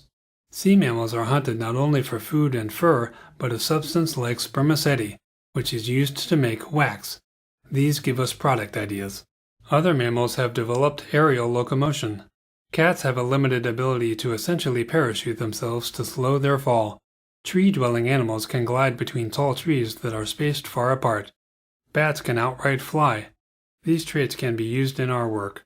Living in trees poses challenges that cause adaptations, which include far better balance and ability to grip a vertical surface to prevent pitching backwards or slippage.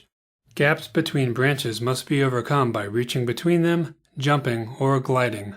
Longer limbs, claws, and a prehensile tail, in other words one that can grab things, aid these. Walking is a distinguishing trait that comes in 3 types.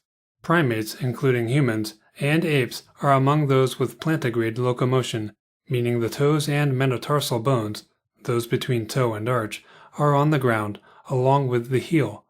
The disadvantage is speed, caused partly by shorter, thicker legs.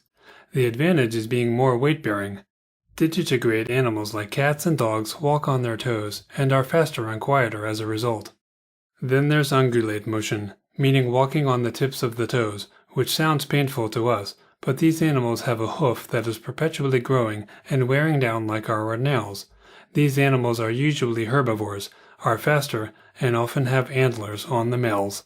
Most mammals give live birth and nurse with milk, but a few lay eggs. Communal raising of young is the norm with pack animals in particular, unlike with non-mammals.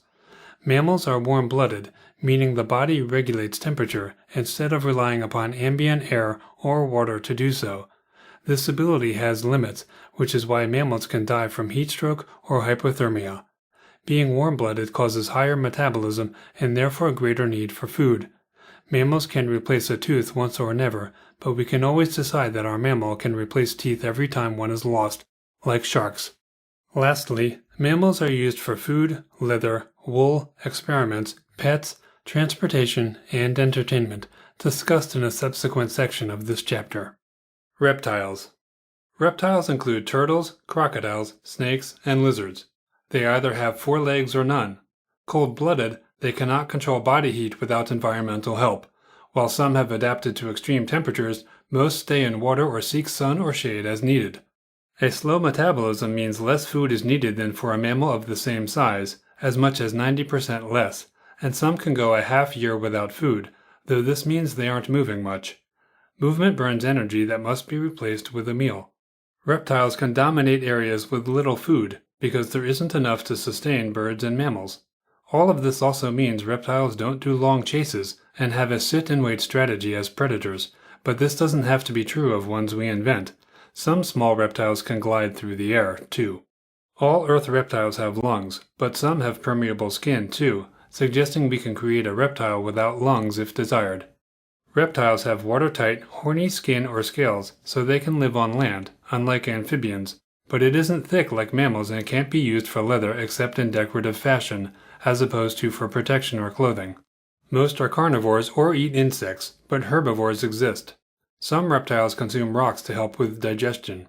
Such a stone is called a gastrolith.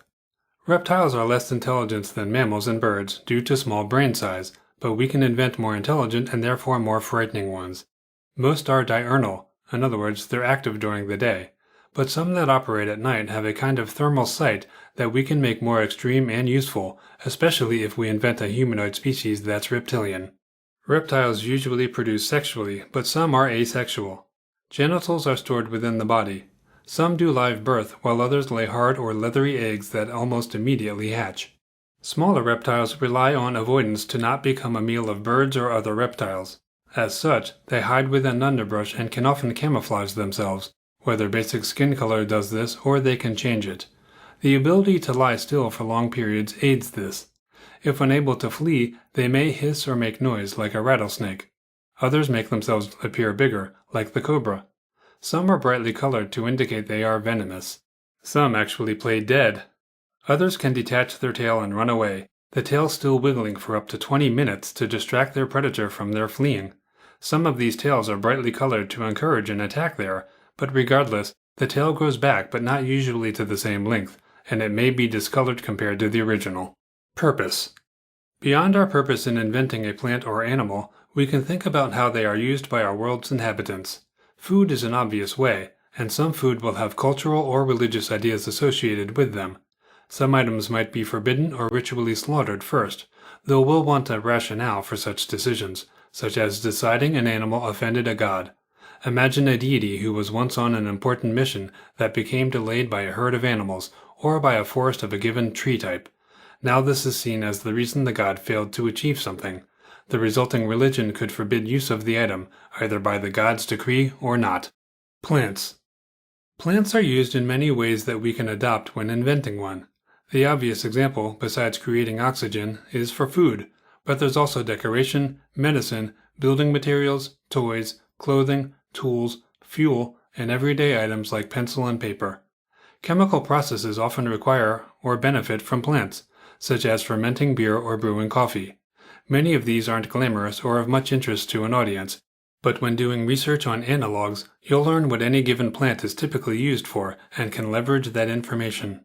Often, not every part of a plant has the properties that make it special. The leaves can be deadly while the stem or seeds are not.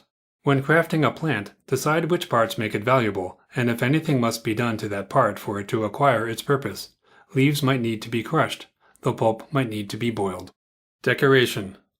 Decoration is a useful subject if we decide that people in a given culture have assigned certain properties to a flower, for example, and assume that a female wearing one in her hair is revealing something about herself to others. Garlands of a given flower type can be used at ceremonies, such as burial or graduation. These uses require less invention of details because an audience will accept them as cultural and having little basis. Food. Plants offer a good opportunity to have our characters and story affected by interesting foods. They can be poisonous, addictive, a bland staple for adventurers, freely found in the wild, or a cultural or religious expectation to serve or consume at certain moments. A culture clash can result for traveling characters. Even if we don't use plants in a significant way, they can still be briefly mentioned during any scene involving their consumption. Medicinal. Invented medicinal plants are great for healing or poisoning our characters, or for use in spells. We need no explanation for why a plant has these properties, because audiences don't expect one, though in a more scientific world or story, one will help. Plants with supernatural properties are often said to grow near something like a special spring or dark place. The habitat can be the reason the plant acquires unique properties, or even loses them if away for too long, such as once plucked. Are the plants themselves supernatural? Animals. As with plants, humanoid species use animals in many ways, including as food, pets, transportation, entertainment, sport, guards, domestic work, and for materials such as hides, bones, and even fluids. Other humanoid species can also be used for these things, as distasteful as humans usually find the subject. We can use earth animals or invent our own, which can be inspired by a desire to do something new or have an earth animal do things one on earth doesn't do. Maybe the only horses available for riding are similar but much harder to control or train. Or maybe they are carnivores and sometimes eat their riders. Maybe we can ride one but never with a saddle. Each of these might pose a problem for characters, adding dynamics to a story. We'd probably want to call this something other than a horse, changing physical attributes while we're at it. Domestication. Domestic work like pulling wagons isn't very thrilling, but such animals are likely to be more commonly experienced by characters in urban settings. They can be mentioned during scenes directly involving them, or just in passing as they contribute to smells, filth, and other delights only animals can add to life. In science fiction, machines may have replaced such uses, at least for those wealthy enough to afford them.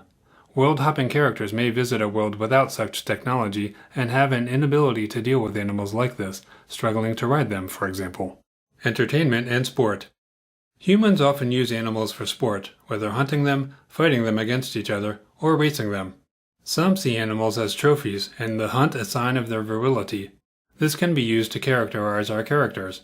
Inventing unique attributes for an animal can make this conquest worthwhile. While making it faster, more ferocious, or just rare is good, consider granting abilities like teleportation, hiding or disguising of its tracks, or greater intelligence and cunning than we expect of Earth animals. The name of such an animal can become a nickname for a ship or character. Food. Animals used as food are either hunted or kept in a pasture. The former is a more entertaining use in our work and requires preparation, skill, knowledge, and the right tools. This also exposes our characters to risk if the animal can fight back. If they can't, hunting typically means the wild, where other animals, species, monsters, and even supernatural phenomena can impact the hunt. Dinner scenes can be spiced up with brief mention of the taste, feel, and desirability of what's being consumed. Animals can also produce eggs, milk, or other fluids that people imbibe. Animals kept in a pasture or pen are usually more docile, but not always. Think of a bull. They can be docile until approached or threatened. They can also go wild if a predator comes near, howling with fear, which can aid a scene in which characters hear a bellowing animal and realize a threat to it, and them, is encroaching. Ferocious animals are usually not considered food on Earth because the dangers they pose aren't worth the trouble, but maybe our characters have no choice or enjoy the challenge, even considering the eating of a docile animal a weakness, while the eating of something aggressive is strength. If that's the case, they probably want to hunt it too. Such a scenario can suggest a cowardly character who dines on this beast to appear strong, but loses others' esteem when it is revealed he hasn't hunted them, but eats caged ones. This is one way we can use such animals. Guards. Invented animals that can guard something are a staple of fantasy in particular. Ferocity, obedience, and difficulty killing are the usual requirements, but it can help to decide what this animal is like in the wild too. What does it eat? It's almost certainly a carnivore that might pose a threat of eating interlopers. An herbivore is less frightening, and audiences are expecting us to outdo each other. Is this animal trained to perform its duty and more reliable, or is it chained up and ferocious enough to just attack anything that comes too close? Materials. Whether it is bone, hide, teeth and claws, or secretions, animals are often harvested for what they can be turned into. This includes trophies, decorations like jewelry, and clothing. Horns and spines can become weapons. Some whales are harvested to make candles from wax in their heads. In a technological society, the processing for this can result in a larger number of products than the lower tech level found in most fantasy. Consider what our animal gets turned into. Soap, ink, paint, cosmetics, poison, oil, wax, wool, leather, and other worldly things that fantasy and science fiction can allow, such as materials for spells and chemicals used for war or peace. The same is true of plants. Pets. Pets are another common use for animals, especially in urban areas, but the subject is generally overlooked in both fantasy and science fiction. A scene inside anyone's home can include mention of a pet coming, going, or being passed. Films, TV shows, or video games can also show these in passing. Then there's the area where it's fed, poops, sleeps, or is caged if dangerous. Some pets can travel well like dogs, while others stay at home like cats. Pets offer a chance to humanize and characterize people, though it's overly simplified to say that a vicious killer has a dangerous animal when he might just have a cuddly pet. Transportation. New steeds are an ideal animal to create. They can have advantages and disadvantages that Earth equivalents don't. Modifying an analog to achieve a specific purpose is a good way to start. Some will be lumbering, slow pack animals pulling wagons, or just be heavily loaded, while others can be faster and holding little more than a rider and his supplies. Flying steeds require creative license. Something that big can't really get off the ground with riders, but no one really cares. They offer aerial threats if we've taken the time to invent them. They can also pose a problem for our characters, who might be unable to take everything with them, causing a potentially painful choice for what to leave behind. They need to land sooner or later, too, and this exposes characters to risk, regardless of whether they've scouted first or not, for anything could have seen them in the sky and pursued on the ground, waiting for them to land.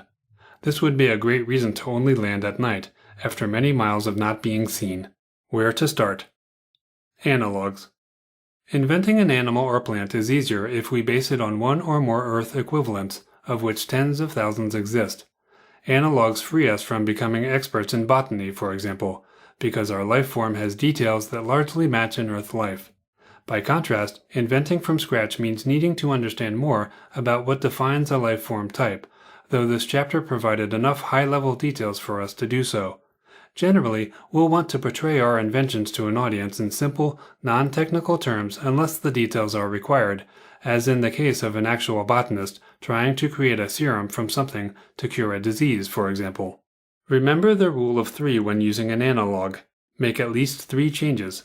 Some items to alter are coloring, the number of appendages, whether an animal is trainable or not, and how the lifeform can be used by our humans and species, if at all. We can borrow traits from other things, like inventing cats who obey like dogs. Be aware that many Earth life forms are different than we might expect. For example, in America we're used to only seeing red tomatoes. We could create yellow ones, thinking we're being different, when yellow tomatoes already exist here. Cats can actually be highly trained. We may be accustomed to seeing something portrayed a certain way, when that thing is more complex or varied than we realize. Research will often surprise us, and it's worth doing for our inventions, and even personal enrichment, if you care about such things. Google any plant or animal that you want to start with, and read about it, making a list of interesting attributes or things that could be mentioned when writing. The details can surprise us, and when we use those details, altered or not, to introduce our plant or animal, it's more engaging. Consider this example. A large, four-legged herbivore with huge tusks. They mostly graze or eat leaves and other plants. Their tusks are prized. They can be tamed and are often used as pack animals, either carrying the load or pulling it. That gets us thinking and picturing it far more than if we just said, elephant. Creating a list of plants and animals. There are so many things we could create that it's advantageous to have a categorized list of possibilities to decide on. Start with analogs in each class. What follows is a small list of staples we might want to invent, using the rule of 3 to make each one different from its source. Mammals. Boar, deer, bear, cow, and goat. Sea life. Sharks, whales, rays, plain fish, flying fish, and dolphins. Lizards. Snake and crocodile. Birds. Vulture, pigeon, and falcon. For flowers, rose, nightshade, and lily. Trees. Oak, weeping willow, pine, and maple. Vegetables. Corn, tomato, and potato. Other plants, wheat and rice. Creating a products list. Another approach is to make a list of products our characters might need or use, and then determine their plant or animal source. Goats are used for cheese, for example. Potatoes make chips and fries. Wheat makes beer and bread. Grapes make wine. Trees are turned into all sorts of products and have typical uses depending on the tree. Research an oak tree and see how it's used, and why, and then give it some different properties and similar uses. We can write something like, he dipped the bird name Quill into the sea life name ink and signed his name. End of Chapter 6. Creating Plants and Animals. Chapter 7. Creating Undead. In a book called Creating Life, a chapter on creating undead might seem out of place, but if it's still moving, we can consider it alive enough. A multitude of undead types already exist for our use, with most being public domain. These include vampires, zombies, ghosts, skeletons, and more. Most of them are excellent ideas that, just like elves, dwarves, and dragons, have stood the test of time. No one will roll their eyes if we use them. The first question we must ask ourselves is whether we should create our own undead. And the answer to that is, probably not. Not unless we have a good reason or an idea that is substantially different. Most basic versions of undead already exist, leaving little room for new ones that aren't rehashed old ideas with minor twists. If we create immortal bloodsuckers that burn to ash in direct sunlight and have superhuman strength and senses, and we call them something besides vampires, people will call us out. Conversely, there's a limit on how much we can change something and still use the original name. This is a judgment call. The first consideration is, how quickly does the way we describe and use it invoke memories of the undead we used for inspiration? The sooner it happens, the more we should just call it what it is. We want to avoid the, oh, it's just a vampire with this and that added or removed, reaction. The second factor is whether the changes we've made substantially alter the nature of the source. If our creation is a vampire but doesn't drink blood, we've changed something too fundamental to call it a vampire. Some will disagree with this and say authors can do whatever we want, and while this is sort of true, there are expectations that can be defied and ones that shouldn't be. If changing something fundamental, just change it even more and invent a name. The mind. This is an academic debate, but in death, does the mind go with the soul or remain with the body? Depending on our point of view, this can be used to determine the mental faculties of our undead. For example, we assume that if the soul goes to an afterlife, the mind goes with it and is fully intact. This would suggest that ghosts generally have their minds, whether those minds are impaired by their present state or not. Corporeal undead that have a soul would also have a mind, in theory. But what about corporeal undead that have no soul in the body? Is that undead largely mindless? About as intelligent as an animal? It's something to consider if creating undead, or at least use as a rationalization point. It can help us determine what our undead is capable of. Either way, we can introduce mental impairment of any kind, so that our undead is not right in the head. Such impairment includes denial of death. This might seem odd with a spirit. After all, a spirit doesn't have a body, so how can they not realize they're dead? Yet there are many ghost stories that include this idea. In such a case, the spirit is often behaving as if it's alive, going about its usual business, such as housework or even rocking a baby's crib. If confronted with the truth of their demise, these spirits can experience the usual wrath that even the living exhibit when an unpleasant truth is thrust upon them. The trouble with inventing this type of spirit is that we're not really inventing it. It's a standard ghost. A generally accepted idea for undead is that they are tormented. We speak of rest in peace and other phrases about the dead, the connotation being that anyone not lying still must necessarily be upset about that fact. Even Dracula, for all his seeming enjoyment of his state, is shown as tormented when no one is looking. If life is an ideal state and death is the worst we expect, then being undead is an unexpected half-life with even less of a training manual on what to do. Torment can be emotional or mental in origin, but affects both. The degree to which our undead is upset about its state may help determine its goals and traits, discussed in this chapter. Classification. Sentient life. The first choice to make with undead is whether they have a body or not. If so, the term undead is often used, as it implies a body that is animated once again. If there's no body, it's a spirit, which is a slightly more generic term than ghost. That's not a rule, but I'm going with the following terms in this chapter. Spirit means it has no body. Corporeal means it has a body with or without a soul in it. Undead will be used as a generic word meaning both or either spirit or corporeal. Spiritual undead. The existence of a soul is debatable and outside the scope of this book, but without one, we don't have spiritual undead. We may find it difficult to invent one that hasn't been done before, partly because, without a body, our options are more limited than with corporeal undead, who can touch and affect the world. One way around this is to decide that our spirit can interact with the physical world anyway, possibly with limitations. Perhaps they can only do so for short periods or under the right conditions. Maybe they become vulnerable while doing so, or afterwards for a time. Maybe the spirits that can pass through objects, an advantage, can't move them, a disadvantage. Or maybe it's the reverse. It can't pass through objects but can move them. Inventing such details is one way to create something unique. Where is the spirit's body? This could be used for motivation or characterization. A popular idea is that destroying the body eliminates the spirit, which may know this and hide or protect its remains.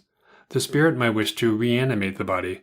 It might be unhappy with where the body lies, such as an improper burial, or if it's being used as a trophy. These speak to motivation, covered later, but the corpse may be irrelevant. For more details, see the section under Traits. Corporeal undead. Corporeal undead come in two varieties, those with a soul and those without. There may not be much difference at first glance. In the previous section about the mind, if we accept the premise that the mind goes with the soul, then a soulless corpse might be mentally deficient. Perhaps this explains depictions of zombies, though I don't recall anyone explicitly stating they have no soul. The brain, not the same as the mind, is technically what allows for control of the body, and it can be assumed to be impaired due to lack of blood supply at the least, so this can be another explanation for traits. It's all make-believe, but our willing suspension of disbelief is aided by something plausible. The existence of the body gives us more options than a spirit. Our undead could have super senses instead of worse ones, leading to an altered personality or character. For example, an undead with super hearing might be able to learn things they otherwise couldn't by overhearing conversations not meant for their ears. The new knowledge might give them a feeling of power that might have been denied them in life. Consider how this might affect their minds, emotions, and motivations. Being dead means a loss of body function, but this depends on our creation. In many recent works, vampires show heightened senses and don't appear dead, so much so that one can question whether these are really vampires or superhuman people who can't really be killed except by specific means like sunlight. We've even seen vampires having babies. The point is that we can decide on undead that are a vision of health, or a rotting corpse, or just a skeleton. There are no limits, but each offers a very different experience for the undead and anyone encountering them.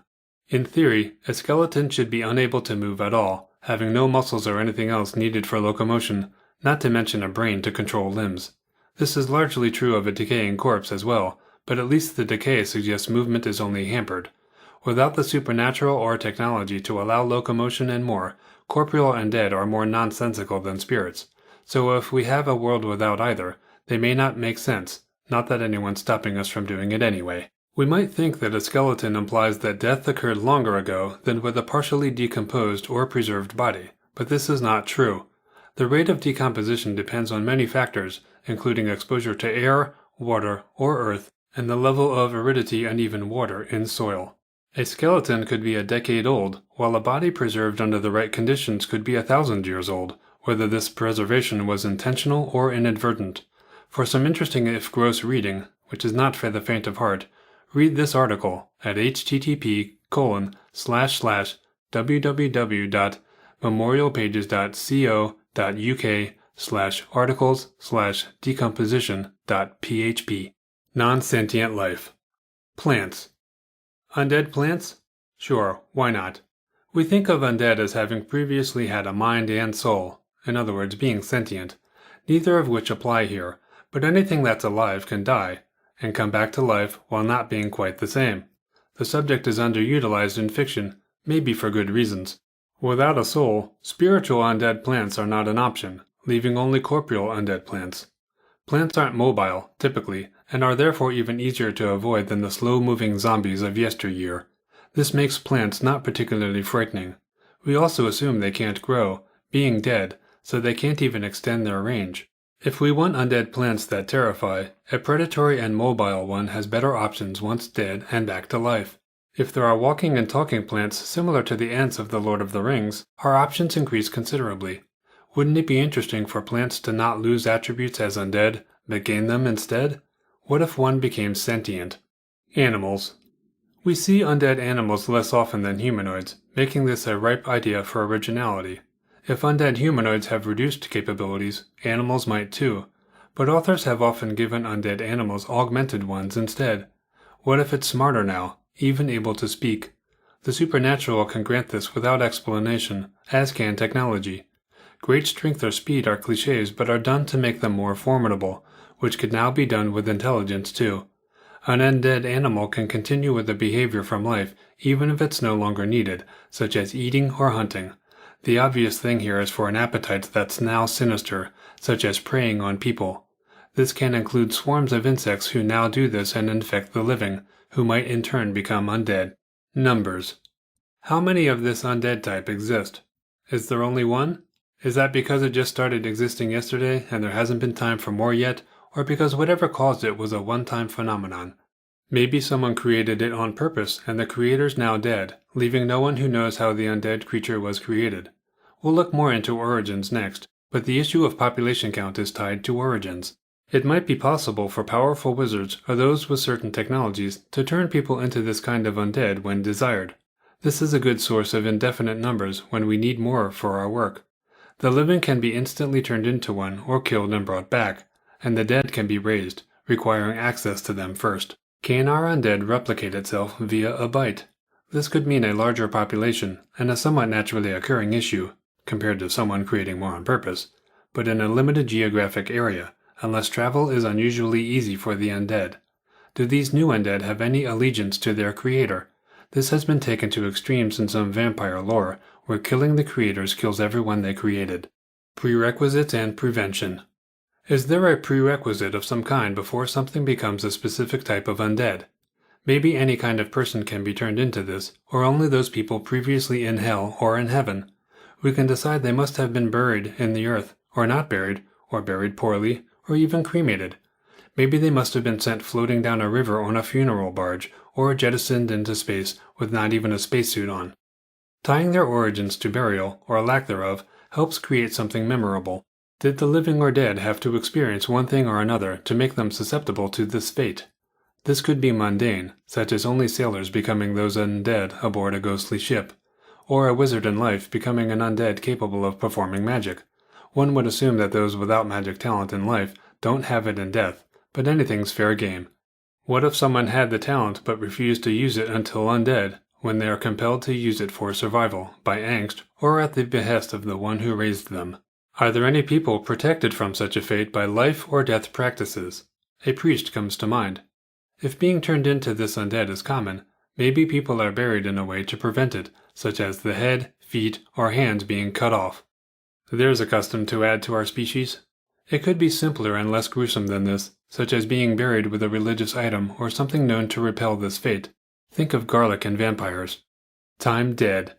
How long was our undead not living before becoming undead? This affects appearance at the least, and possibly the mind.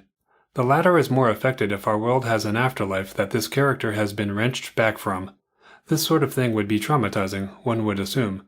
Imagine the serenity they were enjoying, or the horror they've escaped, for now. Having created an afterlife would help us here. See Cultures and Beyond, The Art of Worldbuilding Volume 3. In the case of vampires, the living die for a few seconds before becoming undead, which accounts for their lack of decay. They've essentially gone from alive straight to undead. Still, by definition, all undead must have been dead for at least a second, even if that renders the transition so nearly instantaneous so as to be a moot point. Origins. Knowing the origins of undead is often a basic part of their identity, and a good way to distinguish ours from what's come before. A good story excites the imagination. In this case, we're talking about an undead who wasn't caused by the bite of another undead, for example, but an original undead of this type. Accidental undead. As with monsters, undead can be created by any number of accidents, whether natural, supernatural, or technological. This might be the most common cause because few people want undead to exist and have the ability to go around creating them. Undead created accidentally are likely to be few in number unless a large-scale event created many of them at once. How many accidents produce the same results? If we want many spirits that are the same, and in the same area, a large accident is one way to justify that. Historically, our depictions of spirits have a tendency to show them as largely solitary. A type of spirit that works in groups could be a novel approach. We might decide that there are certain types of phenomena that are known to create specific types of undead. If those phenomena are rare but still somewhat widespread, the resulting undead can be as well. What if someone has harnessed that phenomenon and can leash it on purpose? That could make this undead type more common. This works well for monster creation as well. Undead by design. It's safe to say that anyone who purposely creates undead is up to no good.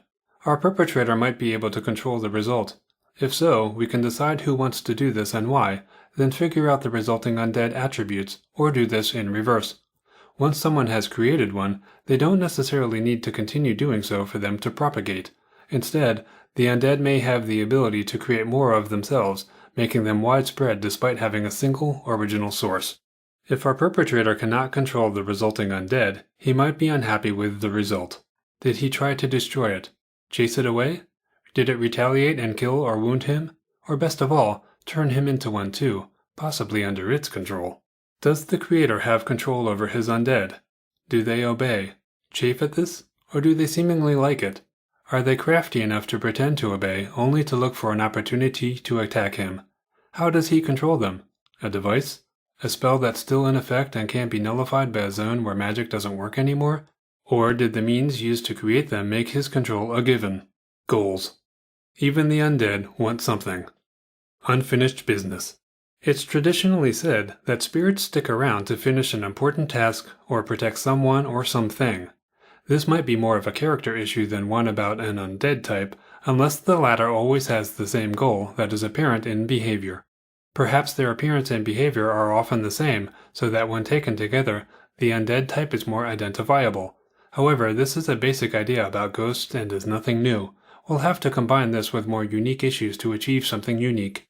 With unfinished business, two undead are unlikely to have the same tasks in mind unless they were created at the same moment and want retribution, for example.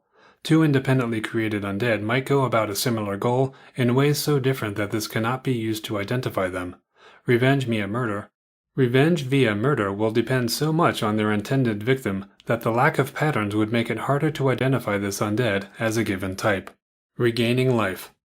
Being undead might offer someone a chance at returning to life. Logically, a spirit needs a new body to inhabit. Getting back the old one won't do much good if it's still dead and decayed, and yet you'll find no shortage of stories where that exact thing happens and the body is magically, sometimes literally, restored. Technology can also be used to that effect. People don't seem to question this, but maybe creators should. Decide whether body restoration is possible. If not, our spirit can forget about its own body. Either way, we have some options, and so does our spirit. These can help us craft undead with certain capabilities which distinguish them from each other or standard ideas. Body restoration. First, decide what will heal a body and don't just gloss over this without commenting on it. Is it a potion? A priest? A device? How much healing can be done? If the body is nothing more than ashes because someone burned the body, can the spirit still get the body back? That would be extreme. Less extreme is a body that's been dead a couple days. It arguably takes less power to restore that one. If the body can only be restored enough to support life but is badly wounded, the spirit will need to address that, and maybe know this in advance and have someone standing by to finish healing it. This would be a standard concern for this particular undead type. Imagine people citing this undead and realizing that it must be lining up a doctor and how this might affect their decisions to stop it. What kind of individual would be willing to help our spirit? Family? Someone in it for money? Or being coerced by that spirit? A spirit terrorizing someone into helping carries an interesting side effect. If the undead is brought back to life, it loses its newfound powers, if it had any, and can become vulnerable to the one who has just been terrorized into restoring it. Is the undead character smart enough to foresee such an outcome and take precautions against revenge, keeping leverage that continues into its new life? Body possession. Whether our spirit's own body is available or not, it can try to take someone else's. There are several options to consider here. First, will the new body need to be missing its soul? In this scenario, a smart spirit that is capable of jumping into a body should hover around places where young, healthy people die, like an army in battle. But there's still the problem of inhabiting a body that's now dead, unless the spirit is powerful enough to force locomotion and then get someone to heal it too. This seems impractical. Second, if the spirit can take over a body with a soul, what happens to the existing soul? Is it ousted or still there but suppressed? The former case causes another spirit to be on the loose. The latter offers an internal struggle. Will our spirit be powerful or forceful enough in personality to win or end up the one suppressed but now trapped within someone else? Or can they jump out whenever they want? If successful. An undead who gets itself restored to life faces an interesting prospect. Now what? If they've got their own body back, healed or not, how will people react to this? Will old acquaintances and family have some sense of what's happened? Is this person known to have been dead and then resurrected, or is he assumed to have been in an afterlife? The latter suggests a peaceful return in time prior to that. The former suggests sinister, unsettling issues. And what of all their worldly possessions, especially if they've been legally declared dead? Do they have options for restitution? Is our world a place where people return from the dead all the time and have certain rights they can expect? A bill of undead rights is just what the world needs. If they have a different body, what are they going to do? embark on a new life as that person, or try to reintegrate themselves into their old life as their old self? In the latter case, will anyone believe they're who they say they are? How would people react? Has our undead done anything to prepare for such an issue? Wouldn't it be better if a spirit attempting to do this has made plans for this while still disembodied, and that there's a type of spirit that typically does these things? That makes this less an issue of that character, and more a behavior of this undead type. If they start a new life in the new body, might they run into someone who knew the previous owner of that body? Such a concern could have them moving far away, so have they planned for this? Would our undead be intending to start up a new life, and therefore engaging in certain behaviors that are typical of this undead type? Imagine a spirit who can steal gold for their new life, and haunt a place they want to live once they have a body again, driving out the living so no one will take the home until they arrive in their new skin later, buying it with that stolen money. This can be a character, but it can also be a type of undead. Finding peace. Undead are considered damned to wander for eternity, and likely want to be at peace instead. The longer they're undead, the more this could be true, and the more upset they could be. It may not know how to reach this goal. Does our undead seek priests or family members for help? It may not realize the fear it will cause, or it may naively think help will come, when instead an attempt at destroying it will result, though this could achieve in peace of a different sort anyway. An undead may simply want to be left alone, lying in a grave until compelled to emerge, such as vampires that need to feed. Spirits might want to exist in a perpetual state of denial that they have indeed died, haunting their homes in a dreamlike state where the passage of time doesn't register on them, as if they died this morning when decades could have passed. Some might want to simply retrace steps from a happier time and be content with this existence, only to have frightened people interfere with them. Such an undead would be harmless but assumed to be dangerous by those unfamiliar with this type's traits. These are standard ideas. Causing torment. In theory, everyone wants peace, but some enjoy riling up others in life. If they become undead, especially spirits that can appear and disappear at will, tormenting others is easy. This can be innocent fun, or an attempt to mentally and emotionally destroy their victims. This can be revenge against just one person or all of humanity, or a species. Appearance. If our undead can only originate in a given way, then they might have a look common to all of them. We judge and classify by appearance, like it or not. For example, decide that our undead is a skeleton or a rotting corpse, not that it's both. The caveat here is that if corporeal undead are created by raising bodies from a cemetery en masse, the result will indeed be a mix of these two, unless a spell or technology used to create them is targeting one type of remains versus another. Can people tell our undead is undead? With spirits, this is usually obvious, but there are stories of ghosts looking like they're alive. The truth presumably becomes more apparent if contact is made, or it does something to give itself away, or someone gets close enough. If a spirit has the ability to open doors or otherwise interact with the physical world, then it could be virtually impossible to tell what it is. Usually in stories, we want a clue, meaning at least something is a bit off, such as it casting no shadow or being translucent. For corporeal undead, the presumed answer is that people can immediately tell it's undead. We like the horror a corpse produces, but then vampires are most often shown appearing alive. The degree of decay can be everything down to a skeleton. Many corpses will show evidence of what killed them, including missing limbs or gaping wounds. A skeleton presumably doesn't carry disease. It wouldn't wield a metal weapon with any skill, for the weapon would slide around in their hand more than a wooden one like a club. This is assuming we care about being realistic. Maybe these undead are really keen on finding gloves to solve such problems, and this is an indication of their intelligence and an identifying trait. In other words, a glove-wearing skeleton is type so-and-so. They might also want footwear. Thinking like this is one way to make something more believable. Skeletons with no clothes imply either being buried that way or being dead long enough for whatever they were wearing to completely rot or fall away once they rose, so consider having a certain amount of clothing, even armor, on the undead. They can acquire more once moving around, so it makes sense that some of it will have deteriorated, giving a clue what they were buried in, and some will be newer. Traits. The distinction between spirits and corporeal undead notwithstanding, when creating undead, the difference between one and another will largely come down to what they can and cannot do, or even what they tend to be doing, regardless of capabilities. Speech and other sounds. In theory, a corporeal undead would have difficulty talking due to a tongue and more drying out. If a skeleton has nothing to talk with, spirits are even worse off. We may opt to ignore all of this so that they can communicate effectively or give them telepathy. Try to be consistent. If an undead walks funny, it should have trouble speaking clearly. It doesn't make sense for one part of the body to be impaired, but another to be unaffected by decay.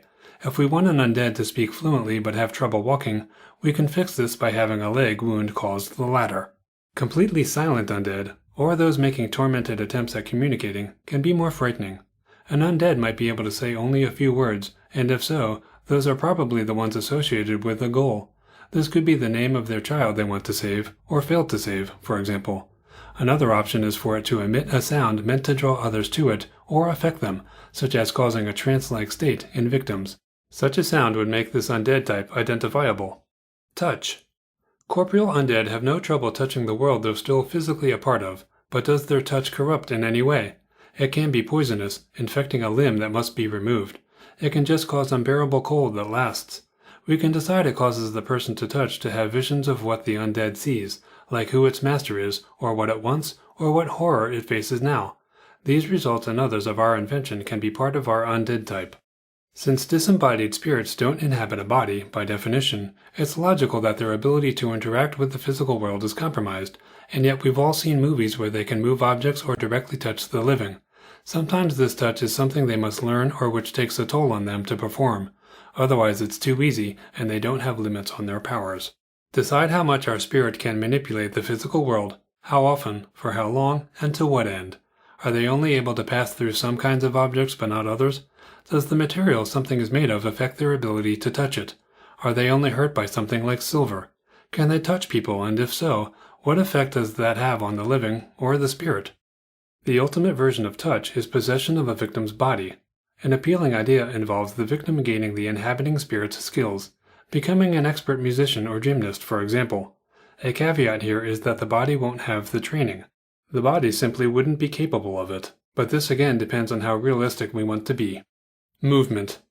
The slow-moving undead of yesteryear seemingly paid more attention to realism, but has given way to faster than humanly possible corporeal undead. Assuming we want to justify anything, the latter can have either a supernatural, technological, or possibly genetic cause, in the form of mutation. Slow-moving ones don't seem frightening anymore, unless sheer numbers have blocked escape routes. Today's audiences expect better than victims who just stare in horror until undead surround them. If we're giving our undead superhuman abilities, a good rationale sells this better. Knowing their origins will help. If a spell designed to grant speed to someone killed them instead, then making them fast in death makes sense. An animated corpse is presumably powered by unholy forces that also allow it to experience little or no fatigue. Spirits are often shown gliding around or just appearing as if teleporting. The latter suggests knowing they're dead, while the former suggests ignorance of this fact. Can spirits pass through objects? If so, this can be because they don't recognize a change has taken place, such as a bookcase being placed in front of a door long after they're dead. Doing so might not indicate awareness of their death, but being stuck in time, seeing the past instead of the present. Consumption. If our corporeal undead needs to consume something to remain animated, is it really dead? Logically, the answer would be no, but we accept the idea that vampires need to consume blood, as if a dead body has any ability to process liquids, not to mention oxygen in blood. What else might our undead need to consume? Souls is a good answer, as is energy of some kind. Maybe there's a supernatural substance they need. In science fiction, this could exist only in space, causing the undead to be a traveler. If we've invented plants or animals with special properties, perhaps our undead is compelled to feed upon them for some advantage thus gained. Decide if our undead can't survive without it, or just gain something else like abilities. Or maybe it uses narcotics to dull the misery it feels. Imagine a drunk undead. Finding that narcotic would give it a goal. Our undead might be consuming out of habit, as in the case of a primitive, mindless undead. In this case, it may not even be aware that it can't digest food, or that drink just leaks out of its innards. This can give our undead a typical identical appearance, freshly stained with food and drink. Spiritual undead have no body to consume with, but physical items aren't the only sustenance available. Maybe the spirit wants or needs to feed on emotional turmoil it causes, or it could drain the life energy from the living, or devour their soul. It can feed on magic or energy from technology. Are there supernatural phenomena that attract spirits? Can our species harness those and use them as a lure? Residence. Corporeal undead have to be somewhere when not terrorizing people, so decide where it resides. We're looking for a dwelling type more than a specific place, unless we're creating something that's only found in one region of the world. Do they return to a grave or spend time in caves or abandoned ruins? The latter is arguably the most interesting.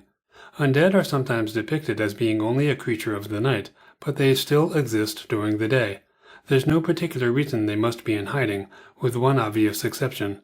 If they're hoping to do bad things without getting caught, fewer people are out at night and they could meet the goal more easily. Spiritual undead have less need of a residence, but are often thought to be tied to a place by sentiment. This is usually a home or the place of a big event, including their death.